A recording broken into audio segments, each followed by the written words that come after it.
Yo, what up? What up? YouTube, what's good? What's good? Salute, y'all. You know what I'm saying? What's going on with y'all, man? On this Friday evening, just chilling, posted. You know what I'm saying? Got some content, got some stuff. Doc Boss, what's going on? I got some stuff about the reports.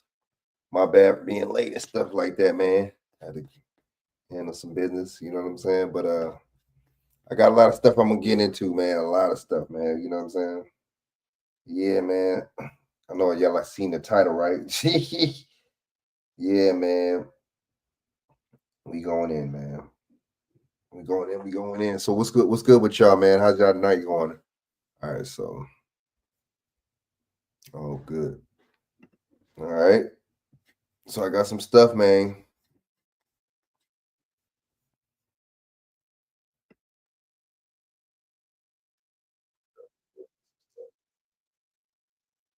All right. Got some stuff I'm about to play. Very interesting stuff. You know what I'm saying? Got some content, man.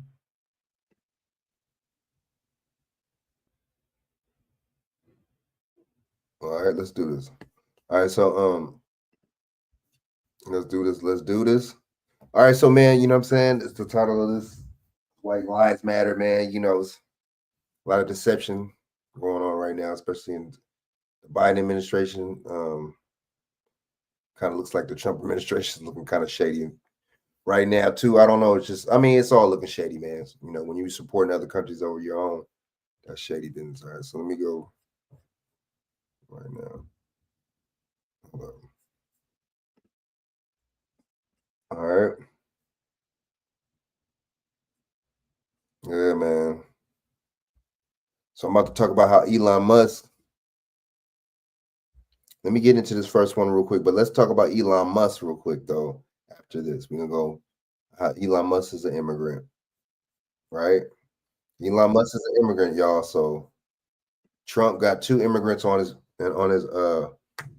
cabinet. He got Vivek Ramaswamy and he got Elon Musk. But Elon Musk contributed over $100 million to his campaign, so maybe that's why he's getting the special privileges like that. All right, I'm gonna play that too. How he look like he running the country over Trump. We don't really know. That's just all BS speculation anyway. But it does look like he has a good amount of influence, man. So we getting into that too. All right, we got the content. All right, so without further ado, man, where's this at? I'm sending off. I'm sending off the motherfucking. Hold up, y'all. I'm sending the what's the name out?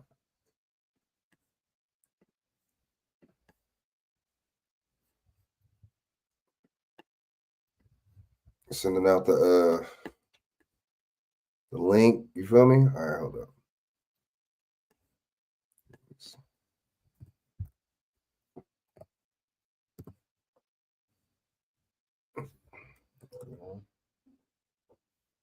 Boom, boom, boom, boom.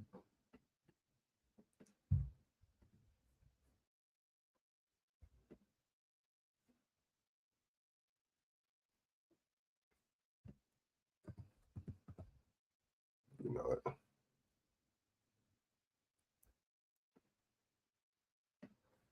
All right, send the link out. It's on. All right, man. Y'all come in here, man. Share this out. Hit the like button. All right, so let me see, man. Play this real quick. You know what I'm talking about? Shout out to UBTV. Check them out. So this is fair use. Fair use. Let me 1976 under the Copyright Act, Section 107. Allowance is made for me to report on this video for commentary and educational purposes.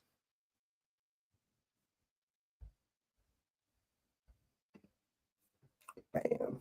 All right. Have donated and have not received your video, shoot me an email. Y'all know what time it is.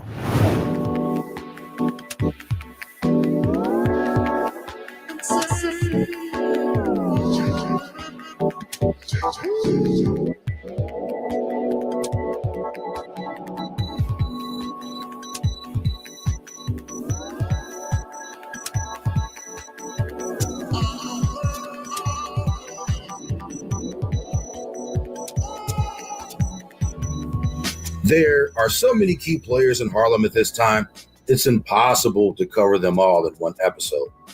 Harlem was the place where every fancy Showtime Negro wanted to live. The penthouses of the upper Negrostocracy were some of the most plush in the city.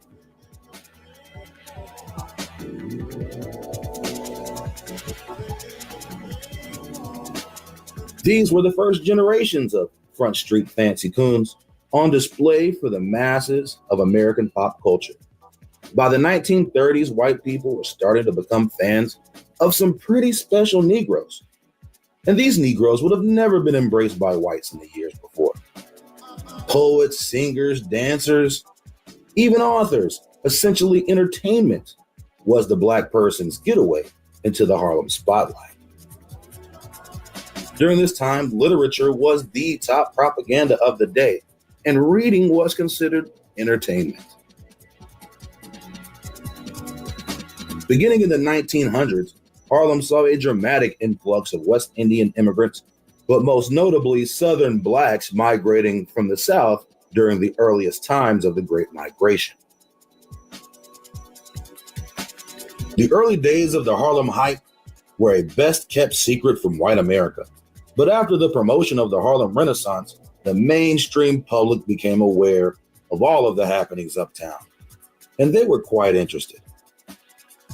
Carl von Vichten's book, Nigger Heaven, was possibly the most popular source in promoting the Harlem Renaissance to white America.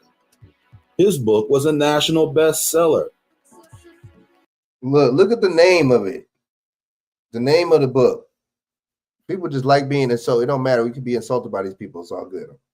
The name of that book. Really? Nigger Heaven, huh? Boy, I'm telling you. We going in. A white man from a wealthy family from Iowa was seen as a controversial figure in the history of the Harlem Renaissance. On one hand, he promoted the movement to the mainstream public, but the title of his book offended many people, including his friends.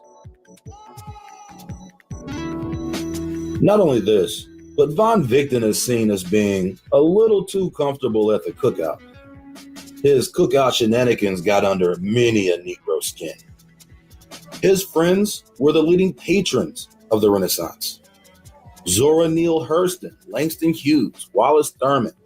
However, his homoerotic characterization of black men and sexualization of black culture in general seemed to rub niggas the wrong way. Brother, what's that?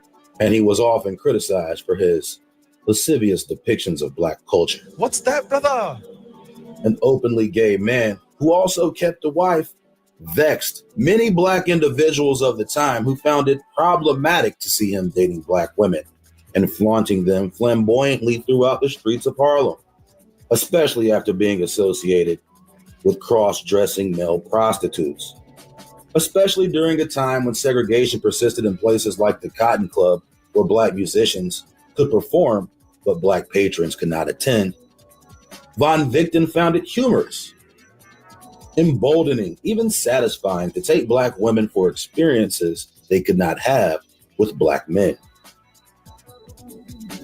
The women often found in his company were perceived by black men as being brazen, shameless Jezebels, perfectly intent to do as they will in the name of women's rights, philandering through the city with flamboyant white men who, by funding some of the most popular black women in the community, these gay men were becoming the influential force within this new Negro movement.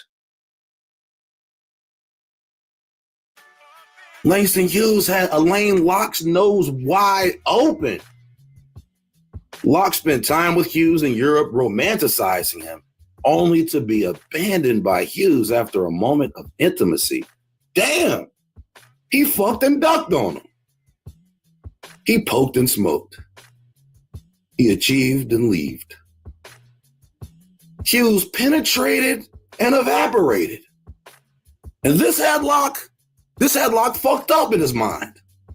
He was on that ragtime crash out. only to be abandoned by Hughes after a moment of intimacy. Oh, you know that fucked him up. You know that fucked him up. He's like, what's wrong with me? Now he's questioning if his butt's any good. Got banged by old Lang. Then Lang sprang, and Allen sang the blues. Black delegation request Eminem. Wait a goddamn minute, Rondell. That's not part of the party. The slave narrative has so many angles that the fictional possibilities are infinite. Just ask Mr. Haley. Mr. Haley had conceded that parts of Roots were fictionalized, but he denied that he had knowingly made any factual errors. He defended his book about his ancestors as a symbolic history of a people. Oh, whoa, we got to backtrack. He got a moonwalk on that shit, right? Hold on. This is a symbolic history of a people, all right? This isn't about my people per se. It's about a people in general.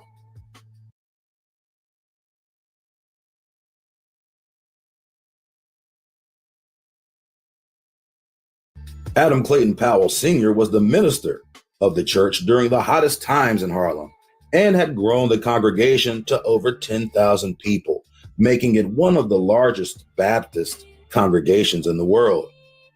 This made Powell perhaps the most influential Black man in all of America. But was he really even Black, though? Despite his light complexion and blue eyes, several supposedly trusted publications regard Powell as an African American. But his ancestry and genealogical records show no African or so-called Black ancestors. Born in Virginia, the Black ancestry he supposedly has is really Indian from his mother's side.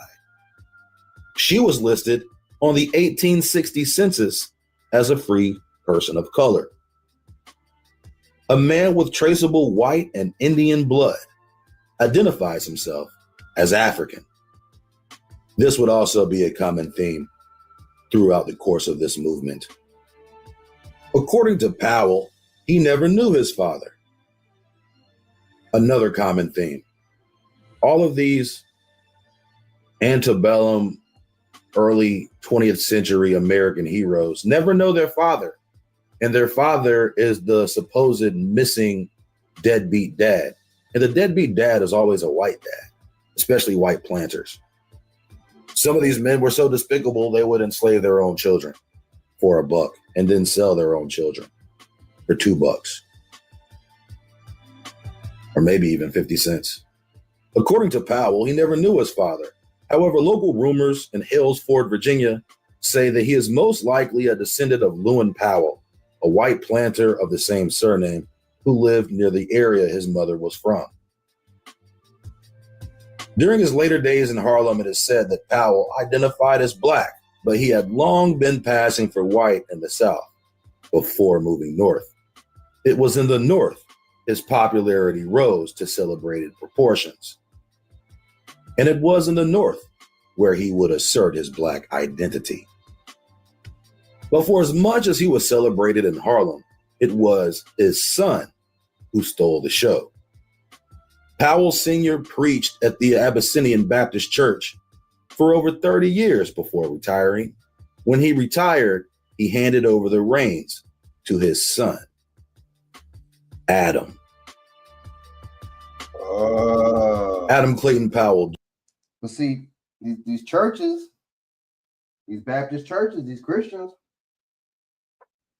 I'm almost thinking, like, honestly, I think a lot of this church stuff, to be honest with you, man, a lot of this is a cover up. It's just, I think it's a cover up for these people to operate and do their little bit. You see what I'm saying? That's what I think. All this little misleading and BS in the so-called Black community. You know what you see, the common denominator is the Black church. Junior would become a Harlem hero and one of the key figures within the early Black Power movement. the new face of the Democratic Party, and the perpetual cookout invitee. Speculation about the Clayton Powell bloodline has always been at the forefront of the conversation throughout the life of Adam Clayton Powell Jr. Blessed with the holy gift of gab, he had an almost Jim Jones influence over the local Harlem community. The white-looking man who preached and talked like a black man with the nerve to spit that hot, greasy fire at the white power establishment.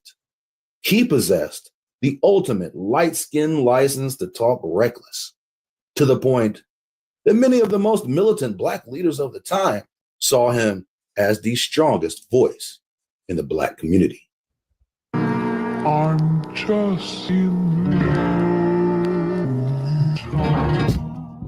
people in New York send Powell to Washington, D.C., as long as Powell speaks like a black man. And the day that Powell ceases to speak like a black man, you'll find that black people in New York will cease to send black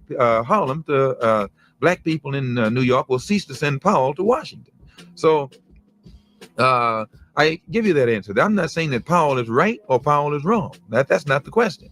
But Powell does represent black people to the degree that black people support him. But most of these other Negro leaders that you see running around here are nothing but Uncle Toms outright, who have no independent voice of their own, and you never hear them open up their mouth until the white man gives them the right to open up their mouth. And then when they open up their mouth, they always take great care not to alienate what they consider to be the white liberal.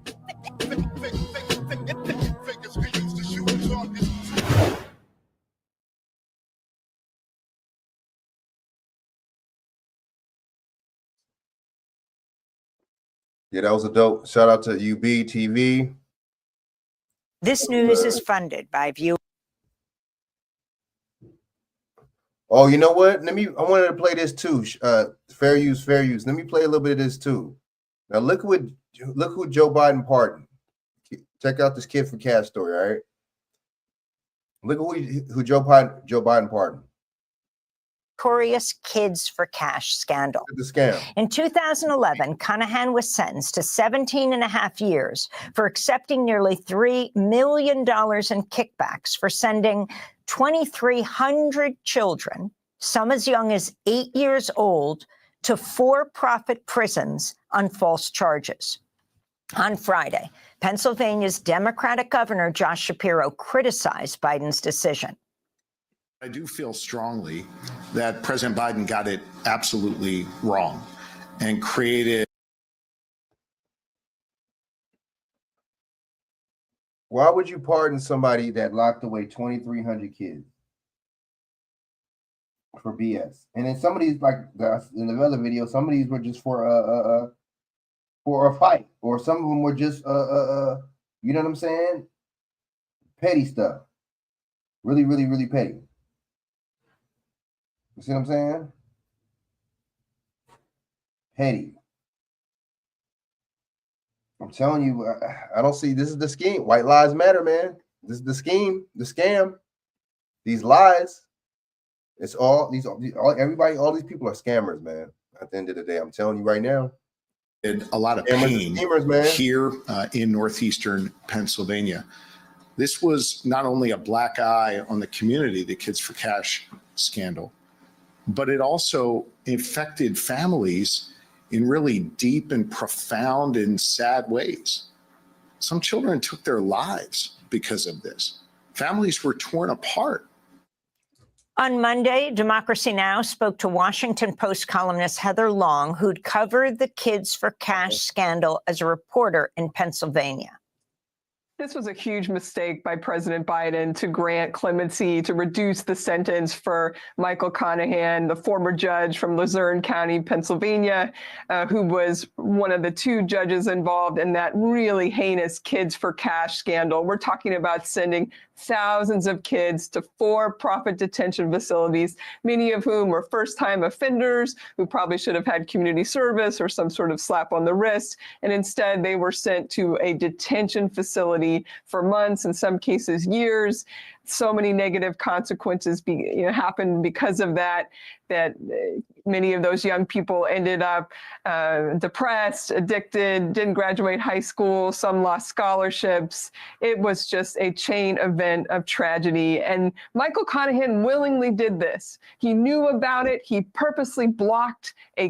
So we're talking about the guy. What about Joe? What does this mean for Joe Biden? What does it say about Joe Biden? Yeah, all these people was going Google Gaga over his administration, go over him and Kamala Harris. Boy, yeah, people was parading these people up and down.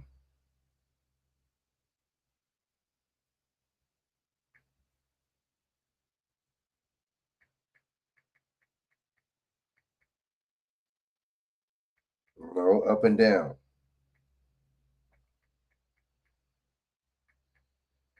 I don't know, man.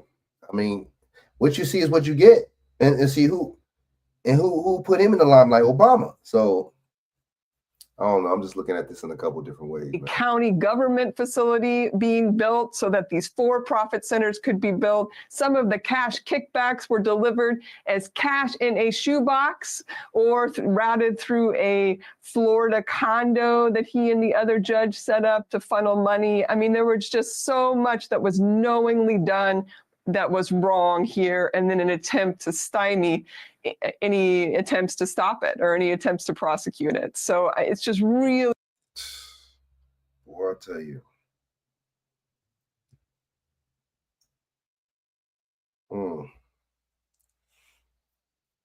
You know, and you a judge doing that. That's a judge, actual judge was doing this. So, I mean, there is no justice. It's just us, man. The justice system is just nothing to me. It's trash. You see what I'm saying? At the end of the day, I think, you know what I'm saying? We really got to just pay attention to real, the details and everything, and just know that it's basically a profit. It's basically, you know what I'm saying? To be honest with you, it's basically filling up the prison industrial complex. You see what I'm saying? What they say, the school to prison pipeline. That's Mando for these people. You know what I'm saying? School to prison pipeline. That's how that works all day. And if honestly, if we're what's the name to this? If we're like, you know, if we're what's the word? You know, really just oblivious to this, that's on us, you know, that's on us, because we could get up here and knowledge is free. I don't know, you know, we could get on really here hard research, man, all day if we wanted to, right? For anybody who lived through this in Pennsylvania, I got my start there as a journalist, to believe that President Biden could do this and, you know, would want to give this particular person who gave no one a second chance this kind of leniency. Well, see, and that's another thing. It's all about money. It's all about higher ups. It's all about who you know, who you don't know. It's all about, you know, grease and palms. Joe Biden, but see, the thing about this, Joe Biden did not have to give this dude a break if he wanted to. If he didn't have to, but that's the thing. That lets you know, man. I mean, people was loving him and Kamala Harris, going Google Gaga over these two. And these are the worst candidates that around to me, both of them. I mean, that just goes to show he didn't care about them kids' lives. He don't care. He don't care about no and he knows it's not about rehabilitation. But guess what? He pardoned his son, his druggy son, right? Guess what? He pardoned the Nazi too, the skinhead. So that was Washington Post columnist Heather Long. Her new article is headlined, "Biden Gave Kids for Cash Judge Clemency. That's how broken this process is," unquote. The scandal was the focus of the 2013 documentary Kids for Cash, directed by Robert May, who'll join us in a minute. This is the film's trailer.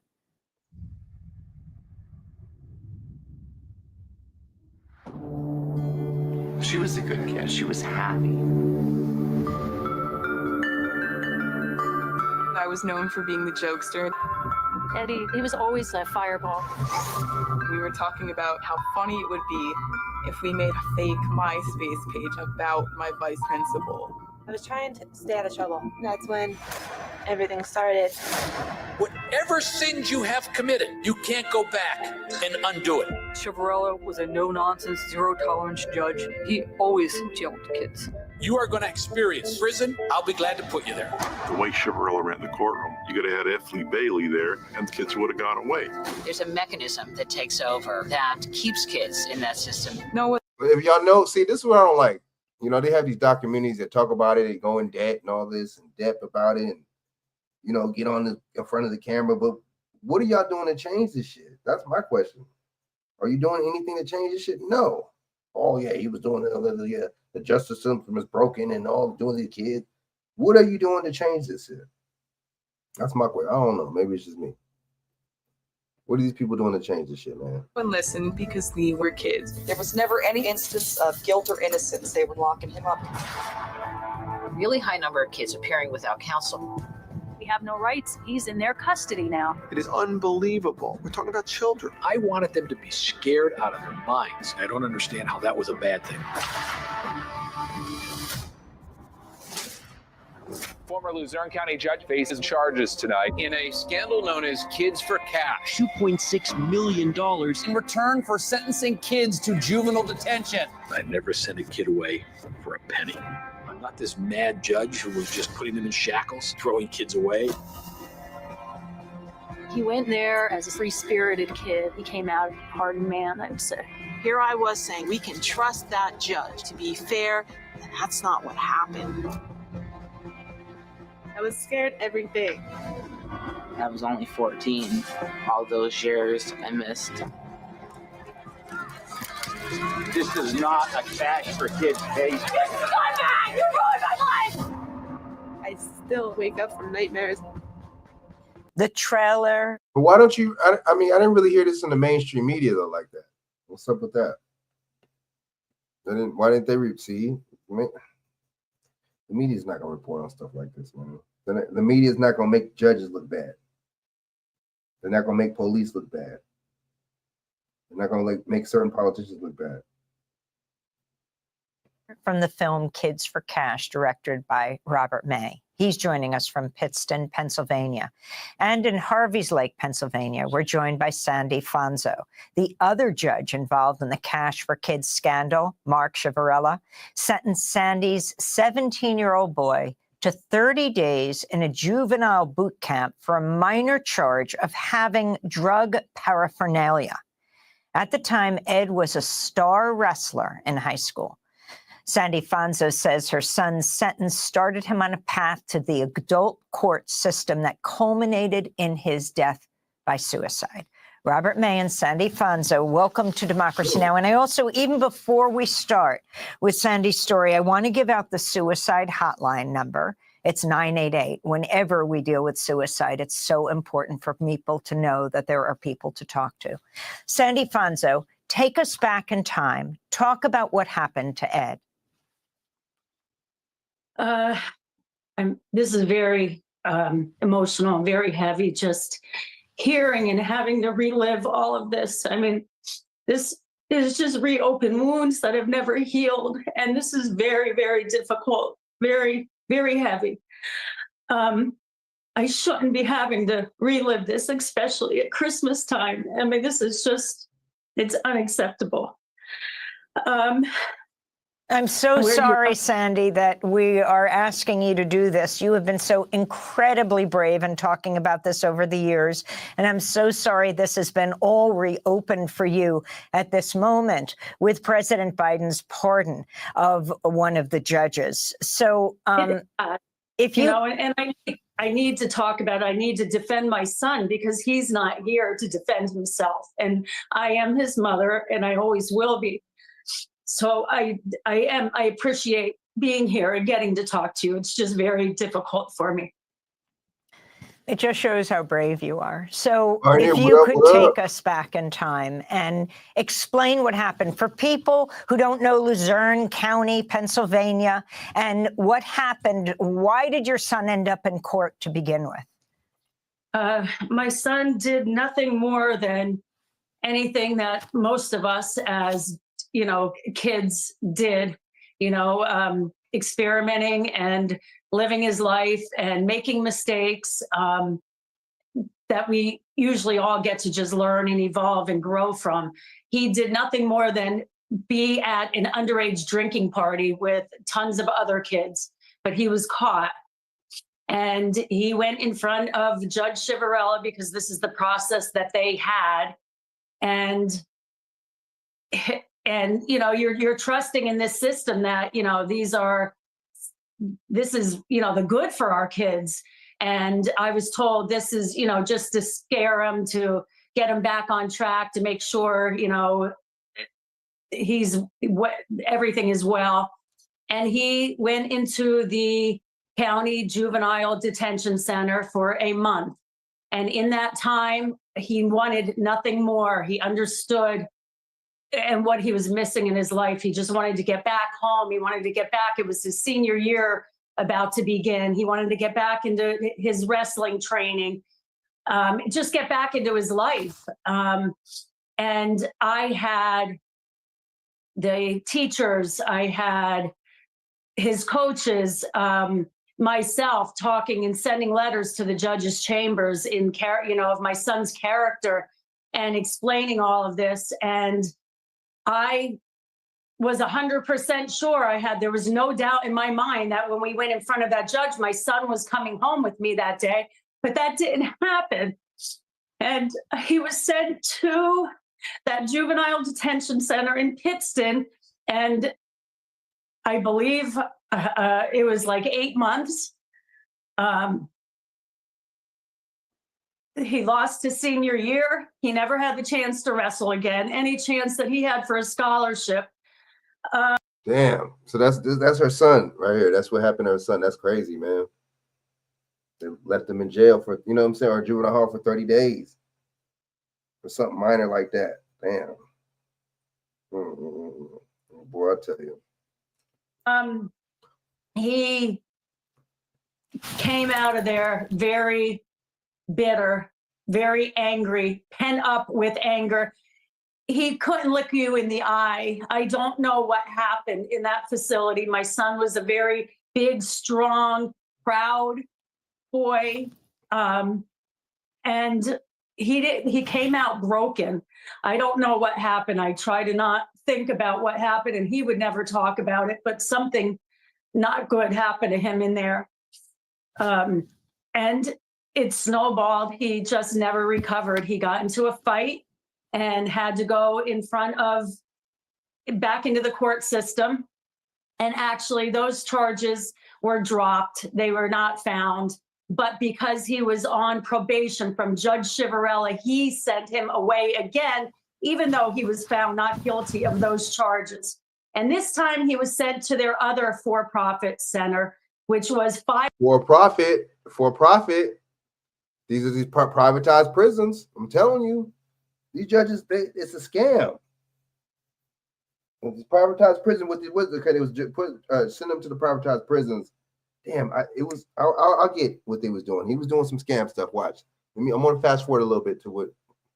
5 hours from our home. It was in Western Pennsylvania near Pittsburgh. And he did a year there, and then was released if he would do this boot camp, which he excelled, and they couldn't talk more good about my son and his character and the discipline that he showed. But it just never ended. It just snowballed. That was filled.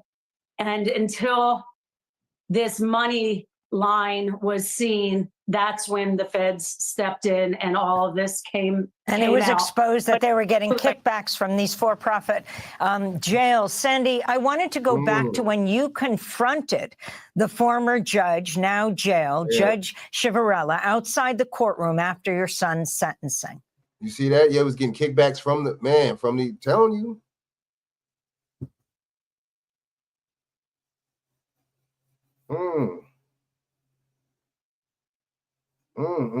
Getting kickbacks, bang.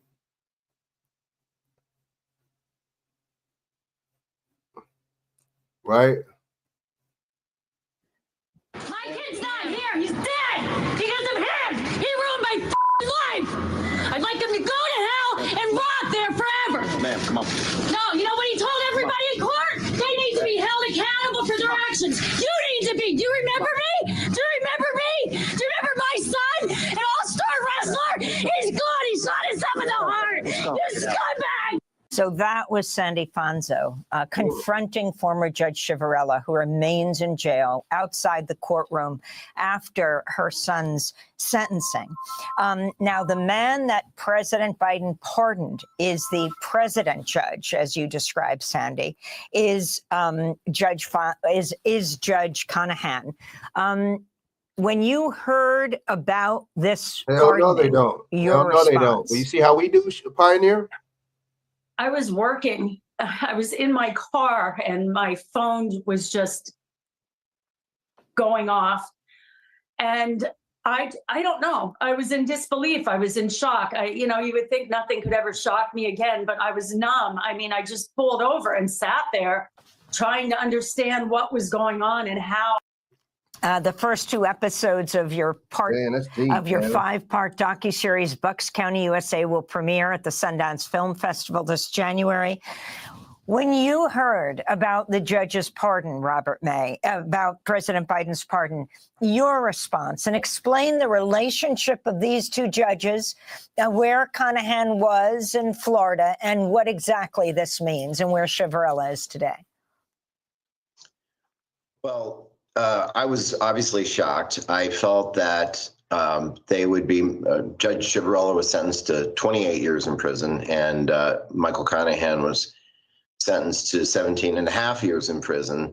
And the difference in the length of time was primarily because of Chivarella did not acknowledge his full involvement in the scandal. They both did take money for the building of the two centers, but it quickly became known as the Kids for Cash, where they were accused of taking money for each kid that was put in the system, which isn't exactly what happened. And so Chivarella started to defend himself vehemently, and Conaghan more or less kept his mouth shut, and Chivarella did not. And then they had agreed to spend 7 years in prison. And the judge at the time, Judge Kosick, didn't accept their plea deal. And primarily because Chivarella wouldn't take responsibility for what he did do, although he said he did acknowledge the financial crimes, but he didn't want to be labeled as the Kids for Cash Robert judge. May, they made millions of dollars for putting these kids away from.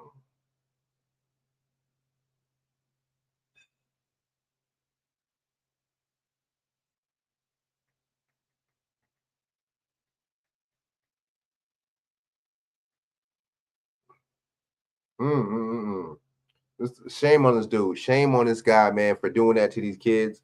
You're doing it to these kids. You're not tripping. You can tell he don't care.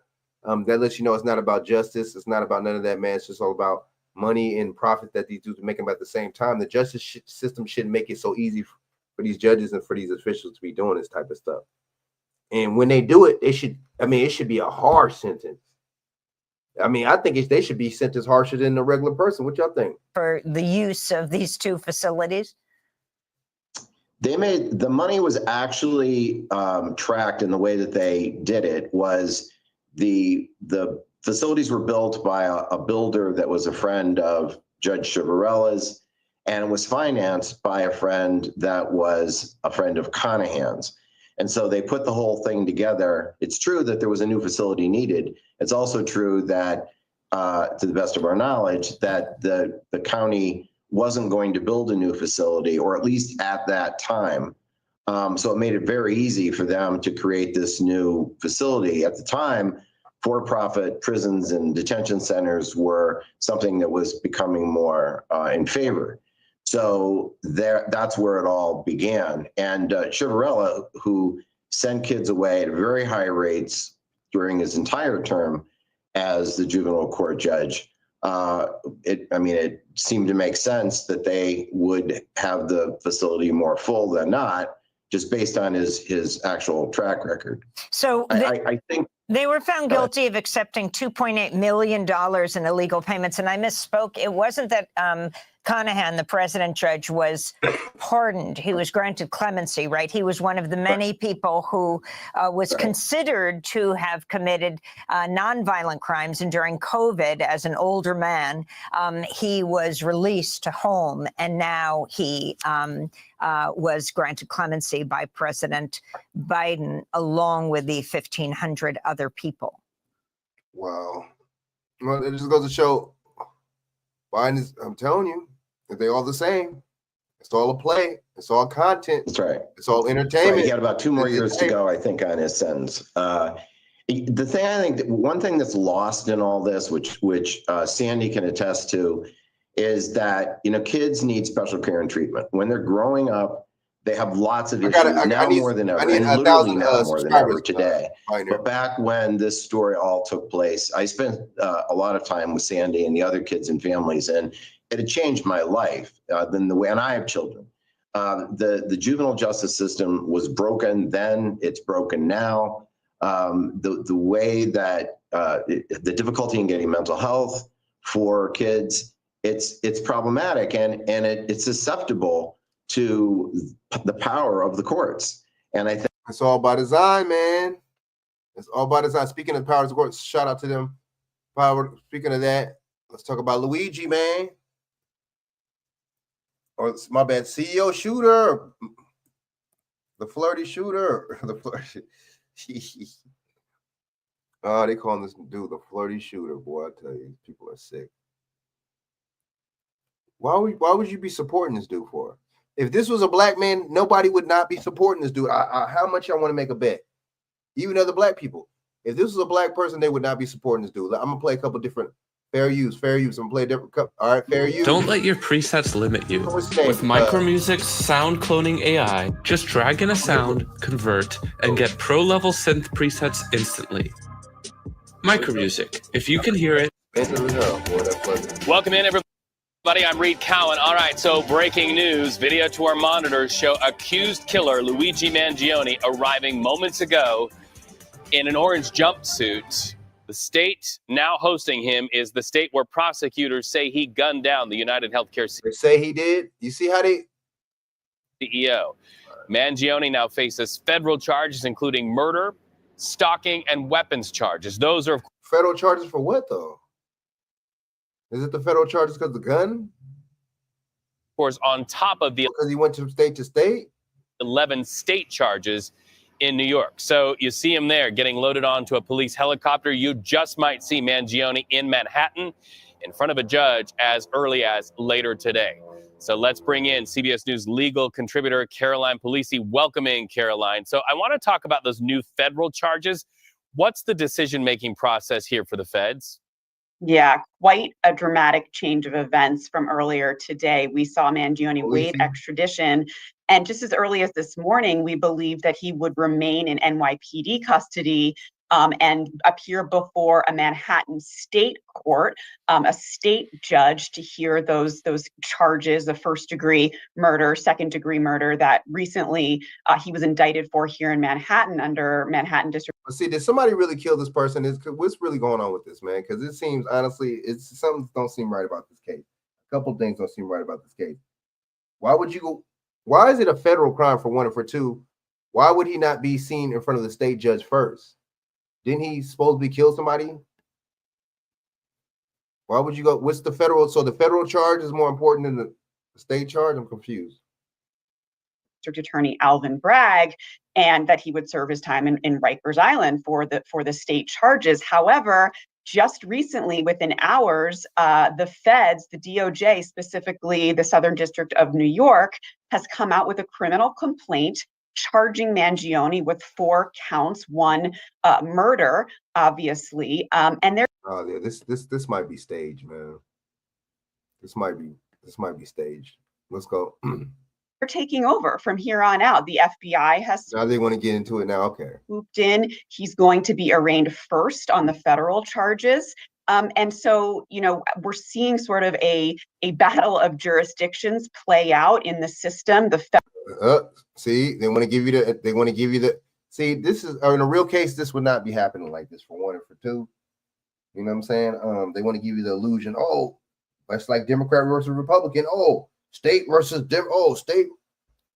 state versus federal. Oh, the battle versus, oh, it's a battle. Like, come on, man. You could over drinking too much of their liquor. Was a great over outrageous insurance rates. Exactly. Nobody's shooting no damn CEO over no damn insurance, dude. Come on, man. Federal system always goes first, and the state courts will take a back seat now to these federal charges. Man, you see that video of him arriving there into New York, chains about his feet, chains around his waist and his wrists, and you really harken back to New York police saying, we'll get him. They got him. So how soon can we expect to see Mangione in front of that New York judge? Very quickly. It could be this evening. It could be tomorrow morning. Back when we thought he was going to be arraigned on the state charges, I suspected it would be later this evening. However, because they are the federal charges, it may be tomorrow morning. However, that will begin the official start of these proceedings. It will sort of start the clock on a trial time. He could begin potential plea negotiations. I would note, Reed, that in the federal system, contrary to what a lot of people believe, we have the federal death penalty. In New York, the death penalty was not on the table in terms of punishment. The highest punishment for that first-degree murder charge was 25 years to life without the possibility of parole. So it's on the table on the federal charges should the DOJ. I never heard anybody getting the death penalty for shooting one person or killing one person. So what are you trying to say? Just because he was a rich CEO, what are you trying to? You see what they trying to throw out there? Like he was more important because who he was. Like the murder was so important because who this man was. That's corny. A murder should be a murder. Period. Why does it gotta matter because he has money or because he's important more than the rest?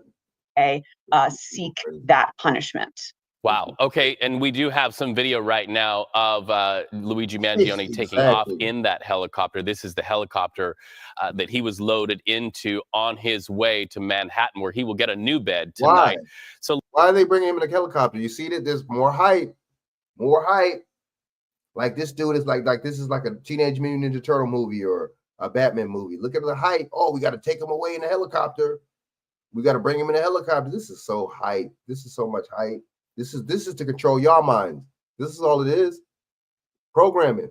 Let's drill down. I want to ask you a little bit more about those federal charges. They do carry the potentiality of the death penalty. You mentioned federal charges first. Yeah, explain that for us. This is fake.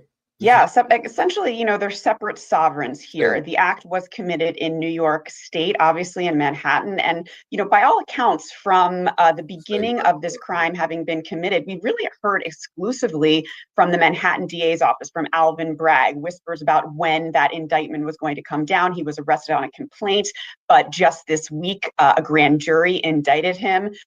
And so the introduction of the feds is really interesting here. It doesn't happen too often where there are concurrent prosecutions at both a state and federal level, but you do see it happening if the DOJ feels that it is in the pursuit of justice. You'll recall Derek Chauvin was prosecuted both federally and at a state level. So given these aggravating circumstances here, it seems pretty clear that the DOJ wants to take a stand, make a really clear statement here. Sorry about that. Damn it. Didn't they brought up another Derek Chauvin, another stage? Uh-oh, here we go. They brought that up there. Why they bring that up? Is that this they kind of telling on themselves with this one, man? Well, that's the only case you could think of where somebody got tried both federally and state. Mangione's defense attorney, Karen Agnifilo, has said that this is just piling on, that there are in fact double jeopardy issues potentially raised by both the federal charges and the state charges for the same conduct. I don't think that's true because they're sort of coming at it from different angles. You get the federal hook here. The theory goes because they use sort of interstate commerce. And so both have jurisdiction. And in our system, that's true. That's true. Since he left, and I think that's what they're trying to say. The federal system sort of takes precedence here. Well, and thinking about his defense. Why though? Because he left the state. That's what attorney really trying to shoot holes in that. It is often said in court settings that when there is evidence that is seen by both the defense and prosecution as overwhelming, they start to hit process and procedure. We might be seeing that play out as well, no? Yeah, absolutely. Challenging the evidence, trying to preclude evidence from being admitted in front of the jurors, potentially also raising some sort of insanity or impairment defense. It seems pretty obvious.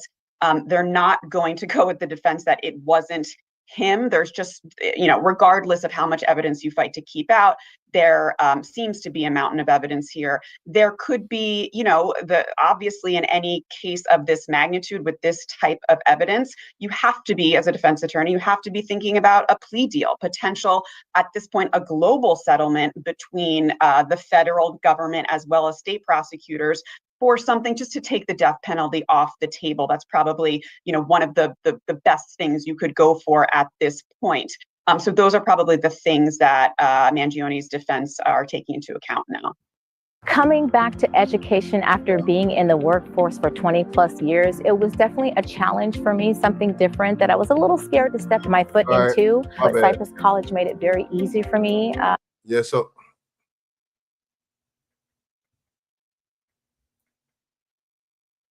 yeah, man. Interesting. Let's get it from another angle. All right. There's so much hype. Oh my God. Let me play it. Oh my God. Let's play this one. We are here because I have been personally affected by my healthcare and my inability to get healthcare because of my insurance. And oh my God. Here we go. That's how you know this is a psyop. So you mean to tell me, since he did that and actually killed somebody that worked, just because he happened to be a CEO healthcare worker, so that's gonna like give everybody, you know what I'm saying? Everybody's gonna be able to relate to this, and they're gonna want to protest their CEO company. Is that? Can I get that straight? So what if you want to protest your cable bill, a high cable bill, Spectrum or somebody?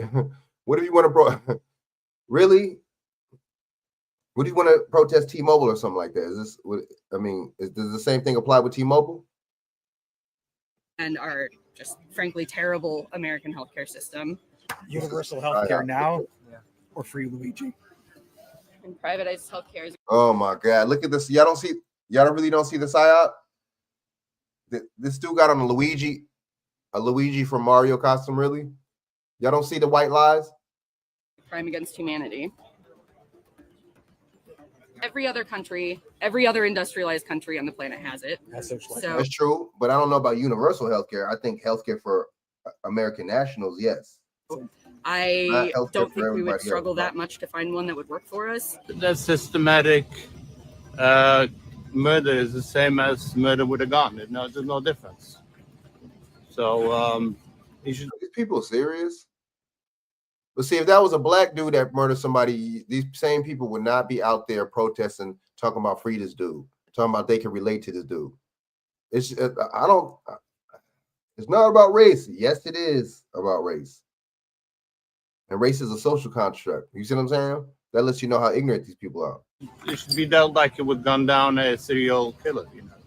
Someone has to have the courage to say the truth. And I think Luigi has much more courage than I have, because I would never do this. So I have to stand by him and show support. Courage for what? What is he for? So he killed somebody. That's courage? I don't get it, man. So I guess these people, man, it's all about a narrative. It won't change much, and these people make it seem like he said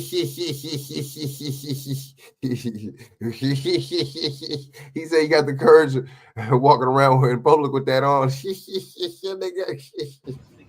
he did a very courageous thing. Oh, because he's going against the wealthy people, And this is, well, I would not risk my life to sit in jail. No way, no thoughts about that. So I need to show support that he did something very important for the country.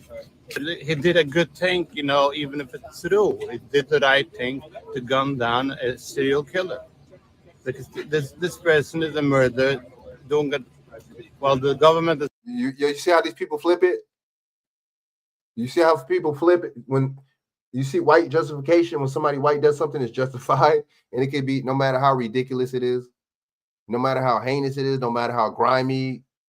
You know what I mean? You kill somebody in broad day, even though we all know it's staged, but still, that's not the narrative. The narrative that it's really happened. So since we want to go with the narrative, you kill somebody in broad daylight and you shoot them in the back, right? No matter how heinous it is, no matter how grimy it is, no matter how messed up it is, we still applaud it. Really weird stuff. Very weird. It's not stopping him from doing it. That doesn't mean it's okay, because he's paying over the government. There's no way to stop him legally. No politician is willing to do this because they get, they have lobbyists and everything, and they have money for the court to fight in the court. No one is going. You don't think there's lobbyists backing this up? You don't think there's people funding this whole psyop that are involved with this psyop? Because it's a psyop. That's all it is. Against this wealthy people, the CEOs. But this, this guy's full of it because this guy Mangione, he's wealthy. His family are billionaires. What is this dude talking about? Oh, the wealthy CEOs. Well, the guy that killed the wealthy CEO is also wealthy. What do you have to say about that? So this is the only way to stop this serial killer. What's going on? The massive. It's not with a gun, but it's killing people much more than most serial killers do. Much more people are dying from this CEO and other CEOs than any gunman can shut down. Oh my God. You got a point, it's poison, it's messed up. Yeah, they're killing people and they're murderers and poison. That's true. Okay. But so see, you see how when white people do something, it's two wrongs make a right. You notice that? It's two wrongs make the right. Real common sense, other people like, wait, two wrongs don't make a right. But see, with these people, two wrongs make a right. Because you shoot, boom, shoot somebody in the back, a CEO in the back, bam, you shoot him in the back. That's wrong. And these people saying it's wrong for the dude that killed the CEO to be locked up. That's wrong. And they're saying it's right for the dude that killed the CEO, what he did, which was wrong. These people crazy, bro. These people justify their own madness. Looney Tunes. Let's go. So I think it's important to understand. Oh, now you got the white lady with the white. While murder is not something that needs to be glorified in any way, the health insurance industry is oppressive to people. It is violent. It inserts itself as a paywall between people and care, and we need to recognize that. It's been brought to our attention as a populace now, and I just want to take this moment and push for more recognition of needed change in policy. I think it's important to recognize that people feel backed into a corner. People feel like they haven't been listened to for years and years by anyone in the establishment. So, I'm not going to discuss justified or not. I'm just going to say it's kind of a predictable outcome of a violent system. Wow. Blaming everybody else but blaming everybody else but the suspect. When the black person's a suspect, they blame the suspect, not everybody else. You notice that? Or when it's a black person that's wrongfully convicted, they'll blame the suspect, not everybody else. Hello? Can y'all feel me on that? Can you feel me? I think most people, probably normal people, had the same reaction, that there was probably some motive behind it related to just complete disgust with the way our health insurance industry works, and that it is an industry rather than based in care, that they've allowed profit to become the motivating factor for the health insurance industry. So I think that was pretty clear to most people. He had, medical issues, medical things, and he was heard, and he was heard by a lot of people, and that's why we're here. They act like they know this person, bro. You see how sick these people are? They act like they talking for this dude, like they knew him in his past lives or something. You see how sympathetic and empathetic they could be for each other? How sympathetic and empathetic they could be for each other, but not for you. They love the animals more than you, right? They see the stray dog, stray cat, whatever. They see a stray motherfucking lion or something, they'll still take that motherfucker in there. But you'll let you, hey, can I use your phone or something? Hey, can I have a couple dollars? They see an actual black person that's not doing good, they ain't gonna help that person. person. Hell no. Today he might not even help the white person doing bad. I'm just saying. Yeah, he probably really is, though, even if he really is in jail, you know, because this stuff seems like a psyop. And he's kind of given people a common enemy, I should say, instead of having. I thought the CEO, I thought the healthcare industry was the enemy already. Why would he have to give somebody the enemy? What? Like, people are so dumb enough to not even know who their enemy is. People are so dumb enough not to know who's playing them. They're giving them a comment. They're giving them hope. Giving them. Come on, dude. What is this, man? Serious? I mean, we serious? Wow, well, I tell you, let's go. I mean, we crazy. This side fight over this side fight over that.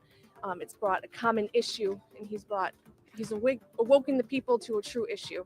And when the masses come together, is when nobody ain't coming together. Y'all see, y'all the only ones out there protesting. Ain't nobody, for one, it's probably no other group out there but white people. And for two, it's probably like 30, 20 people, because they, like I said, ain't nobody else gonna be out there but y'all. And not even just the race thing, but this dumb people like that, stupid people that and an ignorant. See, I'm gonna call these people ignorant because you give sympathy and empathy for somebody that's actual, well, not really a killer, but somebody that's alleged killer. You give sympathy and empathy for somebody like that, something's wrong with you. That shows how sick y'all are. You know what I'm saying? And only because he's white. You know what I'm saying? That's how I take it. Oh, because, you know, he's giving us courage and hope to stand up against a common enemy. Like, what is this? What is this, Batman or something? You know what I'm saying? What are we talking about? Superman? The hell? Come on, man. We need to cut this out. You know what I'm saying? These people sick. All right, shout out to that one. So I'm gonna play one more. I don't want to play the law. What's his name though? Let me play one more real quick, man. That's how ridiculous this is. All right, so fair use, and I'm gonna go on to something else. I chose Wix for my business because of its massive scope for functionality and. The suspect in the shooting death of United Healthcare CEO Brian Thompson could be transported to New York as early as this week to face second-degree murder charges. He's currently being held in Pennsylvania, where he is fighting extradition. CBS News Crime and Public Safety Unit Coordinating Producer Anna Schechter has been closely following the case, and she joins me now here in Studio 55. Good to see you. Hey, Vlad, great to be here. So let me ask you, the first question I think a lot of people want to understand is, why would he fight extradition to New York? Is there a particular reason why it matters whether he's here in the state of New York or in Pennsylvania? It's a great question. I think initially his tactic was delay, push this back. He was defiant. You saw him shouting as he was being ushered by cops into that courtroom. What does any of that have? None of that has anything to do with anything. Let's go. He's hired a high-powered, very experienced lawyer who worked in a prosecutor's office for 3 decades, and she has seen 3. Here we go with that 3. Number 3 again. 3. Bam! Hit you with that 3. 3 decades. Okay. Lucky number. Let's go. I told you about the 3. The mountain of evidence that investigators have against him, and she's thinking, you know what? We don't need to fight this extradition. Let's just get him to New York and let's navigate through the court system as smoothly as possible. And I think that's why we heard Alvin Bragg on Friday say that this could happen very quickly, as soon as tomorrow. Wow. And so take us through what happens once he is here in New York. They don't have to share any of the grand jury deliberations or evidence with his attorney.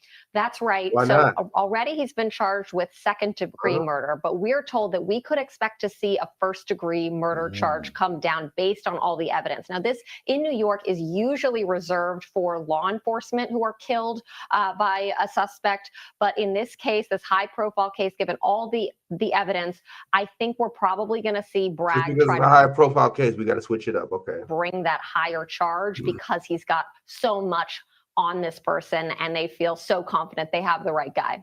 And as someone who's done. So what are you trying to say? It's not the right dude? Well, see, that's what I'm saying. They're trying to give us dog whistles with this. So is this not the right person still? Or is this a stage? I don't know. This for quite some time. Is it surprising to you that with all of the technology, when the story first broke, you were talking to officials, you were talking to investigators as they were trying to track the suspect down, and we were talking about DNA, and we were talking about the cameras that are all over New York City and facial recognition. And at the end of the day, it came down to just an ordinary person at a fast food restaurant saying, hey, you know what?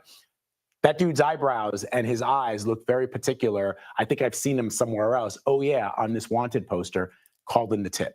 Such a great point, because technology can only take us so far. And sometimes investigators can be blinded by data. They were flooded with tips and flooded with thousands of hours of surveillance footage. And even that facial recognition technology, it didn't work because of the awkward angle. Okay, let's see they lying.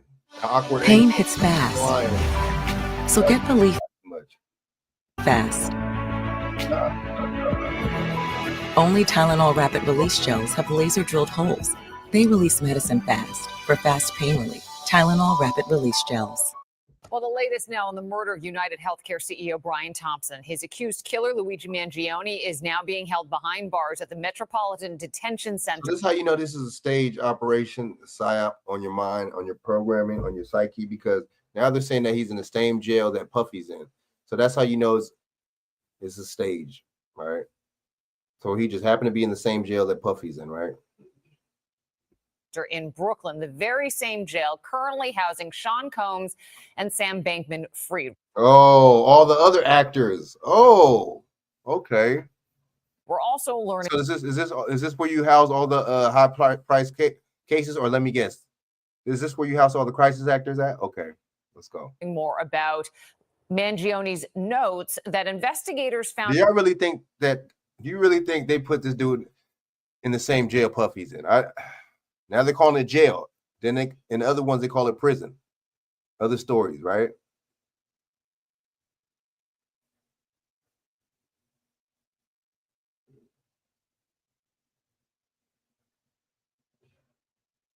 Accused, new revelations as accused CEO shooter.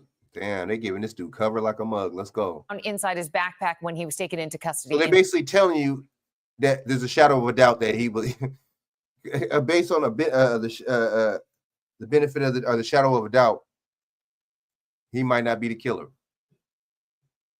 So they're already programming in your minds a reasonable doubt, whatever. In Pennsylvania, Eyewitness News reporter Janice Yu is live in Sunset Park, Brooklyn, with the latest developments. Janice. Liz, everything that was found with Mangione at the time of his arrest, as well as those notes that you mentioned, these are all going to be critical key parts of the investigation moving forward. And remember, there is a federal and state case against him. So at this point, it's unclear how these two cases will be moving forward and logistically what we can expect. And I got to get somebody like more of an expert on here to really break that down, because I'm still confused with this federal, both at the same time, kind of confused. When we can see him back in court for either of those again. It was a whirlwind day for the accused killer, Luigi. Did it look like he got a haircut, or did it not look like, so they gave him a haircut? Look at his hair. Mangione, starting in Pennsylvania. I tell you. And then why he look at the camera like that?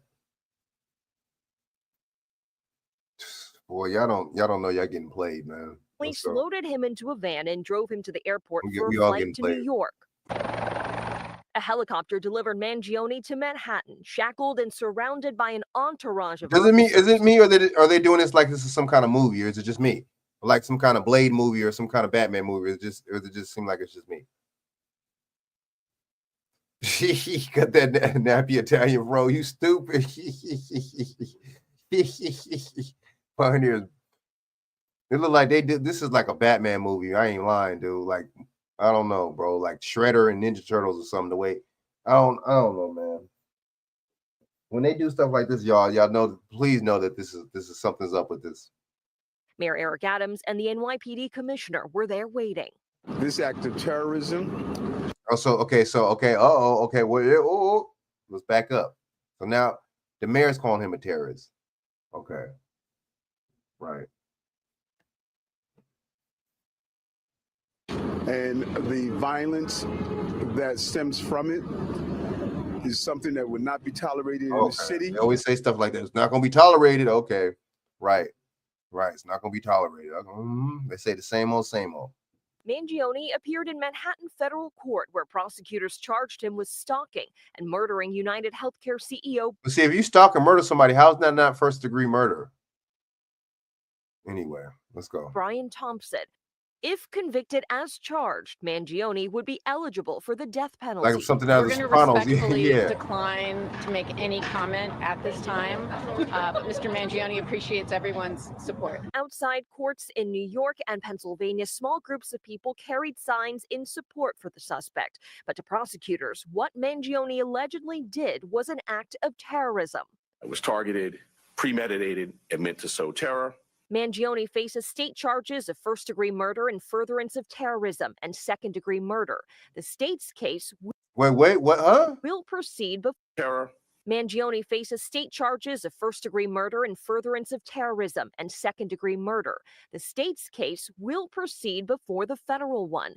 The unsealed federal Like it indictment should, included some of as it should. Mangione's handwritten. See, didn't I say that earlier? I said you're supposed to go to state court first, then the federal court. That's how that works. It don't work like that. He didn't get charged with a federal crime first, then the state crime. It don't work like that. You got to go state, then fed.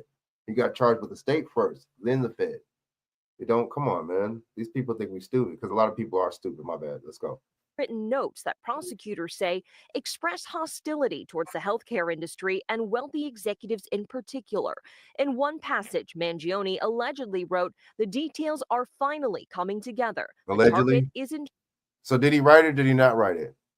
Did he allegedly write it? Because allegedly is not factual. Did he see, they're giving this dude cover. If that was a black suspect, they wouldn't be talking about no alleged nothing. Insurance, because Alleged it my checks butt. every box. Alleged Prosecutors guilty. said the notebook describes an intent to whack the CEO of one of the insurance companies at its investor conference. The criminal complaint includes So now he images had a of little the suspect manifesto going, traveling okay? to So and he had a from little the manifesto, okay. scene of the crime. Right. Now you think this dude would be stupid enough to just have that on him? All right. Well, just a little while ago, I had a chance to talk to NYPD former Chief of Detectives Bob Boyce, and he says that this case is unusual for several reasons. So I'll have much more on his thoughts on this case coming up at 5 o'clock. Interesting. Live. Of course, is unusual because it's a psyop. All right, so let's go. This is meant to play with your mind. That's why it's unusual. Boy, these people, they good. They pretty good, but they're not that good. All right. All right, so salute to Runaway Slave. Check out his channel, man. We'll play this real quick. We'll play a little bit of this real quick, this crazy story, man. Original, without having to. All right. Assalamu alaikum. Some more White Lives Matter, man. Let's go. Thanks to all my subs and supporters who watch, like, share, and comment on the videos. It's greatly appreciated. Anybody who would like to support the channel, the link to my book, The N-Word is No Secret in the Service, is in the description of every video. We also have the Runaway Slave store, link in the description. Go grab yourself a souvenir or something like that. Let's cook. Okay, so down in Florida, this year, 2024, Hernando County to be exact, the family of a woman named Jamie Lynn McDonald reported her missing. And in the process of that investigation, they noticed that there was an interracial married couple called the Skoleskis, Dwayne and Laquita. They used this woman, Jamie Lynn McDonald's credit card at an ATM. So being that this woman was missing and they seen that the Skoleskis, Dwayne and Laquita, used Jamie Lynn McDonald's credit card at an ATM. That's smart. You kill somebody. Let's go kill somebody and use their credit card. Wow. These people just. Said, okay, well, let's go track them. Let's try to see where they at. I'll tell you. Eventually, the detectives did find this woman, Jamie Lynn McDonald's body in a creek. They both look ran down. All right. They both look ran down. You know what I'm saying? Malibu. You know, Backwater, Kansas, most wanted. You know, Sheboygan, Idaho's most wanted over here. You know what I'm saying? But in the process of that investigation, looking for this woman named Jamie Lynn McDonald, they also found the body of a man named Kenneth Zickendrath in a wooded area. Okay. Now, this man, Kenneth Zickendrath, he wasn't reported missing. And they say he might have been deceased for 1 or 2 years. It just happened that they found his body while they were looking for this woman, Jamie Lynn McDonald, who was reported missing by her family. So, of course, they tracked the people who were using the credit card of this woman, Jamie Lynn McDonald.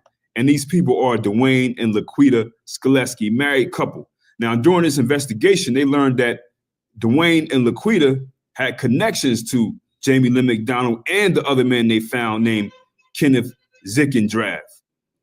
So due to all this, this woman, Laquita Skleski, she was arrested on charges of homicide, criminal use of. Good, because this lady's full. You know, this dude killing people. You know, she probably didn't. Who knows? She probably killed a person, but obviously, dude crazy. You know what I'm saying? Obviously, they did it before because they killed the dude, the guy, and then they killed the lady. These people sick, man. And then you kill the person. Hey, let's go take her credit card, her debit card. Oh, like you don't think that's gonna link back to you, bro? Of a personal identification, unlawful possession of stolen credit, debit card, unlawful use of a two-way communication device, and a violation of probation. Her husband. I wouldn't have labeled that. He led her down the wrong path. I wouldn't have labeled it that at all. She know what the hell she doing. She a grown woman, man. Straight up. White lives matter, man. 38 years of age, Dwayne Skleski. He was arrested for homicide, driving with a suspended license, revoked license, possession of paraphernalia, and trafficking fentanyl. Okay. So these two are going down for a long time. And when I seen this, I'm like, there it goes again, man. In the real world, there are usually these pale pootie tangs like this who are going to be available for these black women who go out searching for them, unfortunately. These are the guys, these pale pootie tangs. These are the guys who aren't taking advantage of the easy road of being a white man in America. Instead, these guys are out. They are now looking for black women due to a lot of things on social media. Looking for black I'm women, talking about these looking for them. Ooh. Type of guys. They're looking to be jemimed up. They're looking for these black women to jemime them up. They're up running around using drugs. Jemime it up. Are they already jemime it up? Are they already running around on drugs? We come on now. We can't be doing that there. These are grown people. They know what they're doing.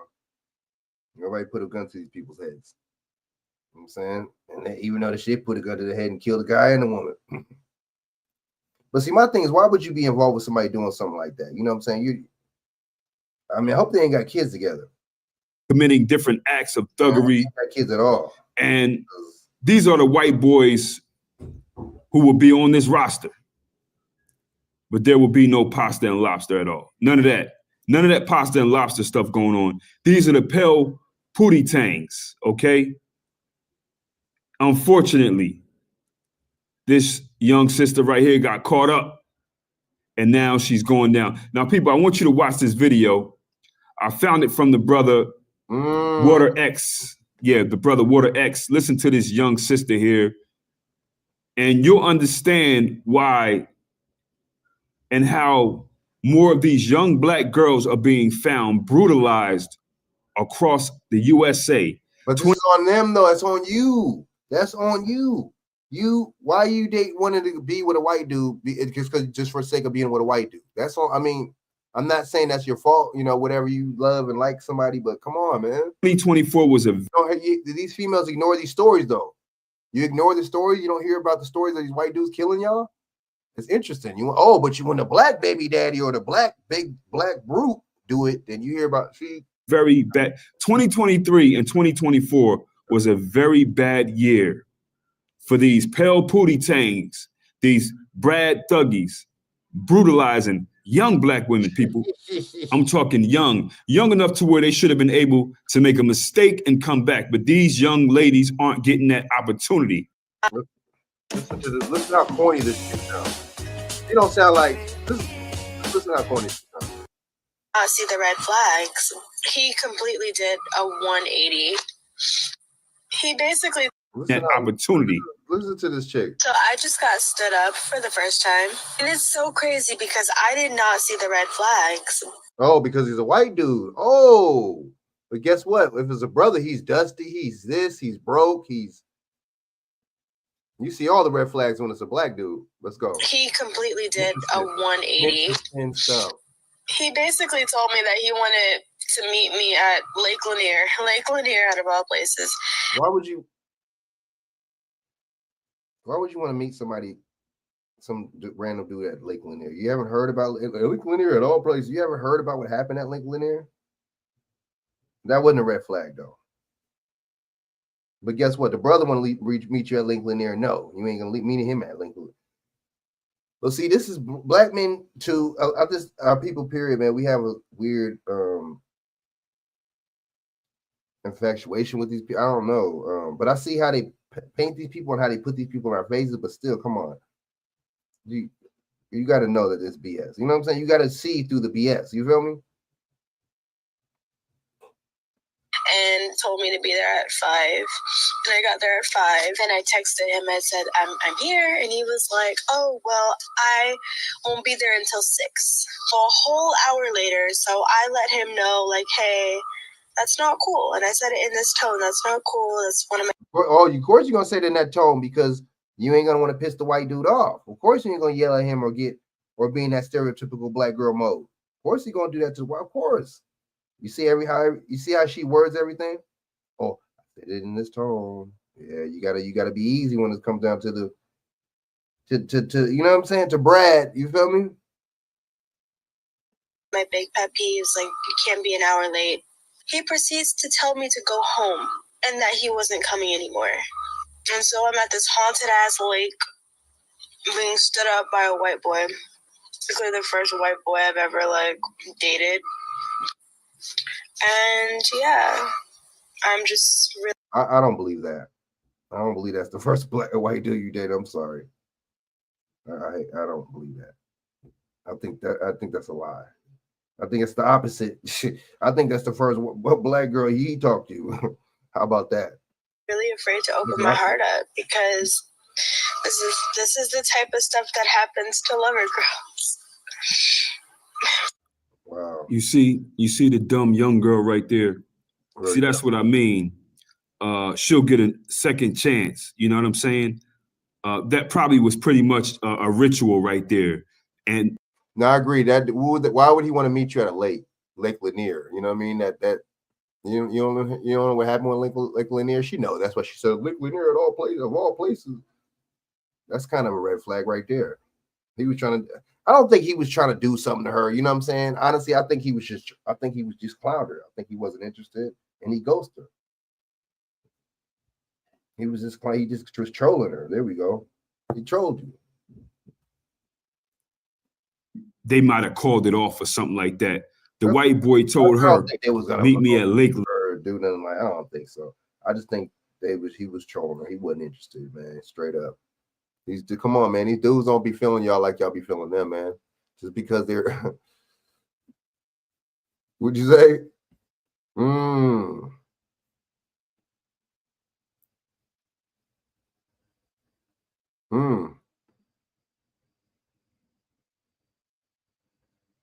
Right. Facts.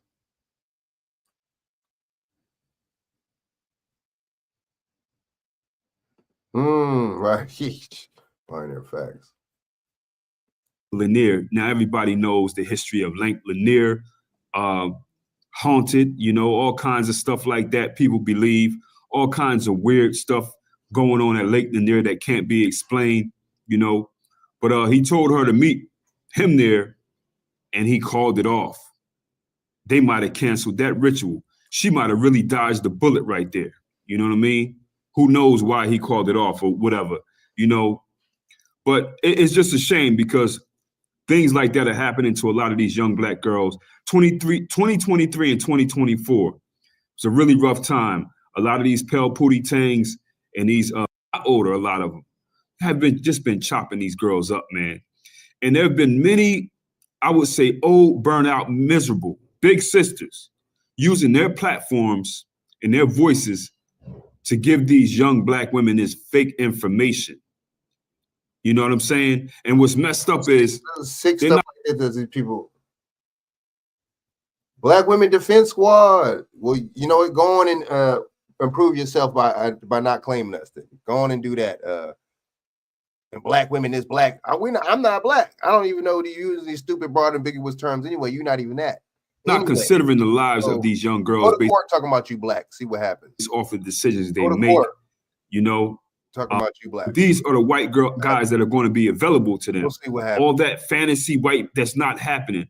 White men who are successful and taking advantage of being white in America and coming from these families that are good, you know, so-called good white people who are thriving. These aren't the guys that they're going to meet, man. You know, and it's really messed up because they're too young in their lives and their experience to see, you know, have street smarts or use like proactive thinking, and they're not getting a chance. Man, they're just idiots. They old enough. They're just not in the streets. They're idiots. So white man doing Starbucks in the back. Right. Exactly. Facts. All right, so shout out to Runaway Slave, man. Shout out to him. But I just think, man, he was kind of like, you know, I ain't giving no cover from broads like that. That's on them. That's on them. That's on you. Any damn way. You know what I'm saying? Anyway.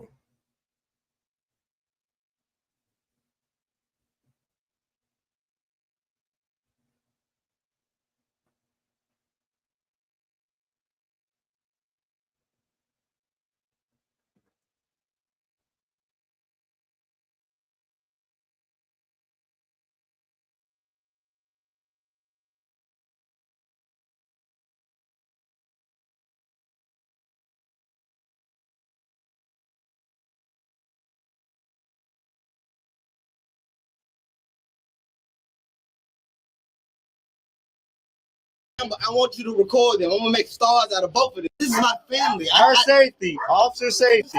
We're asking you. That's not how the law works. Yes, sir, it is. Okay. Did you go to law school? I did go to law school. Okay. You passed the bar? I did pass the bar. I am a lawyer. Okay. I don't have to disarm myself. That's not how the law works. Come here. I'm not going anywhere with you. I have not committed a crime. They know I haven't committed a crime. They know I have not committed a crime. Amber, I want you to record them. I'm gonna make stars out of both of them. James and Zing. I'm gonna make big stars out of them. I love tyrants like yourself. Either you step inside or you go to jail. I'm a law-abiding citizen. I'm not your child. You're not scaring nobody with that fucking situation over there. You're not talking about. Turn that situation over there. I'm doing my job. I was called here, sir. Okay. For a stolen package. Is it against the law? Are you part of this? Are you part of this whole thing? That's my mother. That I can be here whenever I want to. Are you the victim? Okay, I'm not talking to you. You're telling me to disarm myself. This is my family. Our safety, officer safety. We're asking you. That's not how the law works. Yes, sir, it is. Okay. Did you go to law school? I did go to law school. Okay. You passed the bar? I did pass the bar. I am a lawyer. Okay. I don't have to disarm myself. That's not how. Man. Crazy, bro. Crazy stuff. You know what I'm saying? Police messing with him at his own damn. Boy, I tell you, you call up a damn police and then, boy, I tell you. Let's get into. We got the immigrant march. I wanted to play this real quick. What's up with this, man? You got Mary Kay. Black people, right? Let's play this real quick. Fair use. I want to play a cop video. Multi-level marketing companies are pyramid schemes that use their products to avoid the legal ramifications. Fair Like the use. rest of y'all, I love scam content because it makes me feel like my L's are less terrible in comparison. I'm not just here to point it out, though. I'm here to tear these motherfuckers down. The mindset. Mary Kay is one of the biggest and oldest MLMs in the world and easily dominates the skincare / beauty space. I hear people talking about it who aren't even involved in the MLM space and probably don't even know what MLMs are. They just like the products, which is fine. scams can have good products sometimes. This video is about how Mary Kay specifically targets Black people in not only America, but overseas as well. Let's get it. Fresh. Hey y'all, I'm Chelsea Atkins, and this is a day in my life at Mary Kay's seminar as an independent sales director. After grabbing some coffee with my husband, I'm so excited to meet up with my team outside the general session. We don't always get to be together in person like this. I'm a man, so chances are I haven't participated in Mary Kay, right? And you'd be right to make that assumption. I never even had friends that worked with that company, but I keep hearing the name over and over and over again. And I'm sure all the women watching this are like, yeah, we know what Mary Kay is. This is not new. But I'm sure there's some men that are like, yeah, I've heard the name, but I don't quite know what they do. Essentially, Mary Kay Ash. Mary Kay Ash, age unknown and never to be told. This now deceased white woman back in the 1900s, as y'all like to refer to my birth century. She was hosting parties, right, as a way to sell this makeup, sell this skincare. All of her initial clientele were white women, like her. You recruit who you're around, that's natural. But she threw these parties and sold a gang of makeup, and later on developed this model alongside the model of Amway and other companies like that. It's not like she invented it, but she kind of developed it for Mary Kay, where you got an upline and you got people signed up underneath them that send their income up the chain. That's what makes it a scheme. That's what makes it a pyramid scheme. But the products were actually things that... I hear that? These people, man, it's all a pyramid scheme. The damn government is a pyramid scheme. Women liked. They're good. Real. You know what I'm saying? She probably could have sold them direct the way she was selling them for a long time without that model, but that's not what she chose to do. And today, to fast forward through all the boring shit, Mary Kay is huge. It's on 5 continents and 35 countries. Pretty sure I got that right. Y'all are probably familiar with this whole invite you to a party scheme if you've ever been baited into one. In the first episode of my deep dive series, I told y'all about me getting baited into a Vima party in college. As I got older, I would encounter people in the grocery store that would be strangers, right? And walk up on me talking about, hey, you look like a snappy dresser, or just some bullshit intro line like that. And me being the gentleman I am and being relatively polite, unless I'm tried, I would engage these people in small talk, dragging me down this long, winding pitch and story about how they're making all this income and they're working for themselves, and wouldn't I like to do that? And like, no, my answer is always no. Not because I don't want to be my own boss, because I literally am my own boss today, but more so because I don't know you. Granted, it's a tough pitch trying to recruit somebody into your scheme when they just ran into Publix for some toilet paper and Skittles is a tough sell. So Mary Kay's big, blah, blah, blah. We get to 2019. Mary Kay has 2 Black women in high positions as executives in the company. And both of them get recognized by Black Enterprise Magazine as their most powerful women. Did y'all know that their CMO, the chief marketing officer, and their chief legal officer were both Black when the pandemic hit? Hey, Auntie. Atkins Green said she's proud of the accomplishment of being considered among the most transformative business leaders of color, and that Mary Kay provides her with the opportunity to mentor and inspire women of all backgrounds to achieve their fullest potential. These quotes are always problematic. Let me tell you why, after I make sure one of these MLMs ain't stolen my info with today's sponsor, Aura.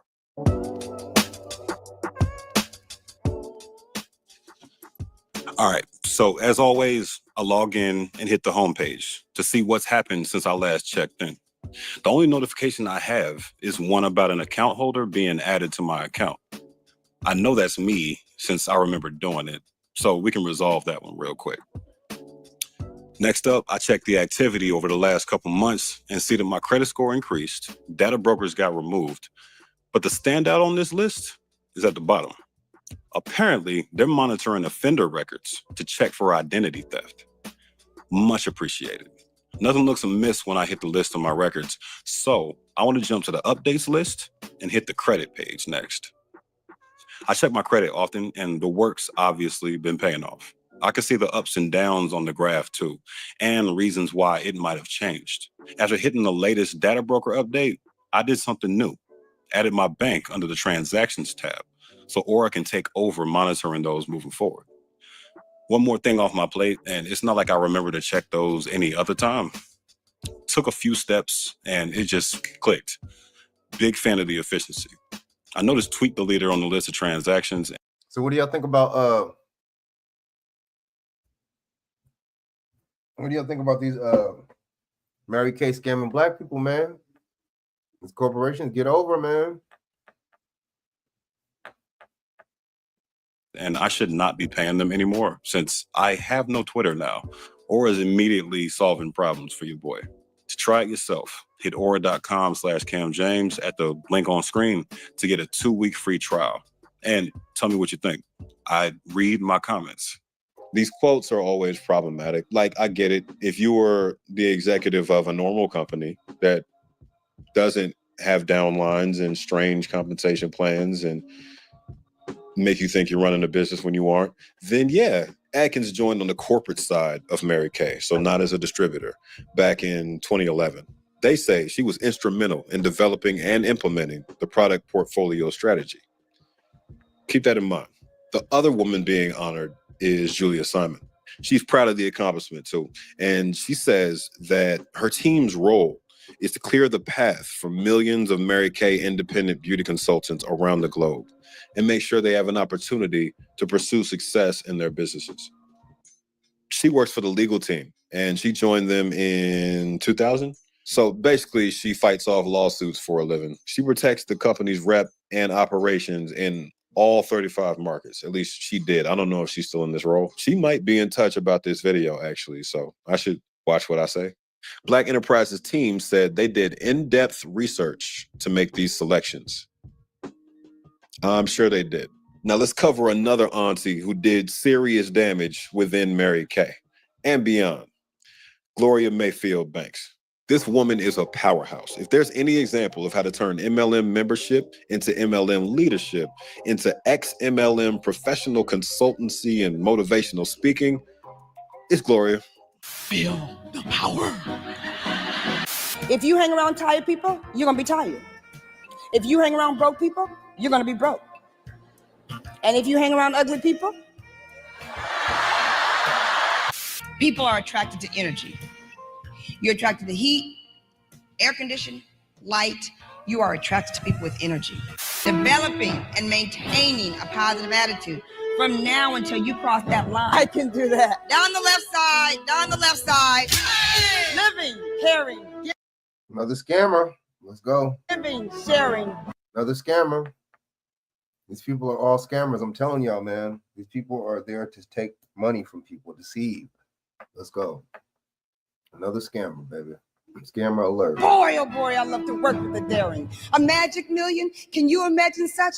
Of course you can. We've got the touch. Hey, auntie. I actually don't think it's possible to have a more impressive site than this one. It's beautiful. There's legit 4 pictures of this woman in this one shot. I think we got the point. Media presence, some kind of musical stage situation, booking link, intro video. That butterfly dress is an interesting choice. Selling an upcoming live Q&A via her Super Bad program and a preview of what's inside it. The testimonials, more selling the coaching, web classes, workbooks, and all that. More testimonials and a newsletter sign up at the end. Flawless, no notes. If you want to drown people in praise for you and ways to pay you, which is what most websites are for, granted. It's digital consultant 101. Internet hustlers, please take notice. And her bio paints the picture exactly like everyone else does it.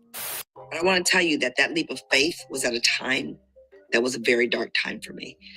I had endured 10 years of domestic violence, and I knew I was going to become a single parent. My life was terrible. I needed a little bit of money. That's the playbook. Yeah, she started selling Mary Kay products and broke records within a year. Then grew her business to over 30. That's dope. I mean, don't get me wrong, but Let's go. $5 million in sales with 6,000 consultants in her downline. The playbook. I dominated basically out the gate and changed my life forever thanks to the MLM. Then she quit to take the next step up and make money off teaching people like herself and people like her downlines to be better consultants, as opposed to leading the biggest downline ever like she was before. Leading the leaders, so to speak. She's not the only one doing that. I think the more clever members of MLMs who have had success are leaving that behind because they don't own the business and setting up their own thing so that they can reap all the revenue. It makes sense. There's going to be an exclusive group coaching session. You can ask me questions. We're going to be able to dialogue. We're going to be able to build the results together. I'm so excited. I was sitting up here comfortable. Must feel good. Harvard Business School documented her success in a case study for graduate level students. That is not a good thing. Everybody say hi to Juliana Mayfield. Yes, that's Gloria's daughter. He passed her business down to her kids. That's a very natural thing for most people to do, right? But in an MLM, it means something different because your business is a bunch of people that think they run their own business, but are actually your downlines. And so she said hers was 6,000. So essentially, she created the business, right? Signed all these people up who trust her, who signed up because of her, because they like Gloria.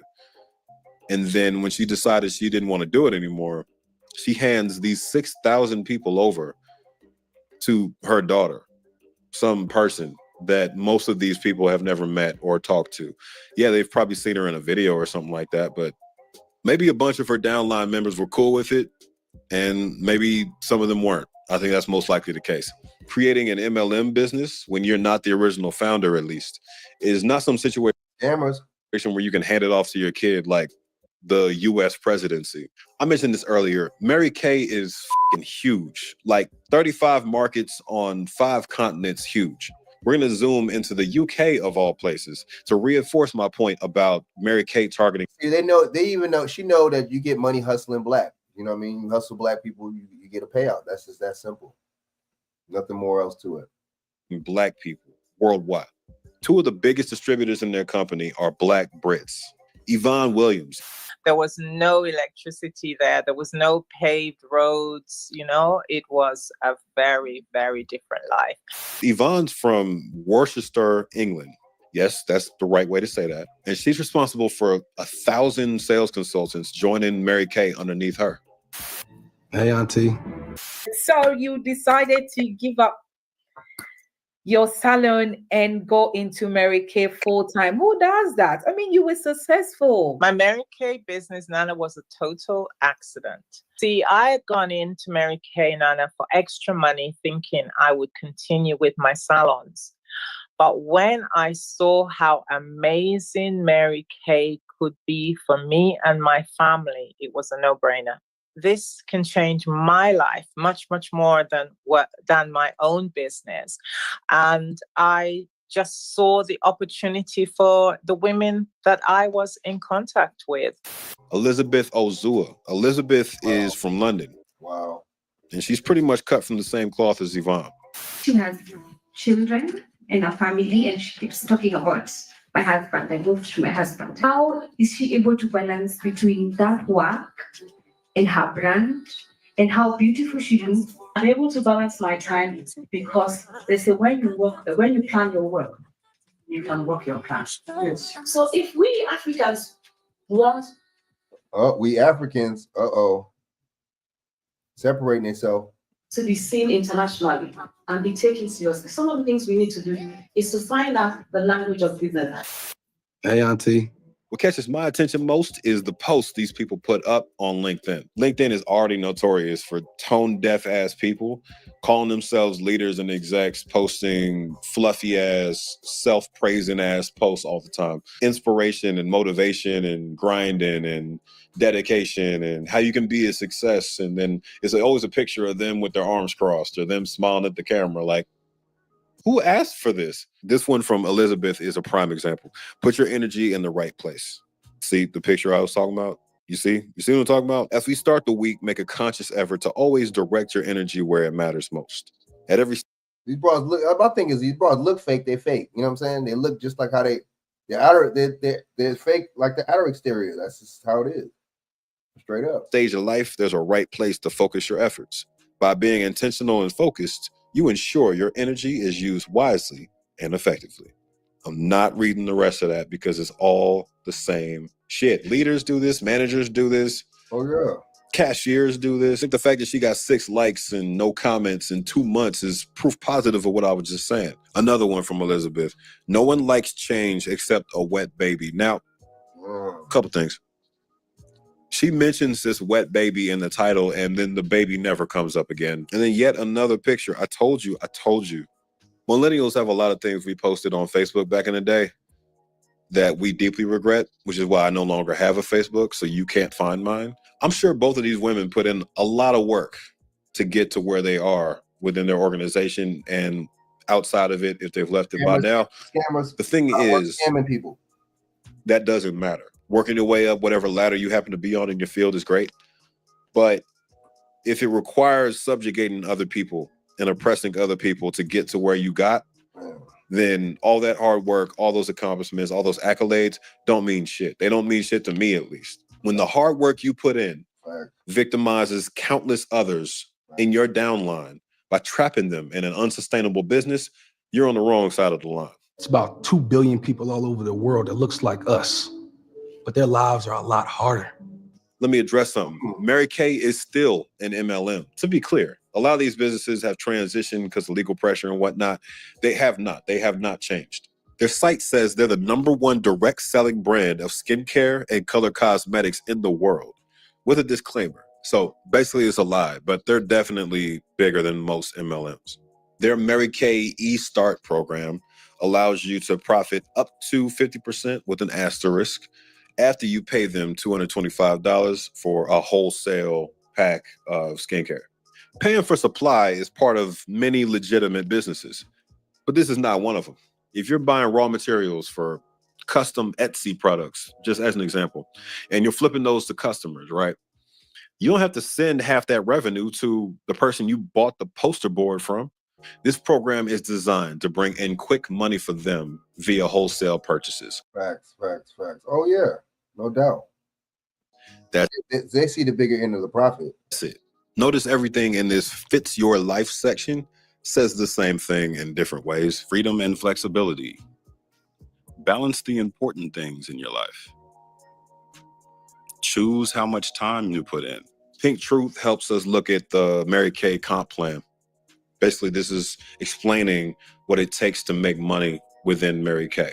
So we're still confirming that they're an MLM, but this gives us more details around what that means, how you get paid, and how complex that system is. I did my research, and Mary Kay claims on their official website that they do not pay for recruiting. I'll make sure I get the wording right. I'll put it on screen if I got it a little bit different, because I don't read scripts anymore. I don't know why they'd say that and then put all these ranks in their comp plan. This lady, Megan Coleman, is a sales director in Mary Kay.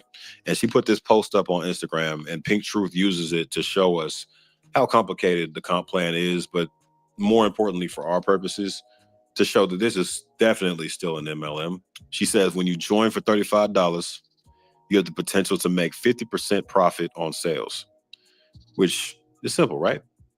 But she neglected to mention that 225 wholesale purchase I just mentioned right before this. You get charged sales tax on that $225 on a full retail value of $450. That 50% profit number they like to throw around does not take into account your time or expenses, because nothing in an MLM ever considers your time or expenses. These women do work, bruh. Like, they are creating custom materials. They're creating custom marketing materials. They're finding customers. They're selling to those customers.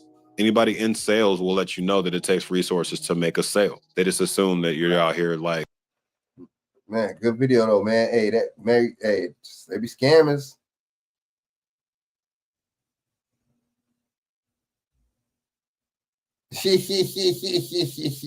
Probably I know it. All right.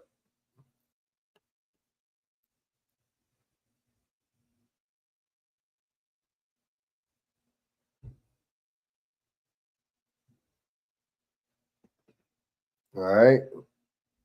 Some more white lies in here, baby. Get the lights up. Share this out. Some more white lies. Oh yeah, let's go. Those keys are to personal house. Personal house stuff, and this is to the department. This is. When police break the law, it's a big deal. When Cops Go Bad tells the story of cops who do bad things and get caught. It's a wild ride, seeing what happens when those we trust to keep us safe break that trust. It's not just about cops doing wrong. It's about the shock and fallout when they do. Don't miss a moment of this eye-opening video. Watch till the end to uncover the full stories. On May 17th, 2022, former Pinellas County Deputy Sheriff Shelby Elise Coniglio was pulled over by Officer Kristen Higgins of the St. Petersburg Police Department. Despite claiming to be a deputy, assembling furniture and wearing contact lenses, she was cited for careless driving and arrested for suspected DUI.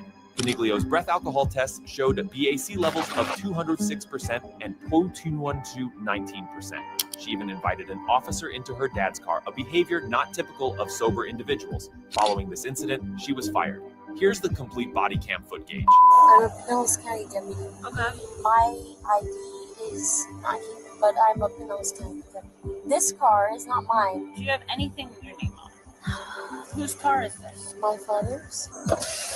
Hey, So sorry. you're fine. I put the wrong one. She said because I'm driving too fast, but I'm a Pinellas County deputy. You don't have to step out right now. I could get out, I could get in. I mean, you could come in, No. brought them over to their house, and then I was going back to my house because I am just living my life. That's Shelby Coniglio, a 26-year-old Pinellas deputy, was hold stopped up, by man. St. Pete police officers between 108th Ave North Let me see how even though before she said she was a cop, they were just so gentle and so calm with her, boy. I'll tell you. and 4th Street North at around 1 a.m. Gentle. That's where you're at right now? I can't treat anybody any differently. Yes, you would. I am showing what? You have bloodshot, watery eyes. You have slurred speech. You have a But I'm strong wearing odor- contact lenses, You have a strong odor of alcohol coming from your breath. but I'm wearing. So you're saying that if I'm not willing to do what you're telling me to, I'm apparently.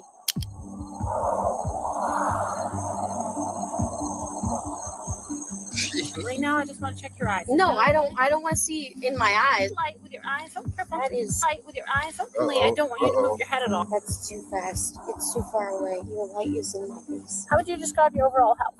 Coniglio had a blank expression, slurred speech, bloodshot and glassy eyes, and an alcoholic smell on her breath, all of which were indicators of impairment. Careful. Put your left foot in the line. No.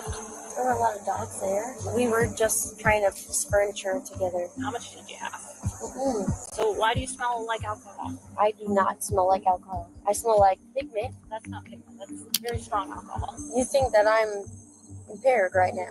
So in the eye.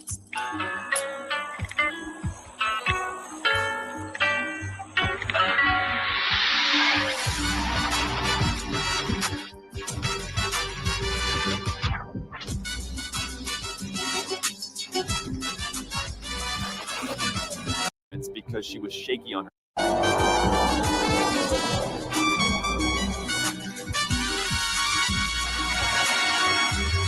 Coniglio agreed to take a field sobriety test, but she had a bad performance because she was shaky on her feet. I'm a Pinellas County deputy. Okay. Do you have your license registration? And why would you not have a? See, she thought she was gonna get away with it, man. She thought she was gonna get away with it. That's how they come on, man. Why would you not have no license and registration? None of that on you. Like you ain't got none of that. Oh. No. Oh. You don't. Do you have your ID on you? Do you have any weapons on you? No. Okay. Well, I'm a deputy, but That's why I'm asking. Do you have any weapons on you? I live right there. Okay. I would normally, but Do you have some kind of ID or anything on you? my ID is not here.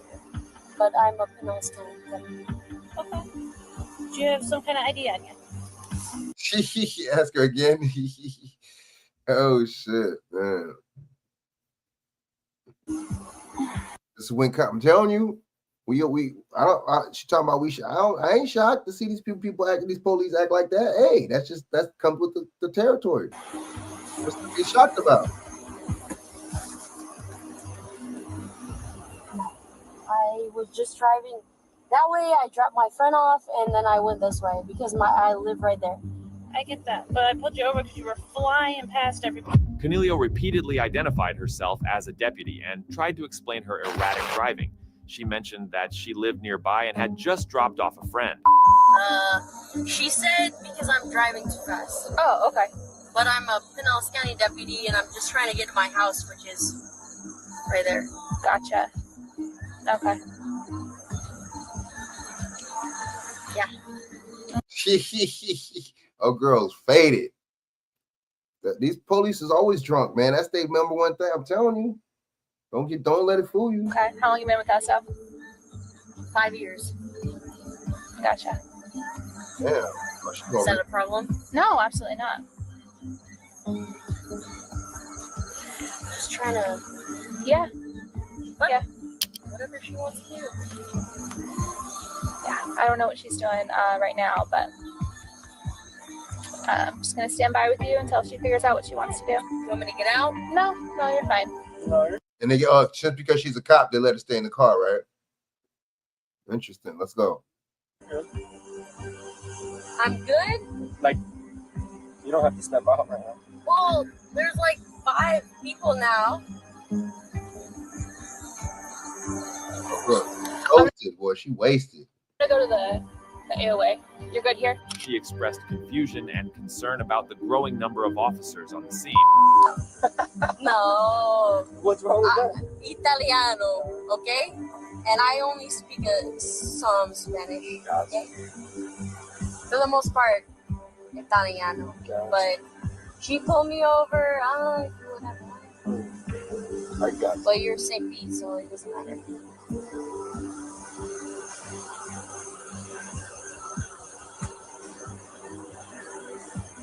Are you like in a special unit with the SO or just No, patrol. Gotcha. Only patrol. Gotcha. So what, is she new? Who, her? No. No. No? She's been on probably about the same amount of time as you. 5 years? She's been on 5 years and it's taking this long? She was just making a phone call. To who? I'm here with you. I don't know. Cornelio spoke a mix of Spanish and Italian, showing signs of impairment. She expressed frustration with the situation and questioned the officer's actions. All right. Talking to you, you're getting some signs of impairment. Okay, can I check your eyes real quick? Really?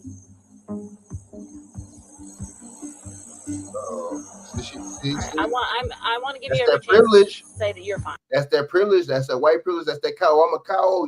She thought just because she was a cow, she ain't had to do nothing they said. Interesting, right? That's them white lies, baby.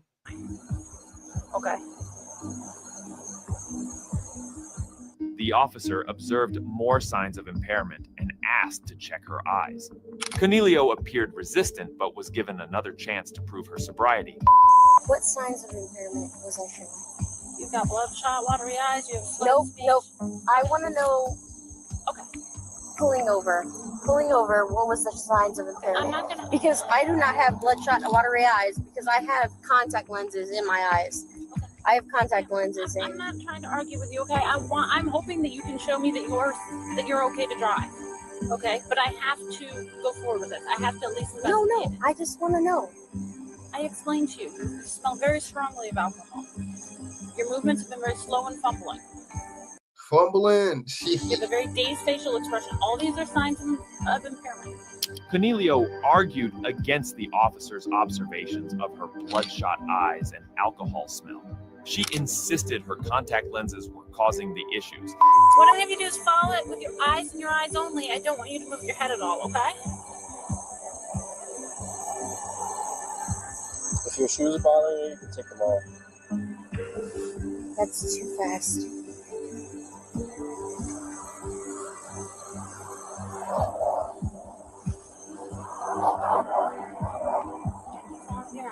It's too far away. Stall it as far as you can go. It's too far away. There's a difference. You're not focusing on the pen. It just needs you to focus on the pen, okay?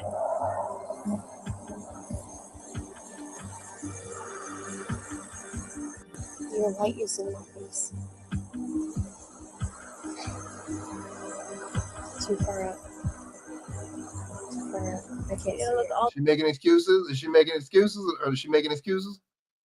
Pioneer, what you think? Wow, huh? You see the privilege? You see how they, damn. The way up as far as your eyes. You gotta go, your eyes should go on as far up as they can go. The officer instructed Cornelio on another field sobriety test, but she continued to struggle. Her movements were slow, and she had difficulty following directions. So for this next test, you can disregard the line. We're not going to use it.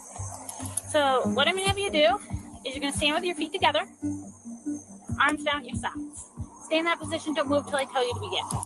Now, when I tell you to begin, you're going to raise one foot, whichever foot you want, approximately 6 inches off the ground, keeping your legs straight. You're going to count out loud by thousands. It's going to look like this: 1001, 1002, 1003, and so forth until I tell you to stop.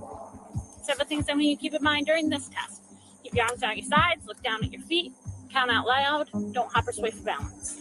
Now, if you put your foot down, which I don't want you to do, Cornelio was asked to perform the one-leg stand test, but she exhibited signs of imbalance. The officer provided detailed instructions, yet she had trouble maintaining balance. Where are you coming from tonight? I am coming from downtown St. Pete. what time do you go downtown? I went downtown at about 7 p.m. Okay. Do you come from your place? Yeah, I live at Eating Meat. Okay. How much did you have? Okay, so why do you smell like alcohol? I do not smell like alcohol. I smell like Big Mick. That's not Big Mick. That's very strong alcohol. And I mean, if you're a deputy, you know about HGN, okay? That's caused by alcohol. So, how much did you have to drink?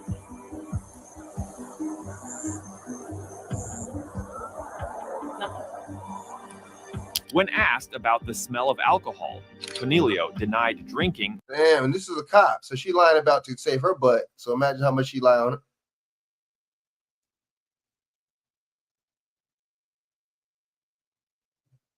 What you say?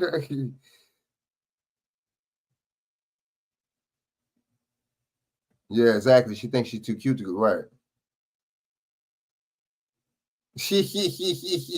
Right, by the male officer. Right. Facts. And claimed it was pigment. The officer remained skeptical and pressed her for honesty.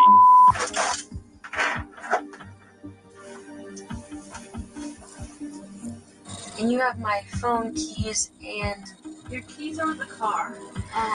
Believe that, your phone and your wallet. And there's like a key inside your car. Your wallet. I don't know what that's, but that's with your stuff still. It's with my stuff or my wallet? You had like a house key inside your wallet? Yes. Yeah, that's still with your stuff. Whatever keys were on your keychain went with the car. Wait, so you guys have to go to your precinct and then you have to all the way go over to 49th? Yeah. She a cop. How she act like she don't know what's going on with the procedure? Oh my God. She even invited an officer into her dad's car, behavior not typical of sober individuals. Following this incident, her employment was immediately terminated in accordance with the agency's policy. Damn. She had been hired in September 2018 and worked as a patrol deputy. Cornelio was charged with 1 count of driving under the influence with a blood alcohol level of 15 or above. On November 19th, 2021, body cam footage captured a Sunrise, Florida police sergeant grabbing a female's throat during an arrest. The officer, identified as 47-year-old Christopher Pulis, has been charged with 4 crimes for this incident. including battery and assault on a law enforcement officer. Here's what happened in one clip. On my wrist, I can't move. Let go. Somebody said it's going to just get in the car. All right, get in the car. No, he doesn't want in the car.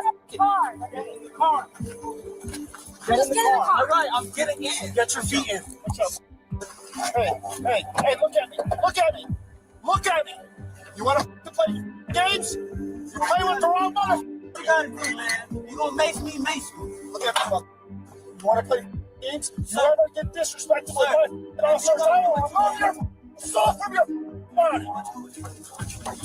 You hear him threaten? Oh, you gonna? Of course, you're gonna do that to a black man, though. You hear how you threaten him?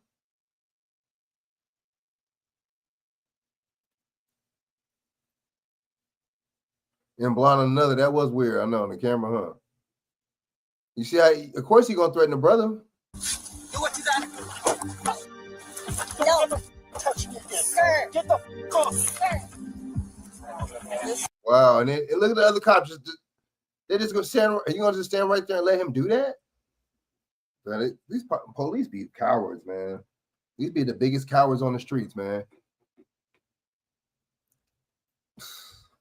Cowards. Just let it be.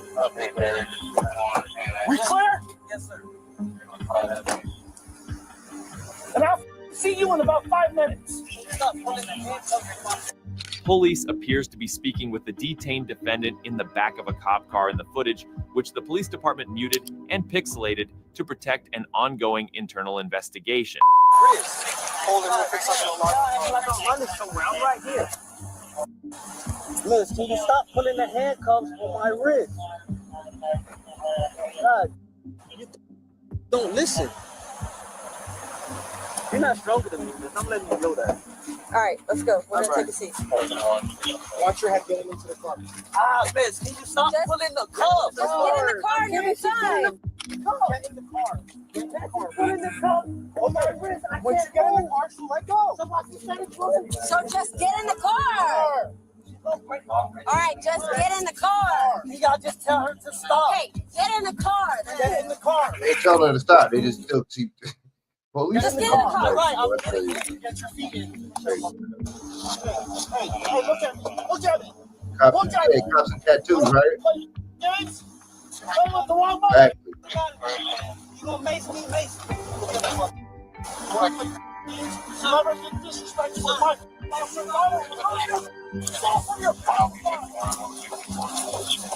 Do what you gotta do. No. If I was her, I would sue the department for that one. That's an easy win with that. Just let it be. We clear? And I'll see you in about 5 minutes. He was seen approaching the female officer, who appeared to be trying to yank him away by clutching his duty belt. Police turned around and briefly grabbed the officer by her throat while pushing her backward into another patrol car. Police was arrested and pleaded not guilty to all 4 charges, with his next hearing scheduled for September 8th in a Broward County courtroom. This body cam footage from the Rio Rancho Police Department in New Mexico. Why would his charges should be dropped? Didn't he get threatened? Didn't the cop threaten him?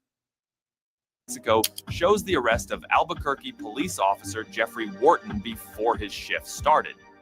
Detectives from the Rio Rancho PD apprehended him because of an active warrant for his arrest from their department. He arrived at work to find there was a felony warrant issued out for his arrest after his girlfriend had been hospitalized earlier that day. When Officer Wharton beat her up, huh? Boy, I'm telling you, they be the biggest domestic violence offenders ever, too. I'm telling y'all, these police, man. Wharton arrived for his shift at an area substation, Rio Rancho police officers were waiting for him armed with a... Damn, he put the paws on his wife. Damn. Boy, I tell you. What makes you think he won't put the paws on you? He put the paws on his wife, right? Felony warrant.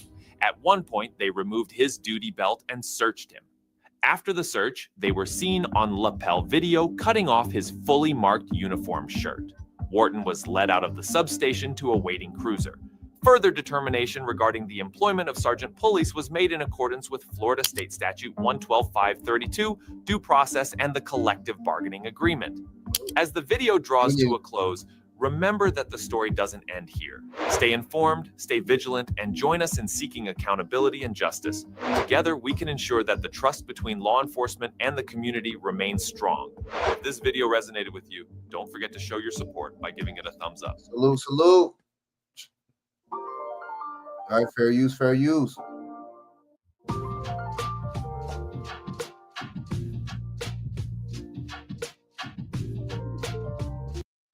There are just 2 weeks left till the end of 2024, and with the new year comes a number of new laws, from crime to parking to housing.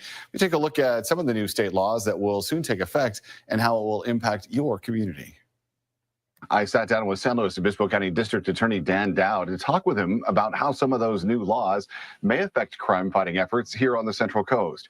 He told me provisions in Proposition 36, which was passed by voters in November, allow for stiffer penalties, including felony charges for certain. Why would you vote for something like that? These people in California are so stupid. But yet you're for immigration and you're for stricter punishment for people that are from here? So you're for immigration, but you're for stricter penalties for people for American citizens. I don't understand these people in California passing these strict laws. I don't get it like that. Interesting. Boy, I tell you. Wow. Certain drug and theft crimes. It also allows for Certain longer drug and theft crimes. The drug and theft crimes are petty, low level, low. This is look, these dummies fell for it. This is just to fund the prison industrial complex even more. That's all of the dummies in California. I can't wait to get out of here. Sentences for repeat offenders.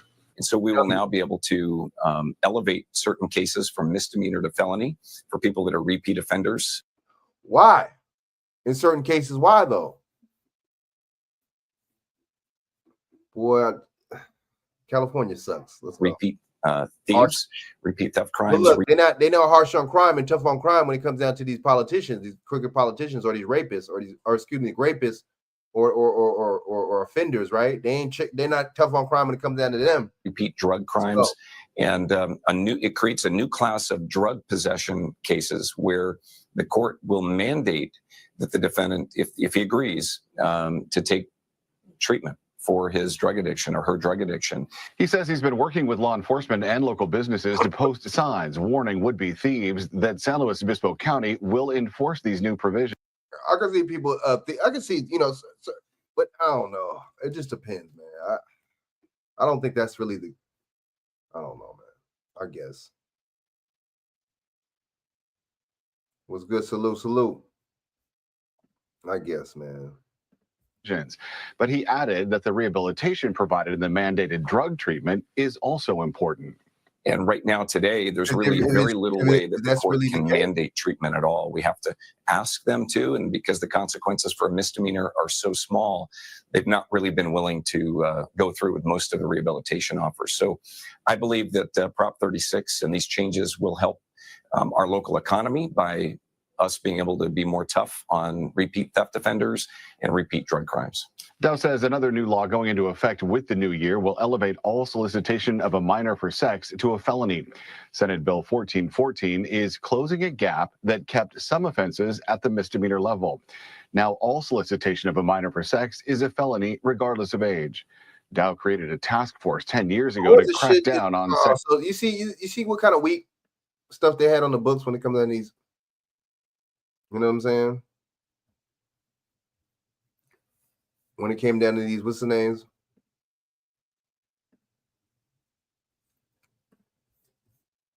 Sex trafficking locally. And we've done a number of sting operations to take down traffickers and also would-be purchasers of children for sex. In fact, over the last... That's more like it. That's more like it. Tail end of last week, man, there should be mandatory life for that type of stuff. That's just me. Messing with kids, rape and all that. I don't know, man. Maybe it's just me. I don't know.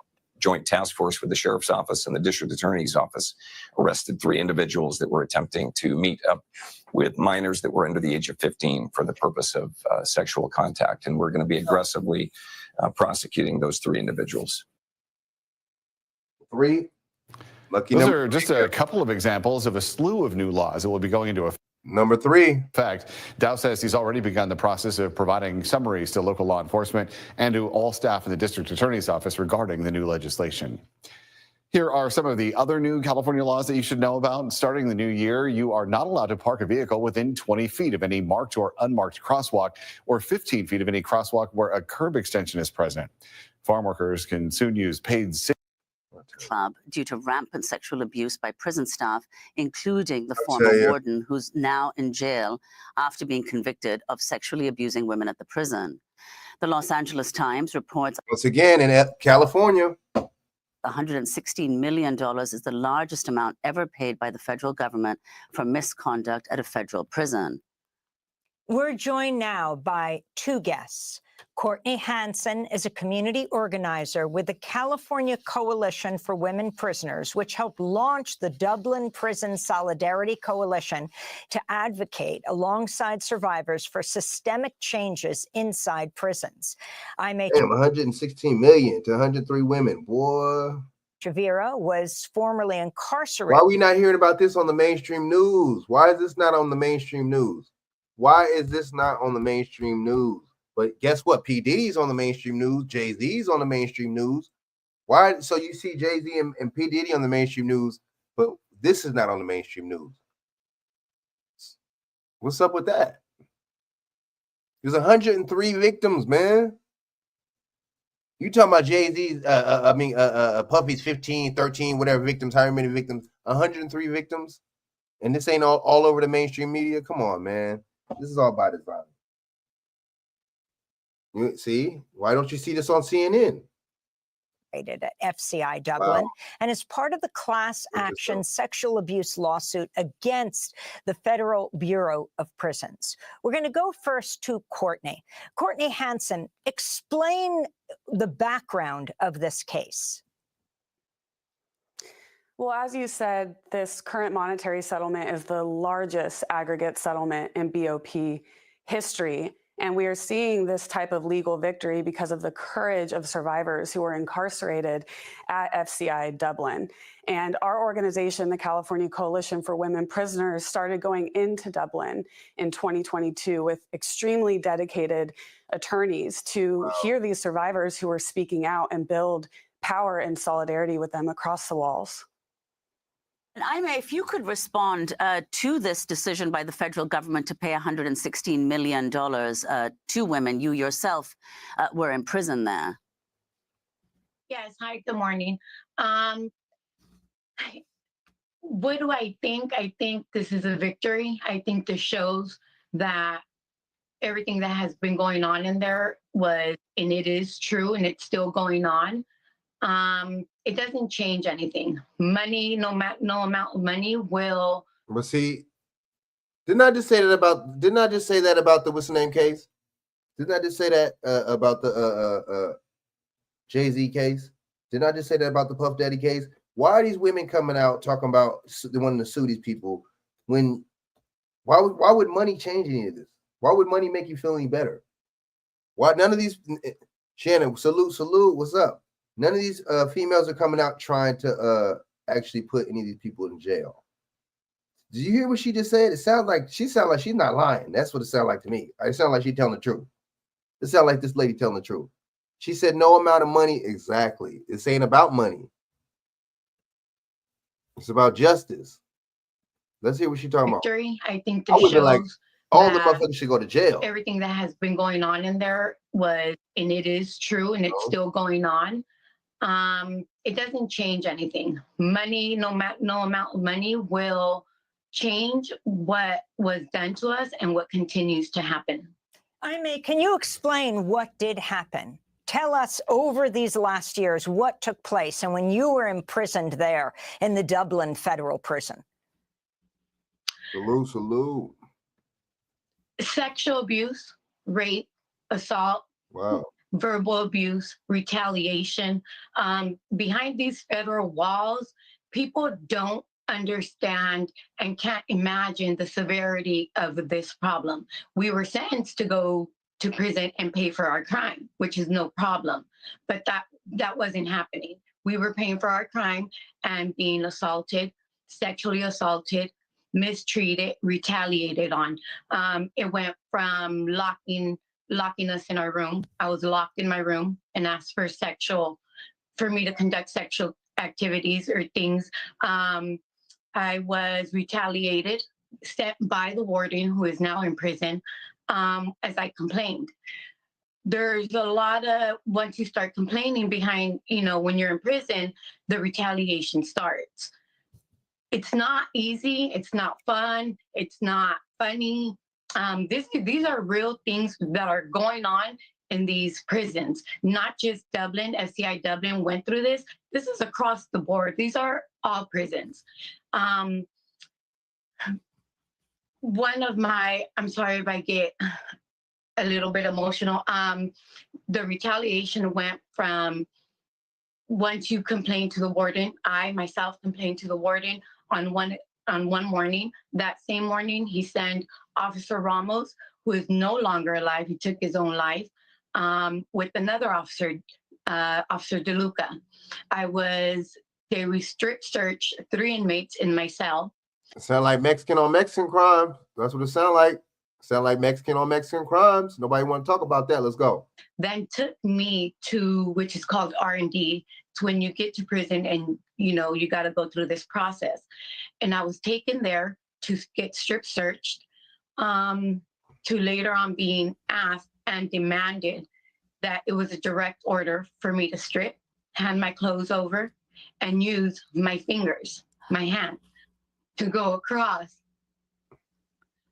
my private part. Not one, not two, a couple, more than a couple of times. Is this right? Is this what? I don't think my judge sentenced me to go through this. These are heinous crimes. The punishment that I believe they should get is more than what we have gotten. We have gotten very far, and I'm very grateful. I have joy, but we still have a long journey ahead of us to keep fighting for. Damn, that's crazy, man. You don't hear that on the news. These officers. You hear Jay-Z and Puffy on the news, but not this. In uniform to be held accountable. I just want to say how brave you are, what a woman of courage you are to be willing to speak out about what happened to you. And of course, what this has led to is this more than $100 million settlement. That's crazy, man. That's a lot of different women, man. That's a grip of different. Boy, I tell you, they be doing, man. This establishment, California, we already knew California Correction was, they was corrupt, and even what's the name? The state with Lee Baca was beating the inmates, whipping on people, beating on people, man. He ended up going to jail, right?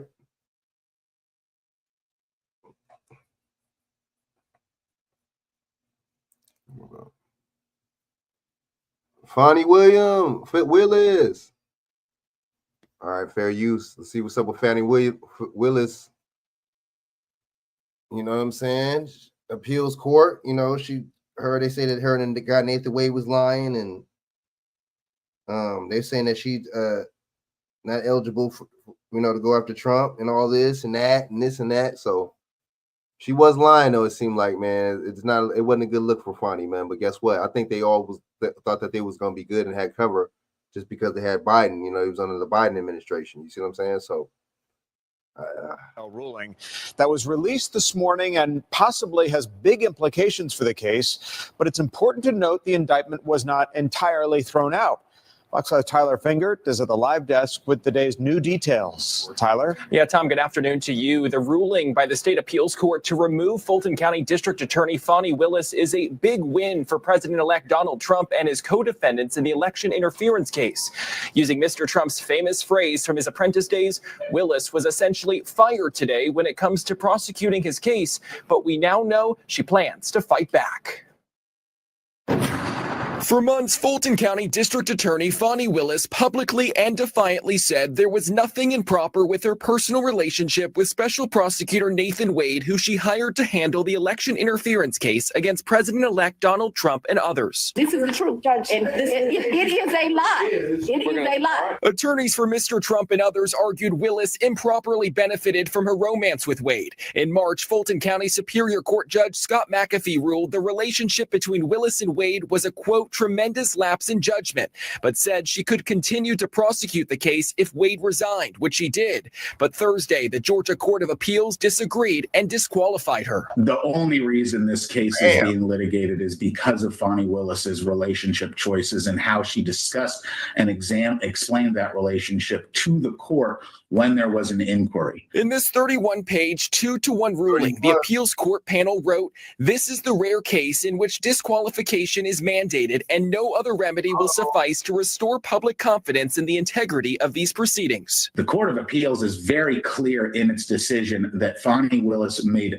terrible errors in judgment when it came to discussing her relationship with Nathan Wade. It wasn't a clear-cut decision for the appeals court. Judge Benjamin Land disagreed with the ruling, writing, quote, "I am particularly troubled by the fact that the majority has taken what has long been a discretionary decision for the trial court to make and converted it to something else entirely." The Georgia Court of Appeals ruling disqualifying Fani Willis's office from pursuing the case against incoming President Trump is based on some pretty strong law. The president-elect's Georgia attorney, Steve Sadow, said the decision was, quote, well-reasoned and just. He went on to say, quote, "This decision puts an end to a politically motivated persecution of the next president of the United States," end quote.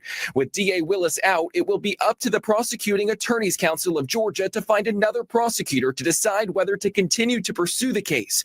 Willis's office says it plans to appeal the ruling to the state Supreme Court. This is a setup by the Court of Appeals. It's basically a softball to the Georgia Supreme Court so the Georgia Supreme Court can really nail down these conflict rules and set a policy for the entire state. We reached out to the district attorney's office for comment, but have not heard back. And while the ruling is a defeat for DA Willis, it is not a total loss. The president-elect and some of the remaining defendants wanted the indictment dismissed, but the appeals court refused to do that. At the live desk, Tyler Fingert, Fox 5 News. All right, Tyler, thanks. The future of your business is here. With Wix, you get advanced AI capabilities for more customization, more time, and more growth. Speed up your website copy with an AI text generator that delivers a consistent brand voice to every corner of your site. Unlimited unique visuals enhance every piece of content you create. Instantly transform any idea into an image right from the comfort of your platform. And win back hours of hard work with AI-powered emails designed to perform. More conversions, less hassle. Smart benchmarks show you exactly where you stand in the market. See what's working and what needs work so you can quickly spot your next opportunity and take your business where you want to go. Oh, and we're just getting started. Go to Wix.com and make it happen. Powerful natural detox. Delightful lime taste. Flavorful. Beautiful. Chlorophyll. Chlorophyll stick packs. Only from Nature's Sunshine. Oh, yeah, that's bomb right there. Chlorophyll. That chlorophyll's it. All right, man. Hold up, man. We do want to continue talking about Fani Willis. All right, man. You know what I'm saying? Fani Willis. Yeah, man, that's ridiculous, man. All the stuff that's going on. What's the name going on strike, man? What's up with Amazon? What's this? Fair use.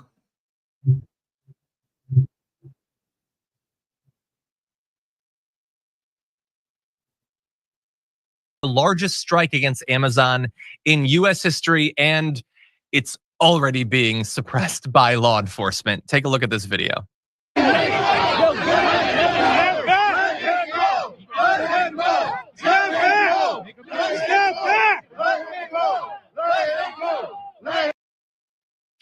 So I swear to God, we decided we're going to do a story on this major strike against this massive corporation, and we can't even get to our first broadcast to talk about it before the videos come out of people being arrested for trying to join the strike. That was an Amazon worker who just tried to join the strikers and is being hauled away. I literally couldn't even tell you what the crime that they're being charged with, except that it's Amazon. They're going to be protected by law enforcement. The state is always going to protect these major corporations. And you can see some amazing symbolic photos going around. Take a look at this. The NYPD locked arms to protect Amazon, like forming a human chain to protect them. Let's be very clear. But see, that's what the police is about, to protect the municipalities. You know what I'm saying? Yeah, it's the municipality. That's all. That's all it is. The policies of the municipalities. That's all it is.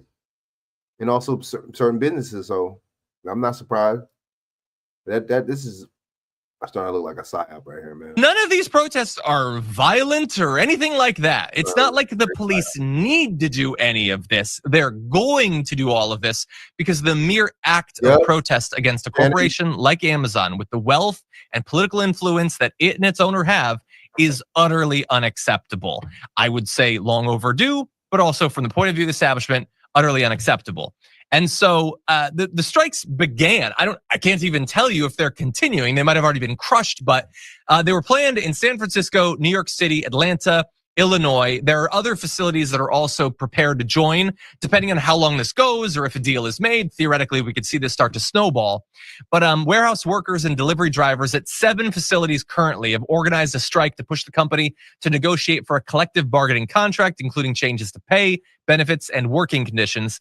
The Teamsters say they've also organized picket lines at hundreds of additional warehouses and delivery hubs, encouraging non-unionized workers to picket under the U.S. labor law that protects workers' rights to take collective action to advance their interests. And obviously, this is timed to be in that immediate run-up to Christmas, when Amazon deliveries are, I guess, most necessary. They want to put as much pressure on Amazon as possible. Yaz, this is huge potentially as the possibility of becoming one of the most major strikes in the last few years. What do you make of this? Long overdue, right? We would all love to live in a country where the products and services that we consume and use are ethical, right? And that they help the workers and they help the people and they help society and all these things. But that simply is not the world that we live in, because we live in a capitalistic society. And capitalism, by definition, is not the best thing for the workers, because if you pay the workers enough, if you give them more concessions, then it's worse for the bottom line and worse for the business, right? The thing I don't get about this is the cops who are there, like joining, like making a chain and protecting Amazon. Like the cops, they have a union, they have protections, they reap the benefits of collective bargaining. And here they are, just like doing what they're told, just following orders.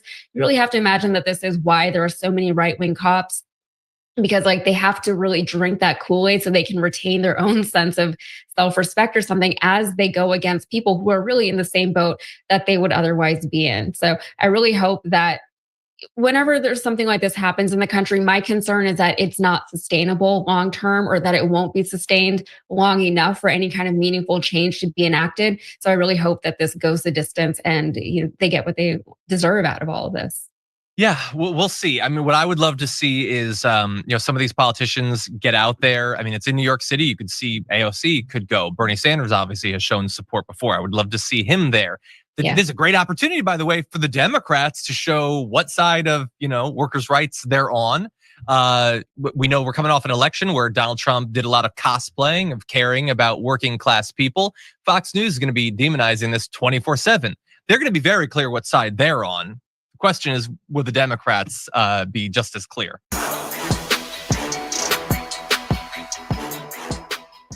When you click the join button and become a tier 2 member, you get access to all of our weekly top 10 lists. What are you waiting for? Attention all internet users. Stop seeing ads for free when you can get paid to see them.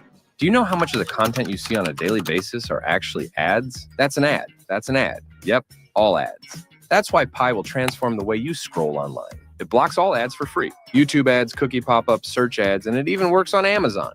But that's not even the best part. Pi is the first ever ad blocker that will pay you if you opt in to see ads. You can finally get straight to your search results without being bombarded with a million ads. And unlike most ad blockers, you know this one is working because you can physically see your ads disappear. Browsing online has never been faster, easier, or better. Download Pi today.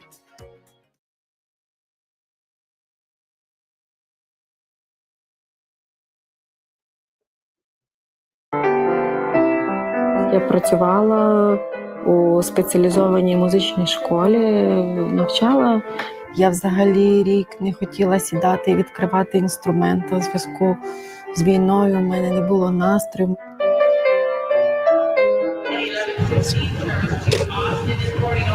I am happy, I am excited. I cannot express my feelings more because I was waiting for this arrival about 2 months.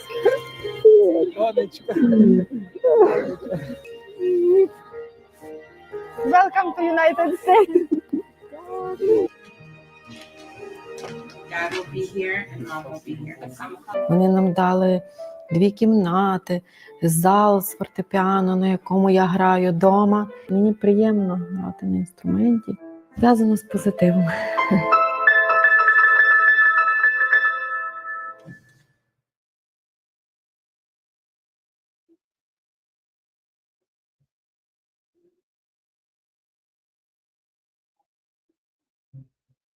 This news is funded by viewers like you. Please support our work at democracynow.org/give. This is Democracy Now!, democracynow.org. I'm Amy Goodman. We end today's show looking at another potential political prisoner, this time here in the United States, Omali Yeshitela, the longtime chair of the African People's Socialist Party, leader of the Uhuru movement.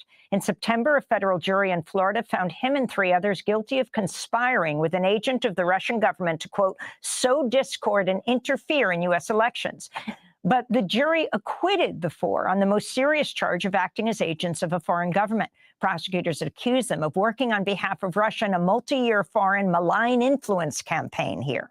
Omali Yeshitela and his co-defendants, Penny Hess and Jesse Neville, have become known as the Uhuru Three. They'll be sentenced next Monday, face up to 5 years in prison. A 4th person, Gazi Kodzo of the Black Hammer Party, has already been sentenced to 5 years probation. Yeshitela's lawyers had argued the government was targeting the African People's Socialist Party over its longtime criticism of U.S. policy at home and abroad.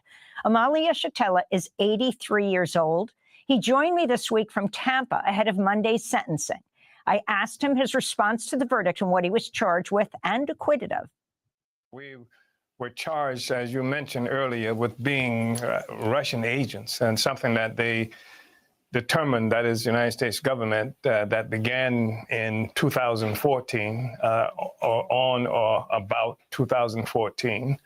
And extended up until July 29, 2022, according to them. So after 50 years or so, more, 60 years in my instance of working for the liberation of African people, the U.S. government determined that that since 2014, I became an employee, an agent under the direction and control of a foreign government, namely Russia.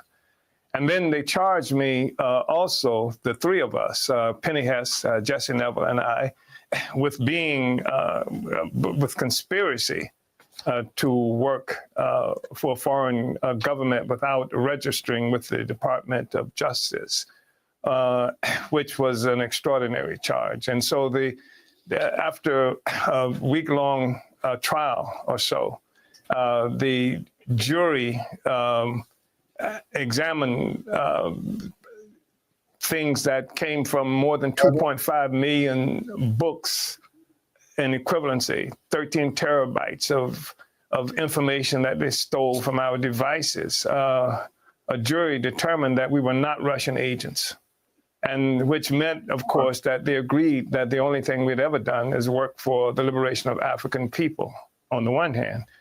On the other hand, they convicted us of conspiracy to do something that never happened. And the Russian agent charge carried with it a 10-year prison sentence. And the conspiracy charge carries us, the conviction carries the possibility of a 5-year prison sentence and $250,000 fine. So on December 16th, we'll be going to Tampa, Florida, and we want everybody to come with us to face sentencing for, as they said, conspiring to do something that never happened. You've long been known as an anti-war activist from Vietnam, This is what I'm talking Iraq, about. Afghanistan. How do you conspire to do something that never? See, you see how they hit us with this conspiracy, with these vague. How are you gonna hit somebody with conspiracy? So conspiracy is we think that you were gonna do something. You see what I'm saying? How's that? Boy, I tell you, keep you in. Keep, you know what I'm saying, to mold it, keep going, keep the prison industrial complex going, man. I'm telling y'all. Keep the prison industrial complex going. I'll tell y'all. All right, let's go. Let's go. In this case, they said that your activism against the U.S. being involved with Ukraine and Russia's invasion of Ukraine was working on behalf of Russia. Can you respond? Yeah, it's a ridiculous assumption. The fact is, our party has, against every notorious war that the United States government has been involved in. We concluded a long time ago the inability of the United States to engage in a just war. And we were opposed to what they were doing in Vietnam. The United States did in Vietnam. We were opposed to the aggression against Cuba, the aggression against peoples all around the world. And this notion that somehow the Russians had to tell us to be opposed to what's happening in Ukraine is ridiculous for a number of reasons. And one of them being that, generally speaking, the Black liberation movement in this country has historically been opposed to those wars. And that's been a strategic problem for the United States, that even Foreign Affairs, one of the journals of the leading thinking representatives of the ruling class in this country, has complained about affecting in a negative way U.S. foreign policy because Black people have always been opposed to these wars. And that was true of us, too. So the notion that somehow the Russians had to teach us to do this is ridiculous. And I also think it's important to say that we believe in free speech in a very serious way, that this was an assault on freedom of speech, the First Amendment, the Bill of Rights, and that Black people in this country have been in the vanguard of the struggle for the Bill of Rights for freedom. That's facts, but yeah, that what's the name? That's what they coming for, man. That they coming for the freedom of speech. I'm telling y'all, I don't understand why they're coming for our rights, man. Free speech, and that's been absolutely necessary because when the First Amendment, the Bill of Rights, was ratified by the United States Congress in 1791, Black people were property. We had no rights to speak or do anything like that. So who else would fight harder for the right to free speech, the right for freedom of assembly, the Bill of Rights, than Black people? And we've been in the vanguard, and so there's nothing that is new about that. And this assault that they're making on the Uhuru movement, the African People's Socialist Party, is actually an assault on African people, our agency, our right to have freedom of thought, to convict us of thinking something that, and what they say we think is up to their interpretation. So we didn't. Exactly. That's what the thing. He's right. How come what you think, we think, or what you think we're talking about is up to your interpretation? That's what the media is for. To give you their interpretation, right? To shape your popular opinion. You see what I'm saying? That's what the media is for. Straight up. I don't know what y'all, if y'all don't know that, but that's exactly what that media is for. You know what I'm saying? And that's exactly what they do. They do a pretty good job of it too, man. I ain't even gonna lie. They do a pretty good job of it. You see what I'm saying? That's the mainstream media.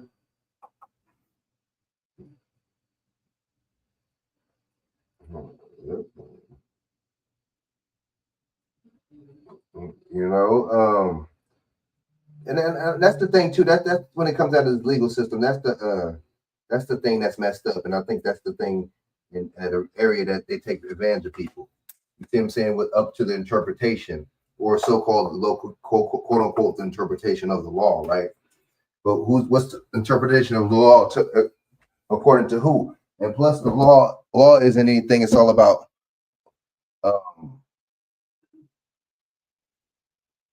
legalities. That's what it's about. See what I'm saying? So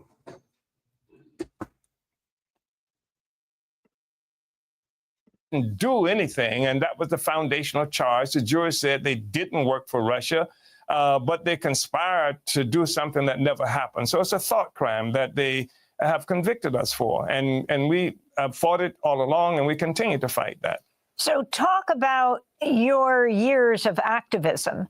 When we last spoke, you said you have attended other international conferences, for example, in Spain, where your expenses were paid by a Spanish NGO. And explain the comparison you made with going to a conference in Russia, and talk about the issues you've raised. Well, in the indictment, or certainly the press release around the indictment, the United States government declared that we took this expense-paid trip to Moscow. And they made it sound as if somehow there was some lavish occurrence that was paid for by Moscow. When the truth is, it was simple that they paid for our travel to go to Moscow. They paid for housing while we were in Moscow. And when I say they, I'm talking about a non-governmental organization in Moscow, paid for that, and to attend conferences, international conferences, one of which had to do with a situation of nations of people who were struggling for liberation, for self-determination. And that was in 2015. I took 2 trips to Moscow.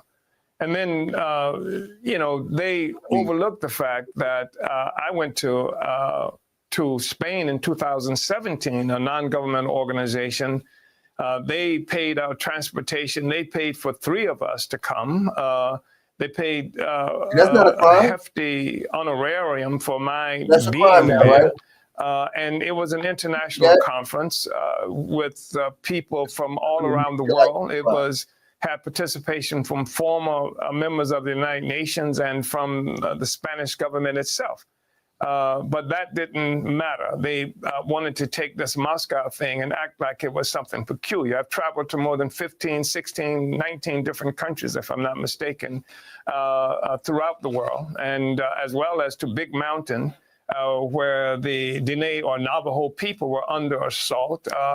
And I've done this partially because it's my responsibility to do it, to end the isolation that had occurred of our movement. We were attacked in the 1960s, and we were alone, the African Liberation Movement. We were isolated, and I wanted to make sure that didn't happen again. I wanted to win as many people around the world to recognize what our struggle is all about, and to have friends for our movement. And so that's part of what this was about. Another aspect of it was showing solidarity to other peoples who were oppressed, the indigenous people. And even as we have this discussion now, it happens with recognition that Leonard Peltier, an indigenous man, has been locked up for nearly 50 years for trying to defend the indigenous people. And you notice none of these people are Biden, none of them. Trump, none of these people are trying to get any of these indictions. You know what I'm saying? These political prisoners out of jail. None of them. They ain't talking about pardon. You know what I'm saying? How come they ain't pardon none of these people? Right? You don't never hear about no political prisoners pardon. Y'all notice that? All right, so let me get into something else. Very interesting stuff, man. I don't know, man. What y'all think? Hold on.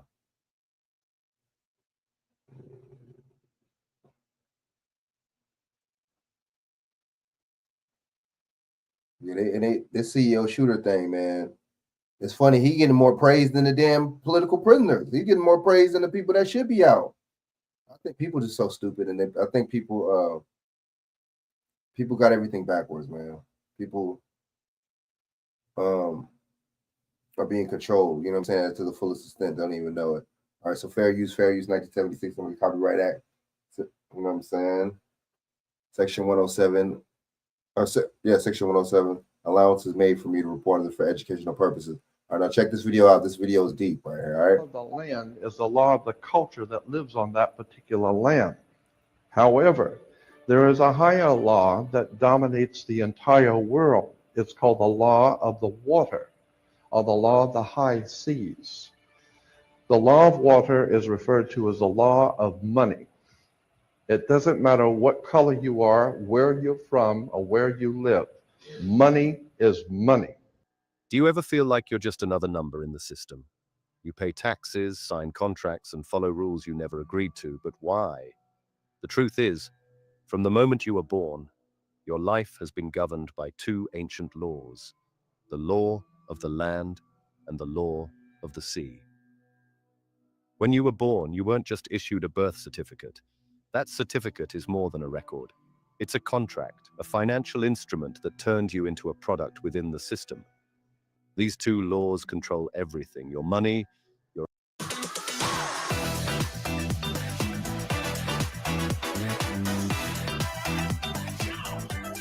identity, and even the courts. Under the law of the sea, you're treated as cargo, tracked, taxed, and traded. Under the law of the land, your freedoms are restricted by local rules and customs. Ever notice how your name appears in all caps on your birth certificate, driver's license, and government documents? That's not random. It's part of a system rooted in maritime trading laws that treat you not as a living being, but as a corporation. Step into a courtroom, and the signs are everywhere. The judge sits higher than you, symbolizing authority. The dock where you stand mimics how ships dock in ports. The bar separates you from the judge's bench, tying back to banks where commerce is controlled. Even the gold fringe on the flag signifies maritime law. These aren't mere decorations. They're reminders of a hidden system where everything, including you, is commerce. Here's the catch. By showing up, you're consenting to this system. In court, you're not treated as a person.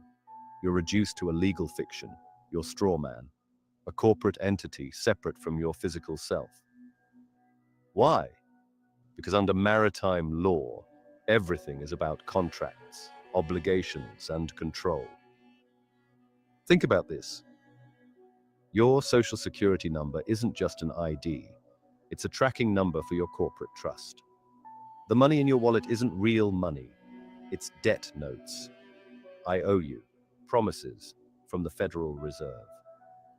Every license you hold, contract you sign, and tax you pay feeds into this system, whether you realize it or not. But here's what most people miss. This system only works through consent.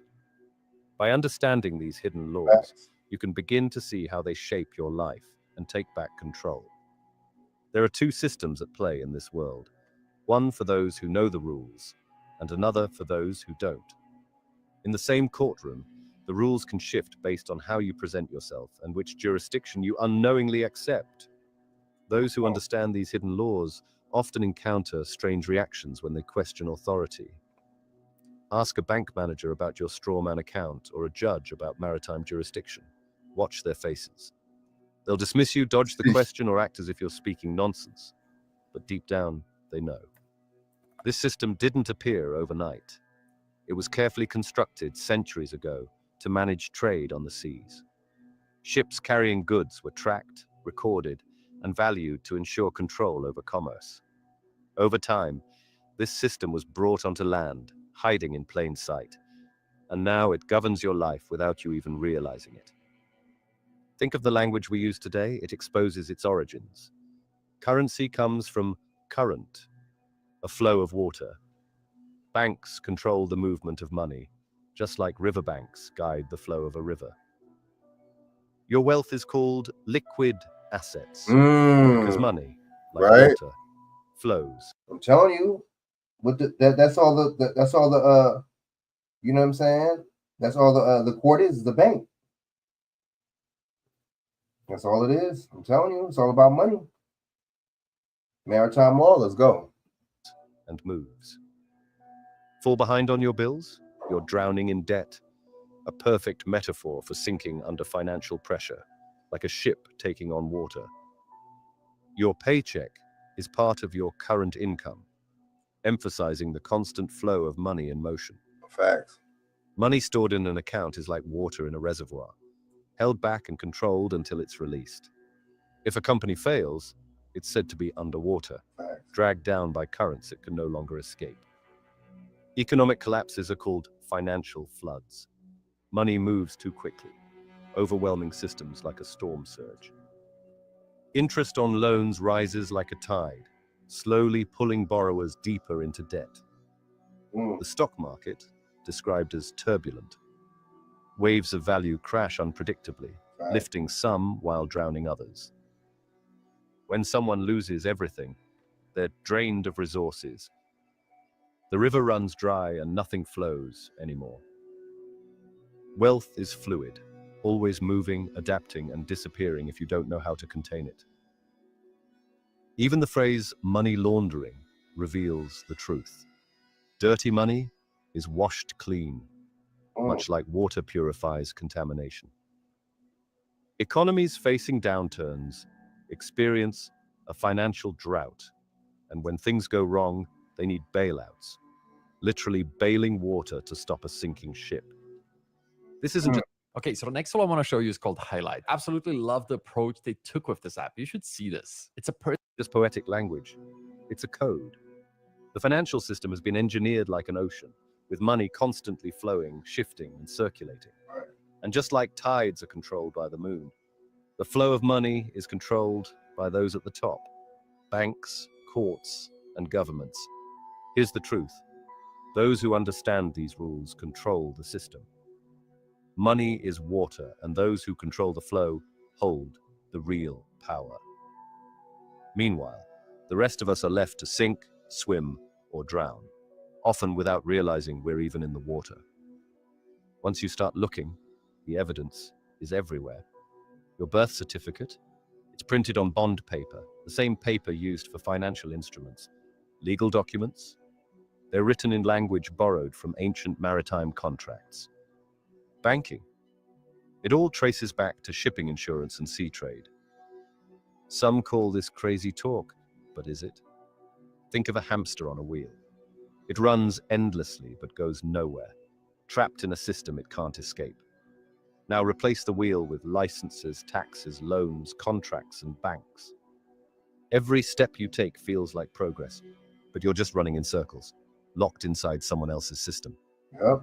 Take a closer look. You need a license to drive, to marry, or to start a business. Each one is a contract binding you to rules you never wrote. You pay taxes on your income, your property, and even your food. These taxes are enforced under maritime law, treating you as a commercial entity. Facts. Another vessel on the books. Facts. A loan, it's not just borrowing money.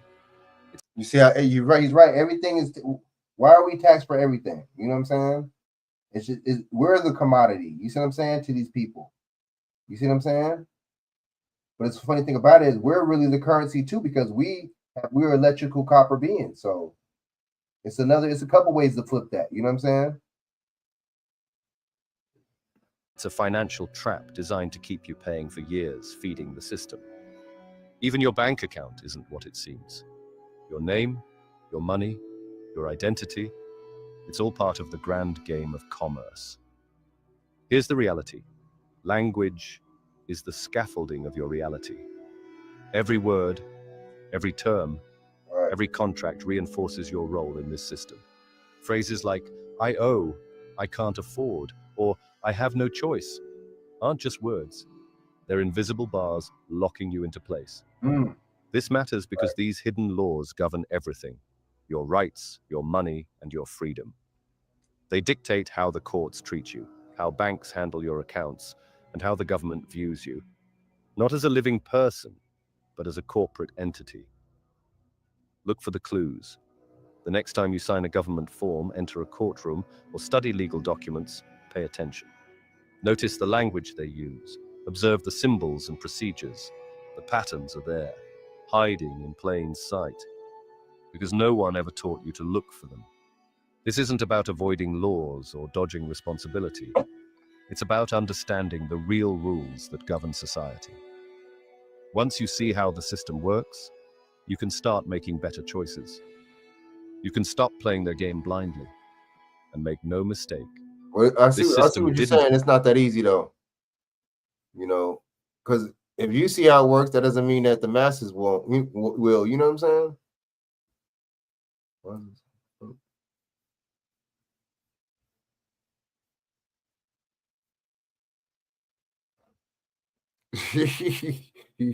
Right here. There goes solution to act like he's going to drop something on you, and then the truth, he expects you to fall. Oh man, I'm waiting on his solutions. Look at me again. They can take your money, and I'm waiting for him to teach us not how to be taxed and taking advantage of it. Partner, you got a point, man. You got a point. That's a good point. Homeboy been talking about 5 to 10 minutes and haven't told us anything about it. I haven't already heard. Appear overnight. It grew from old sea trading laws, rules designed centuries ago to govern commerce on the oceans. In the 1600s, ships carried goods across treacherous waters, and merchants needed systems to settle disputes, protect cargo, and handle trade. Over time, these maritime laws left the sea and crept onto the land, embedding themselves into your courts, banks, and governments. Facts. Ships were like floating nations. The captain acted as judge, and the flag they flew determined whose rules they followed. The system worked so efficiently that governments adopted it, merging it with their Mac immerses you in a universe with thousands of star systems like never before. legal codes. The British Empire spread these laws around the world, embedding them so deeply that even newly independent nations still follow British-style courts today.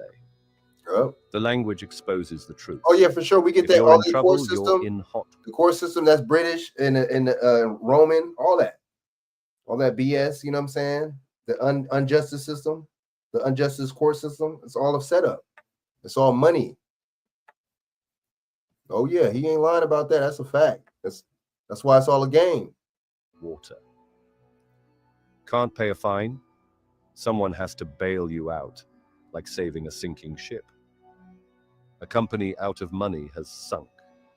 To survive, you must stay above water. Facts. Your paycheck is current income, money flowing like a river's current. Banks hold your money in accounts, like goods held on a dock. Assets are liquid, because money flows in and out like water. A mortgage means death pledge. Facts. A contract that ends only when it's paid or when you die. Fail to pay your debts, and your property is seized. A term from maritime warfare, where ships and cargo were captured at sea. Right here. Revenue ties back to Latin revenire, meaning to return. Loan, make the judge bow down. Just like Nigga, the please. tides. Let's see the video of this happening. Companies float stock on the market. If they fail, they sink. Investors navigate financial tides and waves. And it doesn't stop there. When you sign a contract, you're tied up in obligations, like a ship moored to the dock. The judge presides over court proceedings, just as a captain presides over his vessel. Lawyers practice law because the system is a performance, just like contracts written for ships and They practice law, just like a doctor practices medicine, right? That just goes to show you, it's like he said, it's a script, and they don't really know it. So are they professionals? So you got to go to all that year doctorate school and all that just to be called yourself a doctor or professional, right? And you still practicing medicine, just like you got to go all them years to go to law school, call yourself a professional, and you still practicing law. Wow. What is he actually telling us to do about the issues? and cargo. True. Breach of contract? It's the same as a breach in a ship's hull. Companies facing closure liquidate assets because commerce has always been tied to water. Even shipping goods online comes from this system. Goods used to be literally shipped across oceans. Everything ties back to water and commerce. The stock market, contracts, courtrooms, and even your finances. They all operate on maritime principles. You are the cargo. Your name, your labor, and your life are the goods being tracked, traded, and taxed. The system isn't hiding. It's right in front of you, woven into the very language we use. Strange. Maybe. But strange doesn't mean false. The clues are everywhere, in every courthouse, on every contract, and in every history book, if you just know where to look. Once you see it, you can't unsee it. And once you understand it, you can stop being the hamster on the wheel and start reclaiming control. This system, rooted in ancient maritime laws, isn't just about commerce nor history. It's about control. And once you see it, you'll realize how deeply it infiltrates every aspect of your life. Let's go further. What if I told you that you're not just part of the system? You are the system. Your existence, your labor, your identity, everything has been commodified, tracked, and monetized. And the system keeps growing and changing. But it still uses basic ideas from sea trade, contracts, jurisdiction, and treating things as property. Modern business law builds on these old foundations. These sea laws shaped how we think about rights and rules. They mixed with other legal ideas, but kept their basic form. They still influence how courts and governments work today. Looking at current laws shows clear links to this history.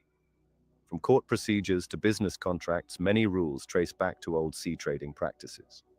This knowledge explains why our legal system works the way it does.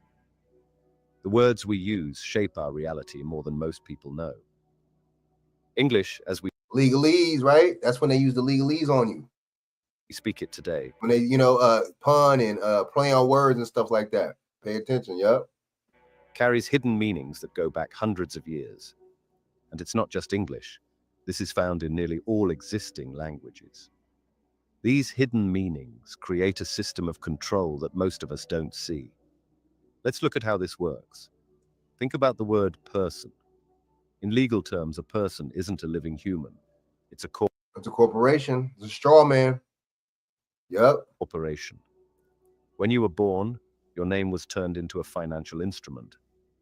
But did you know there's a hidden number on your birth certificate? Check the back. You'll often find a red or black serial number. That number is tied to a bond traded on international markets. Facts.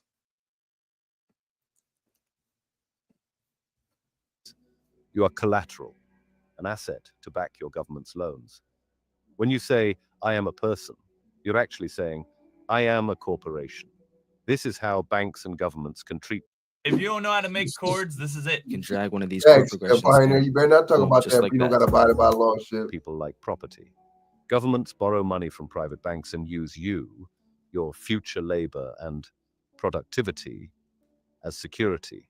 Facts. Yep. That's the bank. You're the bank security. Yep. That's true. Think of it this way. You are the cargo that gives the system its value. The word understand has a hidden meaning too. When broken down, understand means to stand. Stand under their authority. Yep. That's facts. Understand. And under authority. So when someone asks, do you understand? And you say, yes, you're agreeing to stand under their authority. This happens in courts all the time.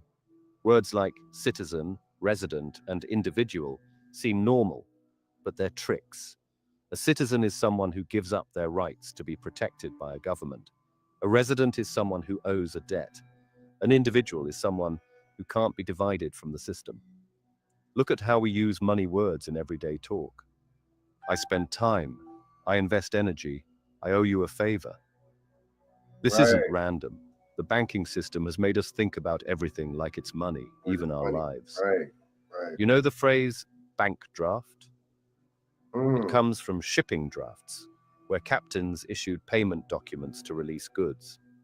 Your bank releases your funds in the same way, only when all conditions of the system are satisfied. Facts. Talk about that nigga standing in front of the judge with handcuffs. Talk about he doesn't have to respect the court because the American flag has fringes on it. Oh boy. Courts use special language too. Notice how everything in court is written in all capital letters? Facts. That's because they're talking about corporations, right, not living people.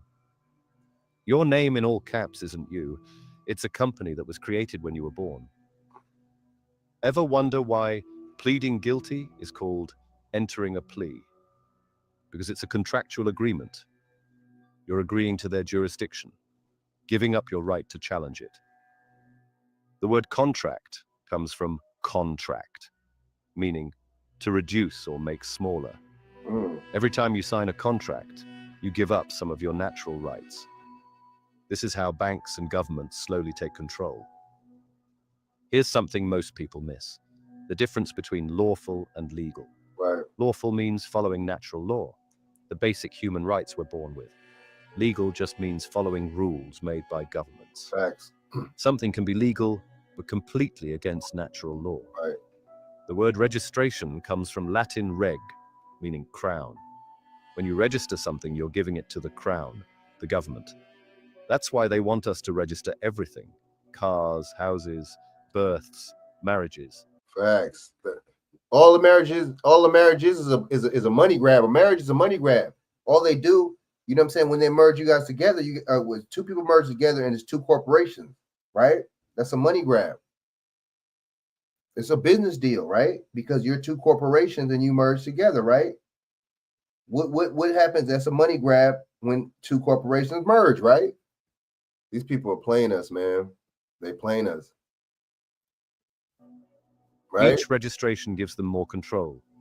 Even simple words like must, should, and shall have hidden legal meanings. So if you don't agree with his jurisdiction, Must does that mean means he may, can get up and should walk free hell? means Get out of jail free optional, hell? and No. shall means may. But most people think these words mean something has to be done. Something can be legal, but completely against natural law. Facts. The word registration comes from Latin reg, meaning crown. When you register something, you're giving it to the crown, the government. That's why they want us to register everything: cars, houses, births, marriages. Each registration gives them more control. Even simple words like must, should, and shall have hidden legal meanings. Must means may, should means optional, and shall means may. But most people think these words mean something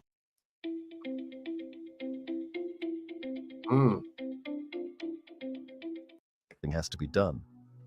This confusion helps them control us. Think about how we talk about money, making money, earning a living. These phrases make us think we have to work for the right to live. But no one should have to earn the right to be alive. That's a natural right. The phrase mind control makes people think of science fiction. But controlling minds through language happens every day. TV news uses special words to make us feel certain ways. Politicians use language to make bad things sound good. Here's a big one: the word name. When you say, "My name is," you're claiming to be the name. But you're not a name. You're a living being. The name is a piece of paper property that banks and governments control. The word summons has magic power in their system. It means to call up the dead. When courts summon you, they're treating you like a dead entity, a corporation, not a living person. They use Latin in law because it's the language of the dead. Ancient Rome treated people as dead entities to control them. Today's legal system does the same thing. Right. Breaking free starts with learning what words really mean. Once you understand their tricks, you can avoid giving away your rights. Facts. You can learn to use words that keep your freedom. That's that. I mean, I think not just one person, two people. I think if multiple people come together, we come together on a big scale, yeah, but not just Harry. You know what I'm saying? you know, Joe Schmo over here. You know what I'm saying? It's not gonna work like that. It don't work like that. You know what I mean? It has to be a good amount of people, man, on the same accord. Instead of giving it away. Speaking and writing carefully makes a difference. Right. Instead of saying, I am John, say, I am called John. Instead of saying, I understand, say, I comprehend, or I hear you. Small changes like these maintain your rights. These language tricks go back to old banking and shipping laws. Bankers and lawyers still use this system to control trade, money, and people. But now you know some of their secrets. Knowledge of these words gives power back to regular people. Facts. The birth certificate represents one of the most significant documents in our lives, but few people know its true purpose. Let's look at what happens right after a baby is born in a hospital. I want to see a Within video hours of birth, hospital staff create a record of live birth. Police or from Parents death, fill out to see. paperwork, providing their names and other details. This information goes to state agencies, which then produce the official birth certificate. But this document does something very strange. It creates a legal entity separate from the living baby. Uh-oh. Think of it like this. You have two versions of yourself. The flesh and blood you, born from your mother, and the paper you, created by the government through the birth certificate. This paper version of you is called the legal person or legal fiction. The government assigns this legal person a social security number, which acts like a tracking number for a corporation. This number links to every financial transaction, tax payment, and government document throughout your life. Most people don't realize they're acting as representatives of their legal fiction when they sign documents, pay taxes, or get licenses. Right. The name on your driver's license, credit cards, and bank accounts isn't actually you. It's the legal fiction created by your birth certificate. This system turns living people into corporate entities that can be managed under commercial law. The birth certificate serves as proof that you voluntarily entered into this system, even though neither you nor your parents likely knew what was happening. The process goes back to the 1930s, when the United States went bankrupt. The government needed a way to create value and credit. Yep, the facts. Yep. It's all a scam. All a scam. The biggest scammers is the government. So they started using citizens as collateral through their birth certificates. Each certificate represents a share in USA Incorporated, traded on financial markets. The difference between you and your legal fiction matters in court. When you appear in court, you represent your straw man, the legal person. Facts. The judge addresses the legal fiction, not the living being.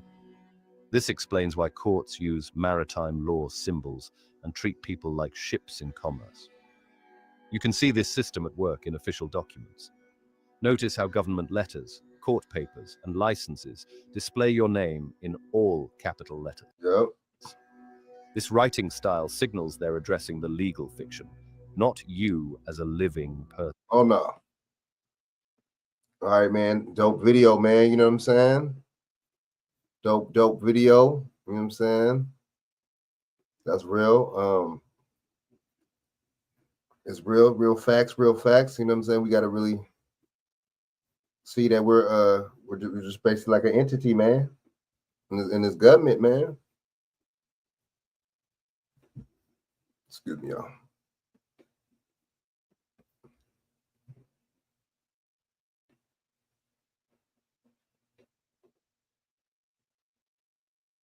You know what I'm saying?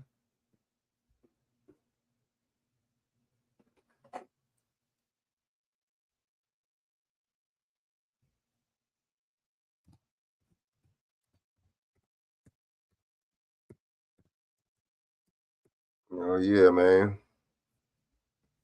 Hold up, y'all.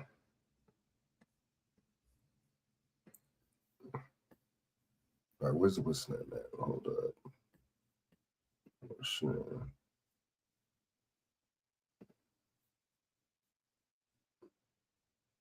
Look at this little thing I just popped up real quick. Story, man, crazy.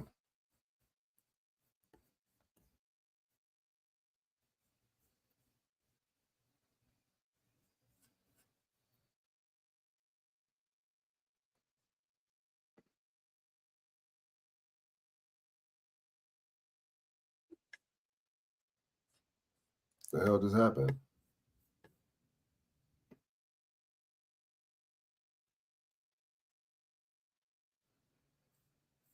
Oh. Hold up.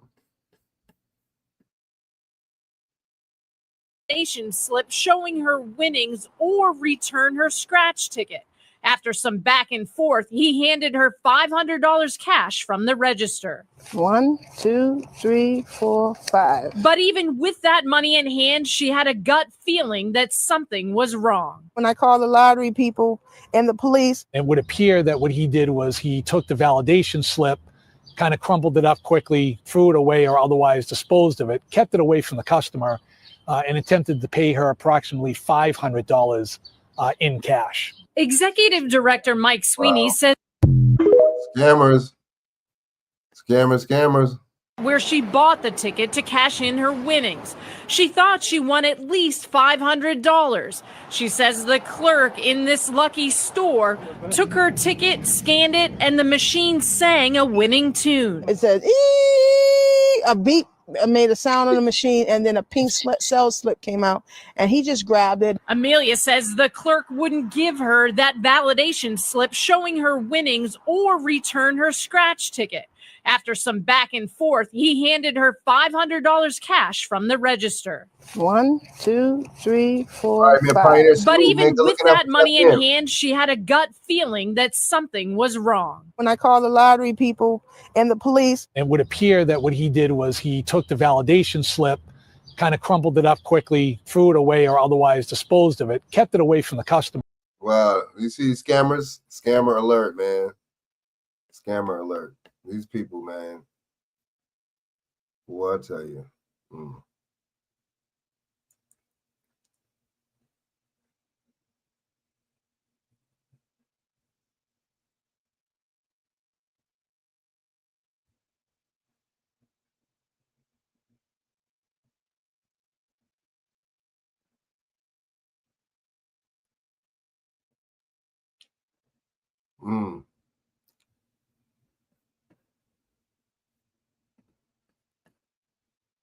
Uh-oh. Uh-oh.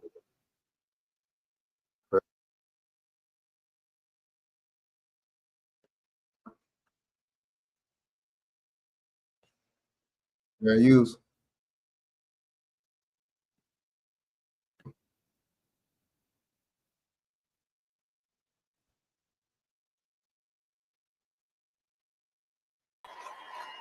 And ladies and gentlemen, God delivered Diddy, baby! Wow. We did it! God did it! That's your country! You live in a red kingdom with teeny little blue dots. And boy, would there be any blue dots if we had voter ID and same-day voting? I don't think so. Look at this map. This is the map of the 2024 election. The arrows indicate how far right or left the country went. The entire country swung to the side of sanity and to the side of freedom. And we are living in a glorious moment, ladies and gentlemen. Wow.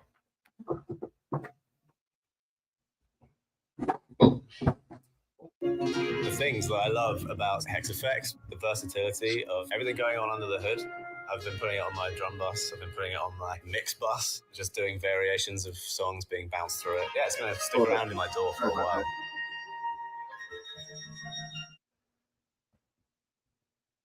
Right? Now, you might ask yourself, why is it illegal to obtain this in the state of Israel? Because it proves through your DNA that Jews around the world have no ancestral ties to the land of Israel. Because it proves through your DNA that Jews around the world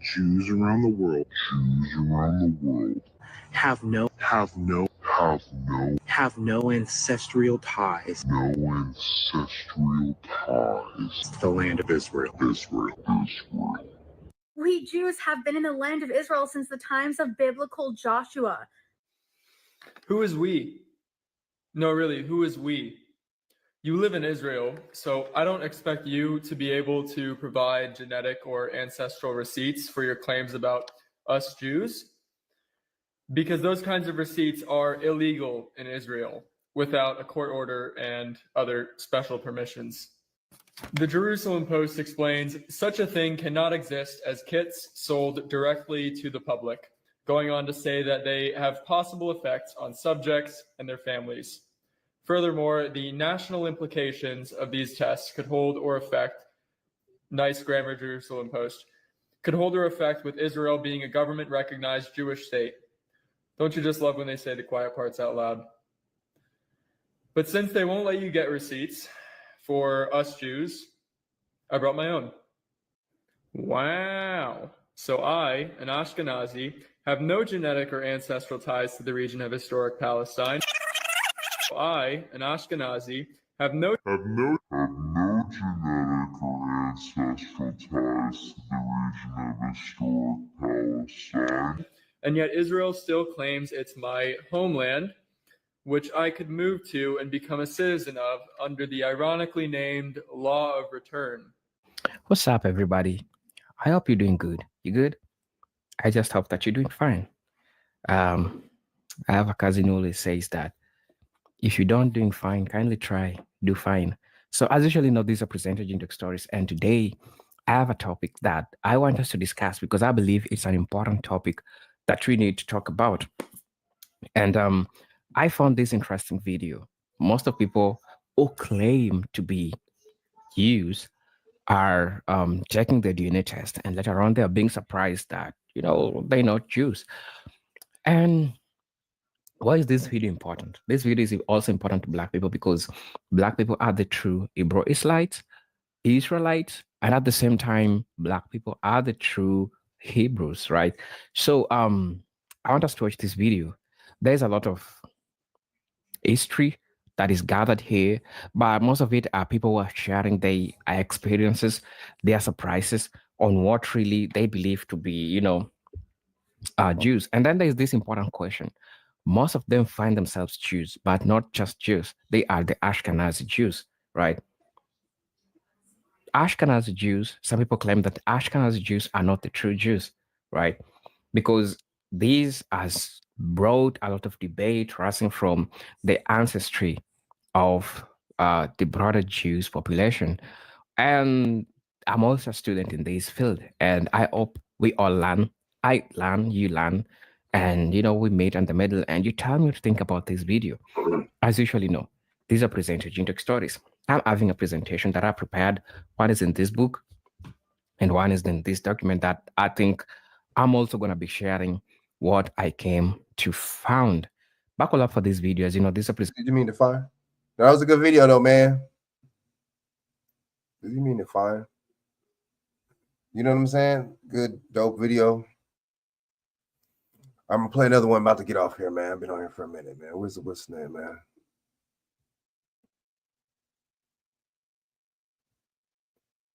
One more, man. All these places going on strike, huh? I should play the what's the name? Oh, yeah, this is the update from when I played this last week. The story. Wow. Weird. All right.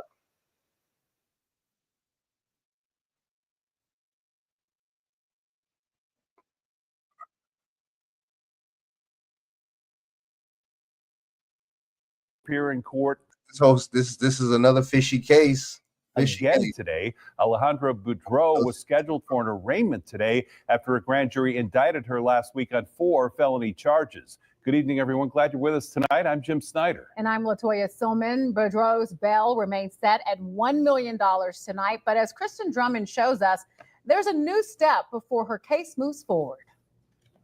Alejandra Boudreaux did not appear in court. The 31-year-old refused transport. Not the first time this has happened in their case, and now the court must determine their competency. I submitted that on Monday afternoon, and I believe the court signed it on Tuesday. The attorney representing Boudreaux speaking in court. She submitted the paperwork requesting a competency evaluation for her client, checking the boxes that her client does not disclose pertinent facts, display appropriate courtroom behavior, or demonstrate the ability to provide relevant testimony. seems like the appropriate decision to make at this They're trying to early make stage that in the first litigation. Come on, man. This Come on. follows two incidents. But why? Boudreaux exposing herself in court last month and an outburst during a hearing. What I don't get is the police shot the person that lives there. So, and this person's on trial because what now? This person got arrested. Why did this person get arrested? Okay, because she was trespassing. So, what does any of this have to do with the police shooting their person? I don't know. On Monday, where the 31-year-old So was they removed. protect these people? President Trump, please help. We have to take out these evil forces now. What the? See, you know what's interesting? It kind of remind me of the don't that remind you of the what's the name? Luigi. How they had to drag Luigi off? It kind of remind you of that, don't it? I personally don't believe he's crazy. I believe it's a ploy to throw different things into the pool and see what floats. Lenore DeJesus. Of course not. I'm fucking crazy, man. And why? But I don't know. Why did the cop shoot the guy? I don't know. Why'd you shoot the person? I guess because they didn't know. How could they know? I guess I don't know. Zeus, the mother of Brandon Durham, the homeowner who called 911 for help about a break-in last month. But body camera video recorded an officer shooting and killing him while he struggled over a knife with an intruder. Police identified Well, how are you gonna kill? I guess they didn't know. Let's go. As Boudreaux. And we were surprised that she refused to come again. Family and friends of Durham in the courtroom. While they follow Boudreaux's case, they continue to demand criminal charges against the officer. It's black and white to us. We've seen what happened. Right. I spoke with Clark County District Attorney Steve Wolfson this week. He remains case, man. steadfast about his position to not make a decision until Metro Police complete their internal investigation and give him the file for a final review. There should be no reason for it to be that long. I don't get the point of the excuse of it being, months and months. As for Boudreaux, DeJesus and others wait for the next hearing to learn if the defendant understands the legal process. I'm just going to be here every day and go through the process with the courts. And I don't care if it takes a year or 2 years. I will still be here to support my son and get him justice. Boudreaux is scheduled Who's back the in person court doing it in the on house, January 10th. Reporting from downtown Las Vegas, I'm Kristen. Oh, that's very interesting. Achieve Rest in peace. studio quality Rest in peace. Wow. vocals wherever you're recording. White noise out in the moon, turning it up. An outburst in a local courtroom today. The person charged in a home invasion that led to the deadly police shooting of the homeowner last month, calling on President-elect Trump for help. It's the second time Alejandra Boudreaux has caused trouble in court. The 31-year-old is accused of breaking into Brandon Durham's home. That's what led to the police response that resulted in Durham's death. Oh, so she broke in. Okay. Yeah, News 3 in that courtroom during the disruption while Boudreaux case moves forward. His family, Durham's family, continues, of course, to seek justice. His loved ones want the officer who shot and killed him in the first place arrested. Kristen Drummond was in the courtroom this morning and has the very latest on both cases. Kristen? Well, Jim and Latoya, Boudreaux making a scene in the courtroom. Her case is continuing to move forward very quickly, making the family of Durham continue to question why the district attorney has not made a decision about the officer. Meanwhile, Boudreaux made these comments during her abrupt disruption today. They want to indict me so they don't have to show the full body cam video of me and Brandon begging for our lives. They want to, President Trump, please help. We have to take out President Trump. Is this a psyop? I mean, let me stop. What's this all about? This is kind of these evil forces now. An outburst in court. News 3 there as a bailiff escorts Alejandra Boudreaux out of the hearing. The 31-year-old accused of breaking into Brandon Durham's home last month and causing a police response that resulted in an officer shooting and killing Durham, who called 911 for help. Ms. Boudreaux was indicted by the DA took it to the grand jury. The case has been indicted and filed in district court. A judge approving the prosecutor's request to dismiss the case in justice court to move it forward in district court. This follows a grand jury indictment last week. Documents obtained by News 3 show Boudreaux faces charges of home invasion with a deadly weapon, assault with a deadly weapon constituting domestic violence, child abuse, and arson. domestic violence. I thought, wait. Were they together? How was that domestic violence? The indictment states Boudreaux's aim was suicide by police officer. But Officer Alexander Bookman fired at Durham, as seen on body camera video. Durham's family and friends continue to demand the officer's arrest. Why would you fire at him? He needs to be held accountable. He needs to appear before the court and answer for his actions.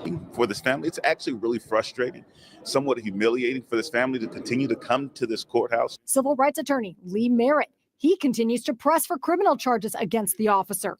New body camera video released last week shows Bookman responding to the house the night before the shooting and interacting with both Durham and Boudreaux. Merritt questions So that was interesting. They've been there. That's right. They why was there District Attorney Steve Wolfson has not made a decision despite the quickness with Boudreaux's case. Again, I see a process. Oh, but you want to hurry up and prosecute her quick, but you want to lag and drag on the damn cop. Man, you got to. It's just all in the same plot. It's the same play. It seems designed to Same ensure play, that y'all. Mr. Boudreaux is held accountable. This is a serious case, and we oftentimes like to move serious cases a little quicker than others. Wolfson not speaking on camera about Bookman's case, and he maintains he won't make a decision about criminal charges until receiving the results of Metro's internal investigation for a final review. Wolfson tells me he has not received that file from the department, but watched the body camera video released publicly by police. This defendant bears a huge responsibility for what happened. This defendant set in motion a chain of facts and circumstances that caused somebody to lose their life. Wolfson staying steady when it comes to the process around Bookman's case, a decision frustrating the Durham family. We understand that is Mr. Wilson's process, that he has discretion in his elected office to make those kind of decisions. But he's torturing this family, and he's failing to do justice for this community. Now, Boudreaux is scheduled to return to court on Wednesday. Jim and Latoya. Okay, thank you for that update. And Very interesting. All right. Wow. Messy stuff, man. That was a weird case. All right, so gospel singer Leandra Johnson got arrested. Don't forget to scoop up something to munch on at rrgsnacks.com. All right, fair use. What's up with all these people driving drunk? Our online concession stand that has an assortment of Applewood smoked bacon jerky, freeze-dried goodies, and butter toffee peanuts. Gospel singer Leandria Johnson done fell off the wagon, y'all. She got locked up for public intoxication and for having an open container of alcohol. Fix it, Black Jesus. It's giving mega church messiness is what it's giving. Listen, y'all know Leandria has been mentored by Kim Burrell, right? She got arrested at 2 o'clock in the afternoon. 2:42 to be precise. Acting a fool outside of a Greenville, South Carolina restaurant. Child, they said she was screaming at other patrons. She left the restaurant, started walking down the street, said the cops found her screaming and cussing at an unidentified man that she was with. She apparently knew whoever this was with her. And the cops said she handed a styrofoam cup to the man and attempted to conceal it, to hide it when the officer approached. Girl, you ain't got to hide the cup. We can smell your breath. It's coming out of your skin. The way you stumbling and probably walking out of your shoes and into traffic and bobbing and weaving, girl, you ain't got to hide the cup. It's too late now. It's too late.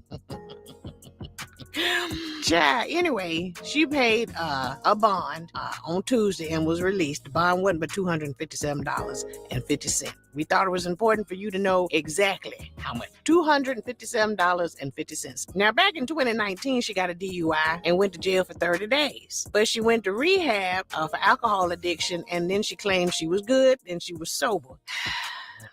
But that's not the case anymore. Apparently that she need a re-up on the rehab. One time she got kicked out of the Essence Festival. Y'all remember that, for cussing and going on a verbal rampage against the Bishop Marvin Winans. Now, what in the world could Bishop Marvin Winans have said to you, girl, to make you just want to cuss him flat out? Now, I remember this, and y'all might remember too. You might not be able to find it no more. It may have been taken down, but I remember running across a live session of Leandria, and this may have been before Instagram. That's how long ago it was. And shortly after. Did she win? Was it American Idol or America's Best Gospel? Whatever it is. She went live, honey, and was down in her basement drunk as Cooter Brown. Oh, she was so drunk. And I remember thinking, somebody please turn the live off. And I can't remember if she went live or somebody went live on her. That's why you got to watch the people that you're around. You got to watch them. This is a serious topic. I made a little, a few little jokes, but Leandria has a drinking problem, and rehab and the Bible ain't fixed it. Okay. Keep the Bible close to your heart, girl. Keep it on your bedside, but let's not lean on that for sobriety. I know some of y'all gonna be like, but Jesus can fix it. He can. He can. But we're gonna have to use what Jesus gave us, okay, to fix it. Jesus by extension is what I like to call it. Because this girl, she don't need to go to that same rehab. She gonna need a different rehab. A boot camp rehab, something a little tighter and a little deeper. She might be up for a bit of a challenge. And I also want to say I read something about, certain supplements, herbal supplements or vitamin deficiencies. I don't know, she might need to eat more salmon or something like that, or asparagus. You know what I'm saying? She might need to change her diet. She's so talented and so bright and has so much to offer the world. And, we listen and we do not judge. Well, we judge a little bit. We judge a lot. Okay, we judge a lot, but we will listen. We will listen, and we will not stop loving Leandria. We really want her to get the help that she needs. I don't know if she's suffered any large losses in her life. A lot of times around the holidays, people grieve, the people that they've lost, or, that they're single. It can be tough for folks. The sun ain't in the sky as long as it should be. People's vitamin D3 levels be dropping, we don't get as much sun, and that can lead to SAD, seasonal something depression, seasonal atrophy, seasonal attention deficit depression, something like that. I don't know what combination of factors is leading to Leandria relapsing on her rehab, but 2019 wasn't that long ago. It was, it was a little bit ago, and she's held her own. But I would say that this was probably a slow lean into this spiral. She probably when you suffer with an addiction like that, you can't be around it at all. You don't need to be around other people who are around it. You don't need to be in a restaurant that serves it. Whoever that man was that was with her, she knew him, and that meant he know her, and you know her history. It was impossible not to. Now, why you let that girl sit up there and drink? Why did you do that? In public, at the restaurant. You should have ordered her ginger ale. Say, come on, let's go somewhere else. You should have tried harder. What he got to say about it? What is his side? What is his take, I wonder? But anyway, y'all just stretch out your hands. Stretch out your hands towards Leandria, right? And send her some strength to get through this and past this, because I'm fearful, that this won't end well for her. But right now, baby, you still have a chance to rebound. So it's the season for miracles, baby. And I want you to be one of them.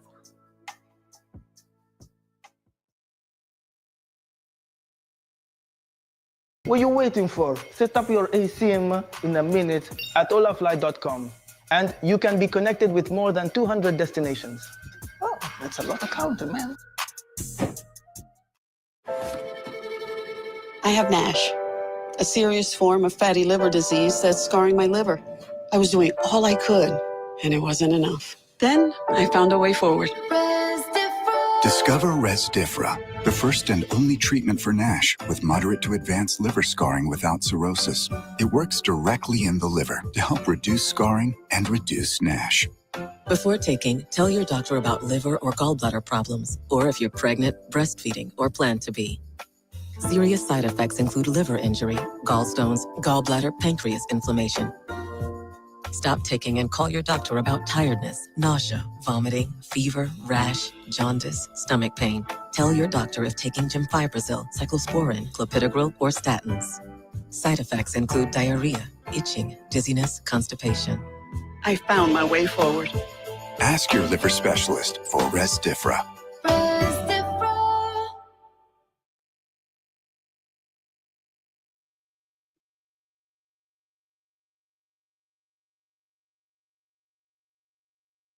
Come on, man. Let's clap it up for one time for legendary. Let's clap it up one time for pioneers. Let's clap it up one time for innovators. Yeah. Let's clap it up one time for juggernauts. Let's clap it up one time for trailblazers. I'm talking about my brother right here when he first came out with the group 415. Woo! And they was 415ing. That's the name of the album, by the way. That was 415ing. DJ Daryl. You better know it. JD. You better know it. Who I'm missing? D-Lo? D-Lo.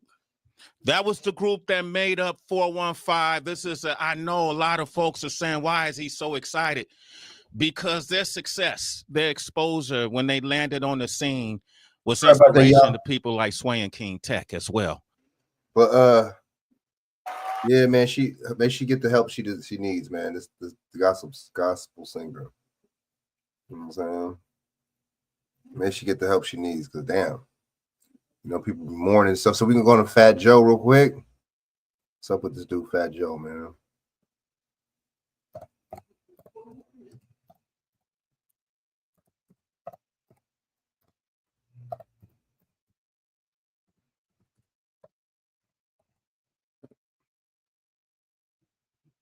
All right, man.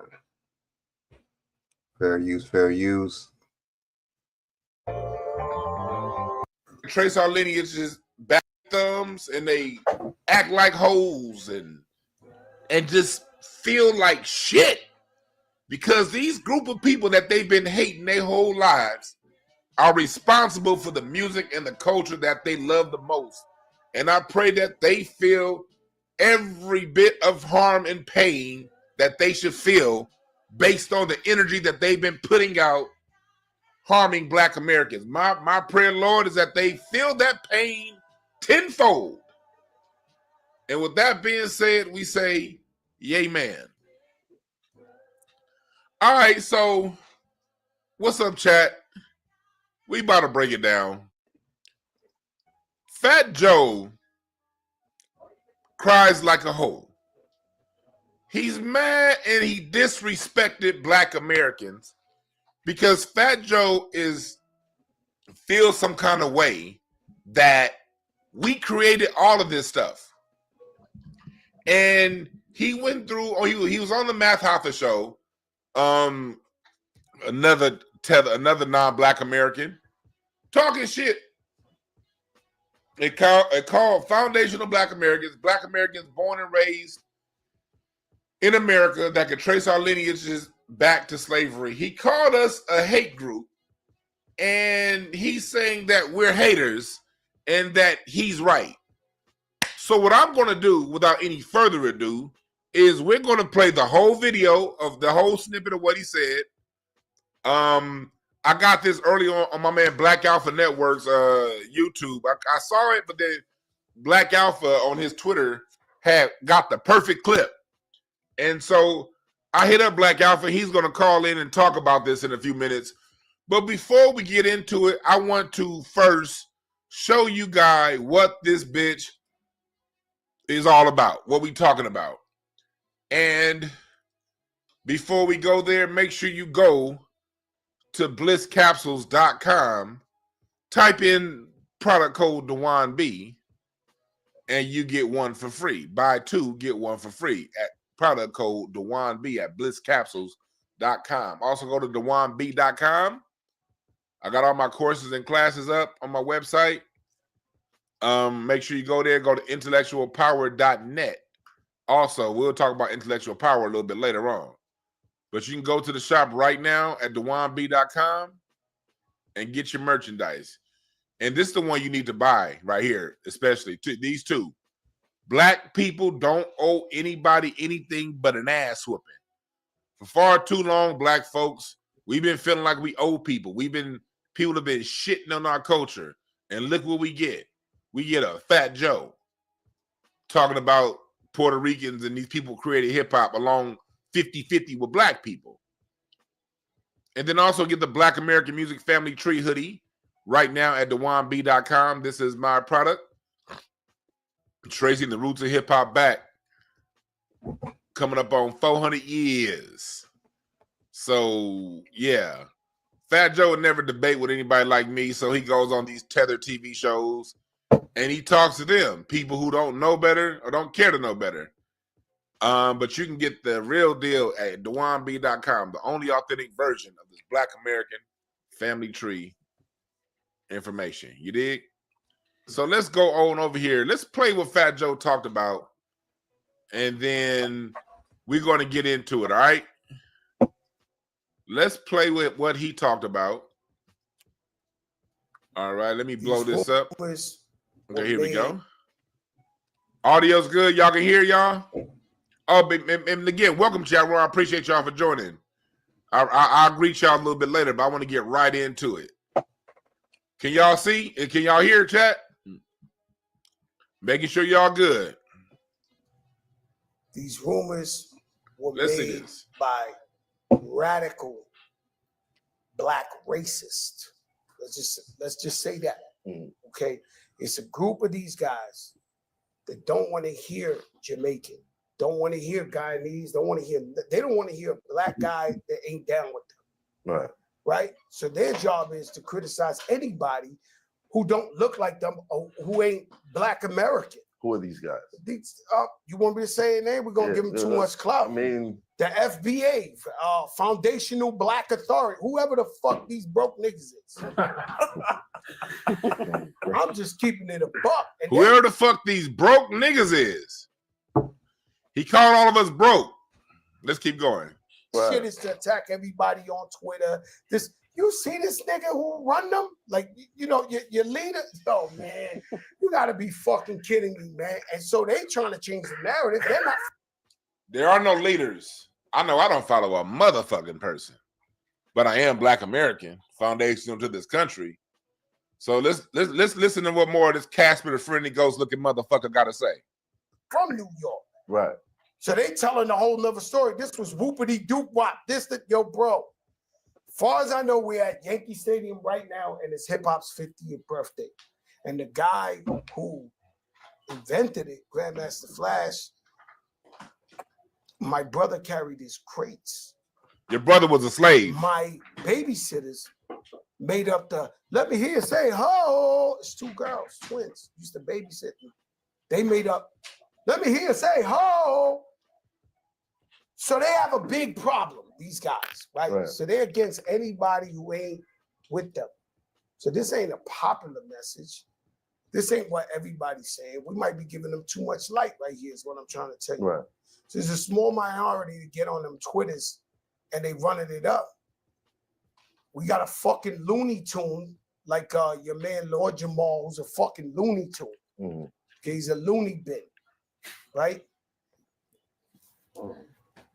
We just said that the drug of choice is attention. It's this and this and that. They get a guy who he was a legend. He's brand Nubian. Right. And he's the wackest nigga in the crew. Be clear. But now, man, he trying to go nigga in might on. be like trying to get lit, trying to say anything. He trying to go in on Lord Jamar. Okay.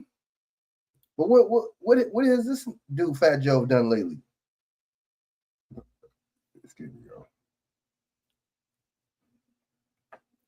The world's flat to this, that, anything to go viral. So you heard the first part. Now let's hear the second part, and then we're gonna break this hoe all the way down. I just told you I stopped my shit. Because Right. I go too viral. I'm scared. I'm too viral. Right. I think we in the information. He's talking about going some people viral. Just they Everything goes viral for Fat Joe except for his music, but that's another subject. This is the Math Hoffa guy. He's from the Caribbean, so we have a Caribbean and a Cuban, Puerto Rican, wherever the fuck Fat Joe is, talking about the origins of hip hop. Let's play this next 2 minutes. they see so many paths, they decide to pick one, and some of them ain't the most popular one. So they just. But what I'm trying to tell you is that I can tell Math Hoffa don't even know what the fuck going on, but let's go. this opinion comes from a tribe. Right. It comes from a group of people that hate everybody but them. There's radical Jews, there's radical Catholics, there's radical Puerto Ricans. Right. There's radical anything. If you do enough of that shit, enough of in-house racism, you wind up looking at the world fucked up. In-house racism. How's them pushing? How's that in-house racism though? If people aren't you, people aren't of your lineage. How is that? Kind of confused. Well, see, it sounds good. You know what I'm saying? When Fat Joe talk that yak. It sounds good. It sounds convincing. We talk that foolishness.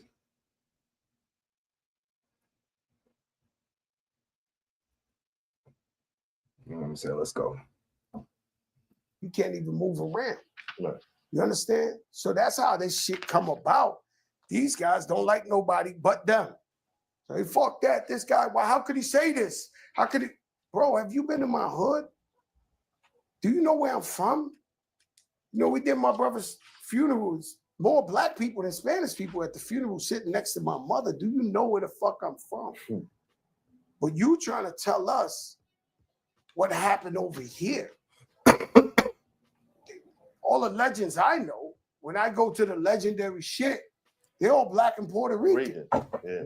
And I sit there with them and I'm like, and they don't believe it. They don't understand. They don't understand like that talk. They're like, with you know, I don't agree with that, but at the same time, Puerto Ricans have contributed a lot to hip hop. I ain't gonna lie. Let's go. Let's not be, you know what I mean? But at the same time, you know, but Fat Joe's just trying to make it like that. He full of it at the same time too. Because Fat Joe, you know, he had there's a lot of controversial stuff he did. Plus, he's not looking good from when Big Pun died still. So, yo, what the fuck is really this about? Like, they're confused. The Pioneers, the Grandmaster Flashes, the Cool Hercs, the Melly Mel's, they're like, yo, we don't know what the fuck these people talking about. Because they on Twitter and they doing a little something, but what I don't know what the fuck these people doing. Like, they're confused. They fucked with the wrong nigga. That's the problem. Fat Joe the wrong one. He always been the wrong one. He done. Are you the wrong one? Oh, Fat Joe, I'm your Huckleberry. Ha ha. Achilles of the shit. He gonna come out with that. So you remember Achilles? They wait for the nigga. They look. Is he coming out? Is he coming out? Achilles run out with the sword. Oh my God! They fucked with him. They got him about the tent. This nigga, they thought, yo, this is the wrong nigga. He don't care. He ain't scared of nobody. He don't give a fuck. Fat Joe clout chasing. Fuck, he don't care. He got his own money. What the fuck you gonna do to me? Right. Like, he fucked up. Okay, so there we go. So that is the basis for what we are talking about today. We're talking about that today. Fat Joe said we fucked with the wrong nigga. You see how he's using our vernacular? You see that?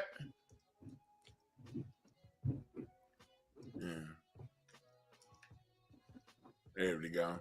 So yeah, in a little bit, I'm gonna have my man Black Alpha come in here because I got that off of his page, like that clip, and I want to know what his point of view on this is. But let me start right now before I start breaking Fat Joe all the way down. Let me start off by saying this. Break it down. One of the first things Fat Joe says that's wrong is this is something new.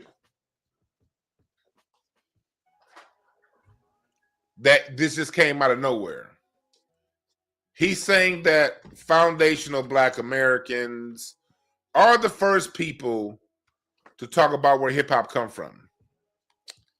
Well, before we get off up into Fat Joe's probably already blown out ass, we're gonna start with a little bit of scholarship, Mr. Fat Joe.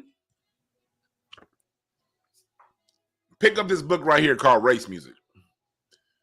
And it talks in this book about how race has been used in Black American music to, one, demonize Black people, only to later on be accepted by mainstream culture. It's a book called by Guthrie Ramsey called Race Music, Black Cultures from Bebop to Hip Hop. So when Fat Joe talks about all this boo-bop, beep-beep-bop, that tells me he's not a well-researched artist. Oh, no. He doesn't know where his artistry comes from.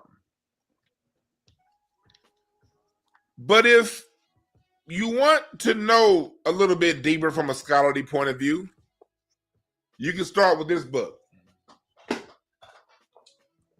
Also, when you, no, this isn't it. Where's that book? Because Right. I go too viral. I'm scared. I'm too Okay, viral. hold on. Let me stop that motherfucker again. These rumors were made. There's this out of These print book that I rumors have. were made God damn it! by. This motherfucker talking. I don't want to hear I this think nigga. we in the information era. and Hold some on, let people me stop it. This shit just keep trying to I start. just told you. Let me just get off that page. God damn. Fat Joe talking. I don't even want this motherfucker to talk. He's still goddamn talking. There's this book on this is a college graduate school level reading right here.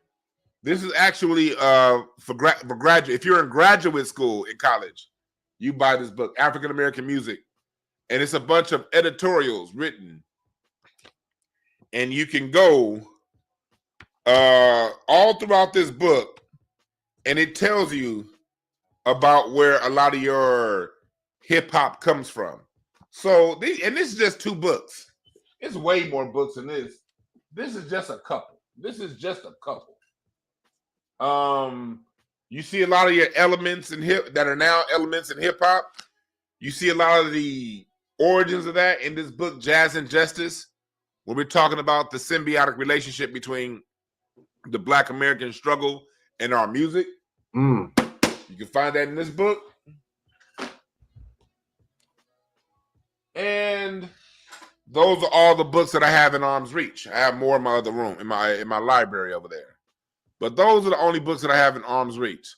So off top, I gave you 3 books that you could go to if you want a more scholarly history of Black American music. Right. And what we've gone through and what our music is. So off top, I'm going to listen to a scholar before I listen to Whack Joe.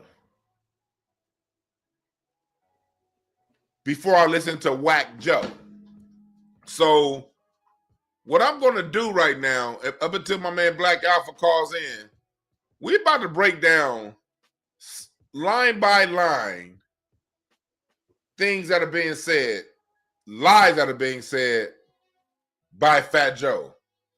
First off, I want to say welcome, chat room.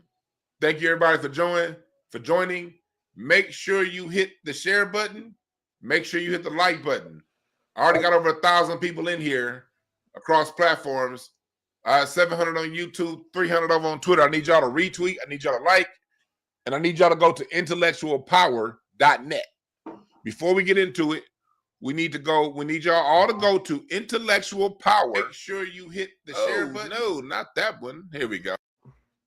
Were made by radical Black racists. Let's start off by that. Let's start off by saying by that. These rumors were made by radical Black racists. So first off, he said rumors. Rumors that have been in books.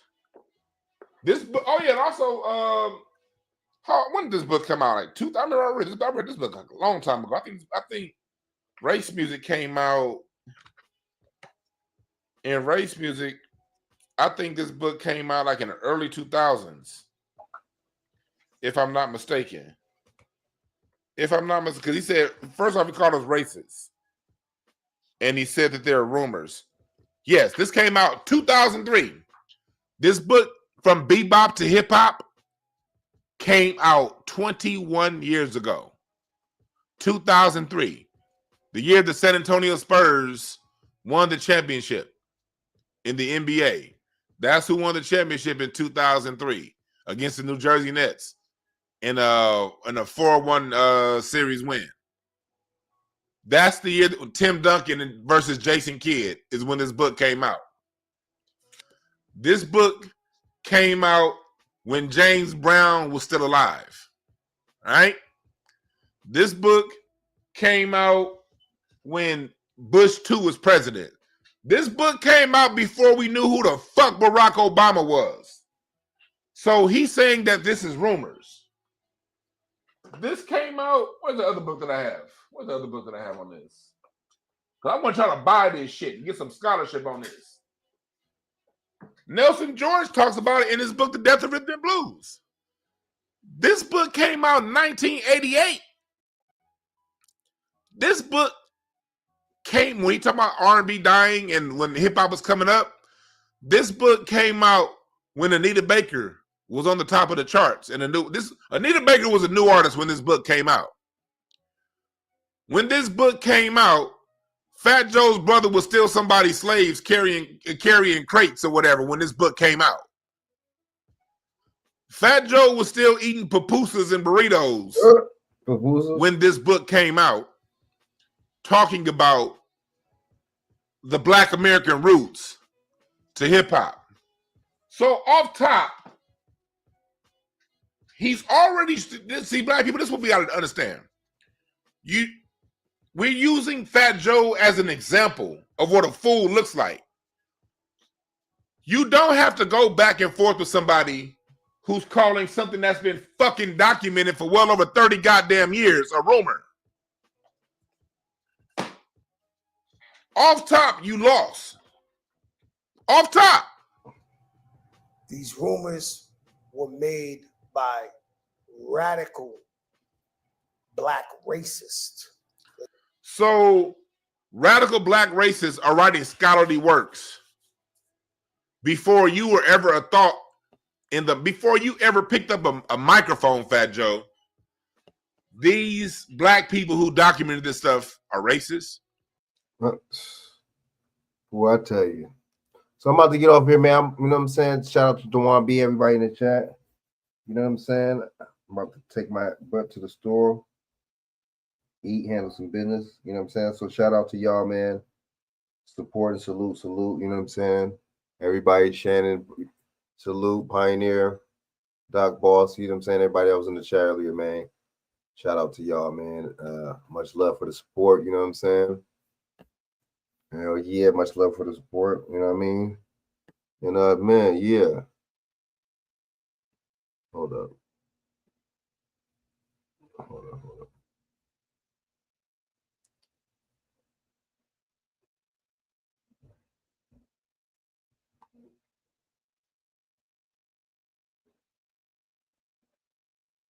All right, man. Hold up.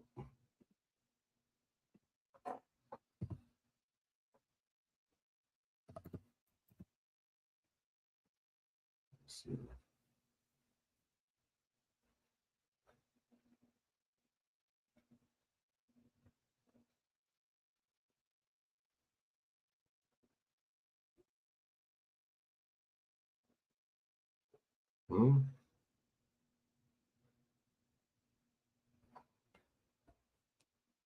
All right, hold up.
My bad, y'all. Peter Thiel, let's see what he talking about. He talking about he want to inject himself with kids' blood, huh? Look at this guy. Wants to inject himself with youth blood. Wow. Trump delegate and Gawker banker Peter Thiel is no stranger to the idea of increasing the lifespan through science. I stand against confiscatory taxes, totalitarianism, collectives, and the ideology of inavailability of the death of an individual, and wrote Libertarian Journal Cato Unbound 7 years ago. Bloomberg TV 2014, Thiel explained that he was taking human growth hormone pills as a part of a plan to live 120-some years that helps maintain muscle mass, and likely to get bone injuries and arthritis, he said. Thiel's obsession with the warning of death, it comes with a surprise that Silicon Valley billionaires interested in at least a radical way of doing it, injecting himself with youth personal blood. And on Monday, Jeff Conference or something, Inc. Magazine published a part of a year-old interview with Thiel, and which the venture capitalist explained that he's interested in parabiosis, which includes the practice of getting transfusion of blood from young persons, the means of improving health and potentially reversing age. I'm looking into parabiosis stuff, which we think is very increasingly, and that they did young blood and older to the found that had a massive rejuvenation effect, he said, and that's on that. Again, one of the very odd things where people in these studies in 1950 that it got dropped altogether, and I think there's a lot of these things that have been strangely underexplored. And unclear whether 48-year-old entrepreneur currently receiving parabiosis treatment reports that Thiel's capital employee personal health director Peter Thiel, according to his LinkedIn page, previously expressed interest in the technique. And Jesse Karmazin, founder of Ambrosia LLC, is a company that has been looking for volunteers over the age of 35 to receive the blood transfusion in individuals under 25. Silicon Valley is abound with rumors of wealthy and elites experimenting in parabiosis, and Gawker reported that has received a tip in June claiming that Thiel spent $40,000 per quarter and get infusion of blood from 18-year-old based on the research conducted in Stanford, extending the life of mice. Wow, this dude is crazy, man. These people play God. These people are sick. I don't even see why these people weird, man. Straight up. This dude, and this is JD Vance's boy, man. So JD Vance is down with this dude. So, at the end, somebody's co-signing somebody. That's how I look at it. You see what I'm saying? Yeah, man. That's JD Vance's boy. That's crazy. Hold up.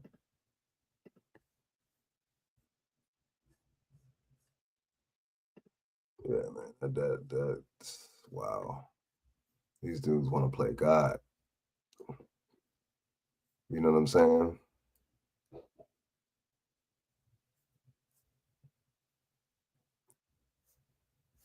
These people want to play God. All right, let me talk about the government shutdown. That's the last thing, man. I'm out of here, man.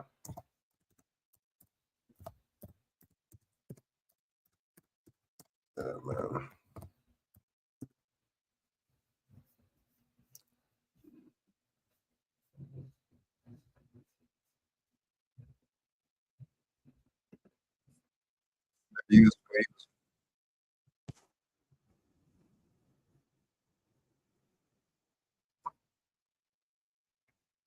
So again, they play games with each other, when it's supposed to be us that are really supposed to be getting the brunt of everything. They play games, and one of them, they play this political tug of war all the time. When the Democrats, get in office, the Republicans, the Republicans in office, it's just a bunch of BS, man, at the end of the day. I hope people see through this by now. Straight up.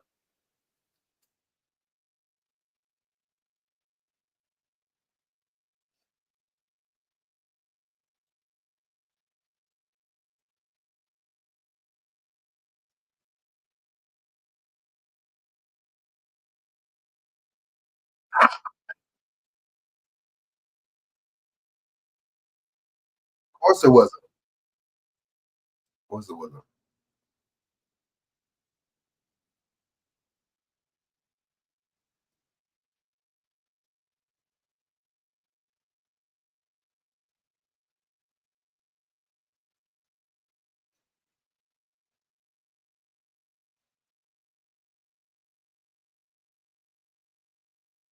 Okay.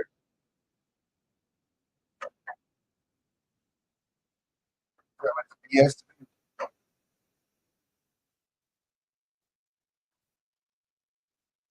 Yes.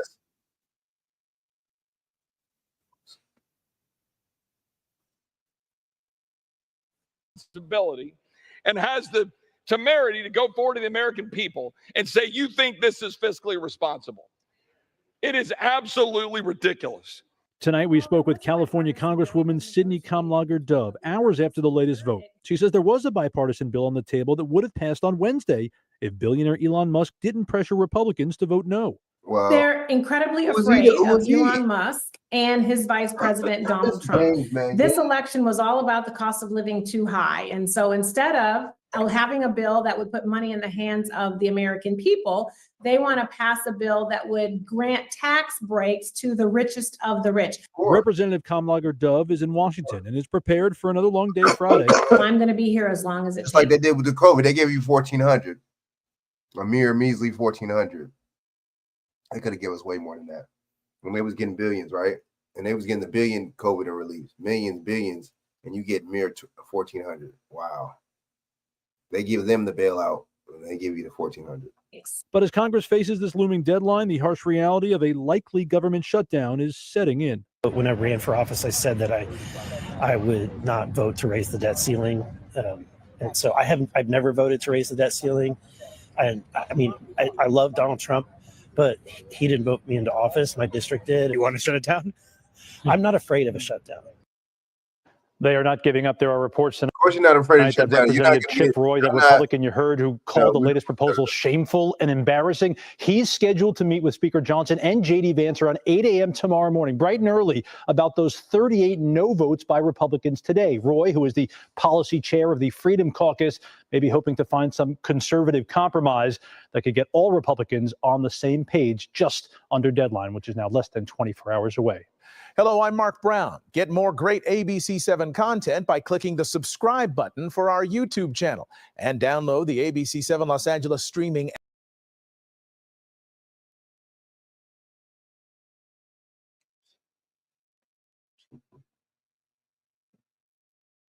Interesting. Wow. So check this out, y'all, man. Go looking out for tapping in with me, man. I'm going to holler at y'all, man. I've been on here for a little hot minute. I might do a little something tomorrow, if not Sunday. Yeah, so like I said, man, like, comment, subscribe, share, you know, hit the notification bell if you're not subscribed already, man. Hit it up. So it'll let you know when I go on live, man. And yeah, man, just be careful. A lot of bullshit, a lot of shenanigans, man. So at the end of the day, we're gonna really hold the government accountable, man. We really got to come together on one accord to really make things happen. So open up your mind, man, and get with like-minded people like you and make something happen. All right. Until next time, salute.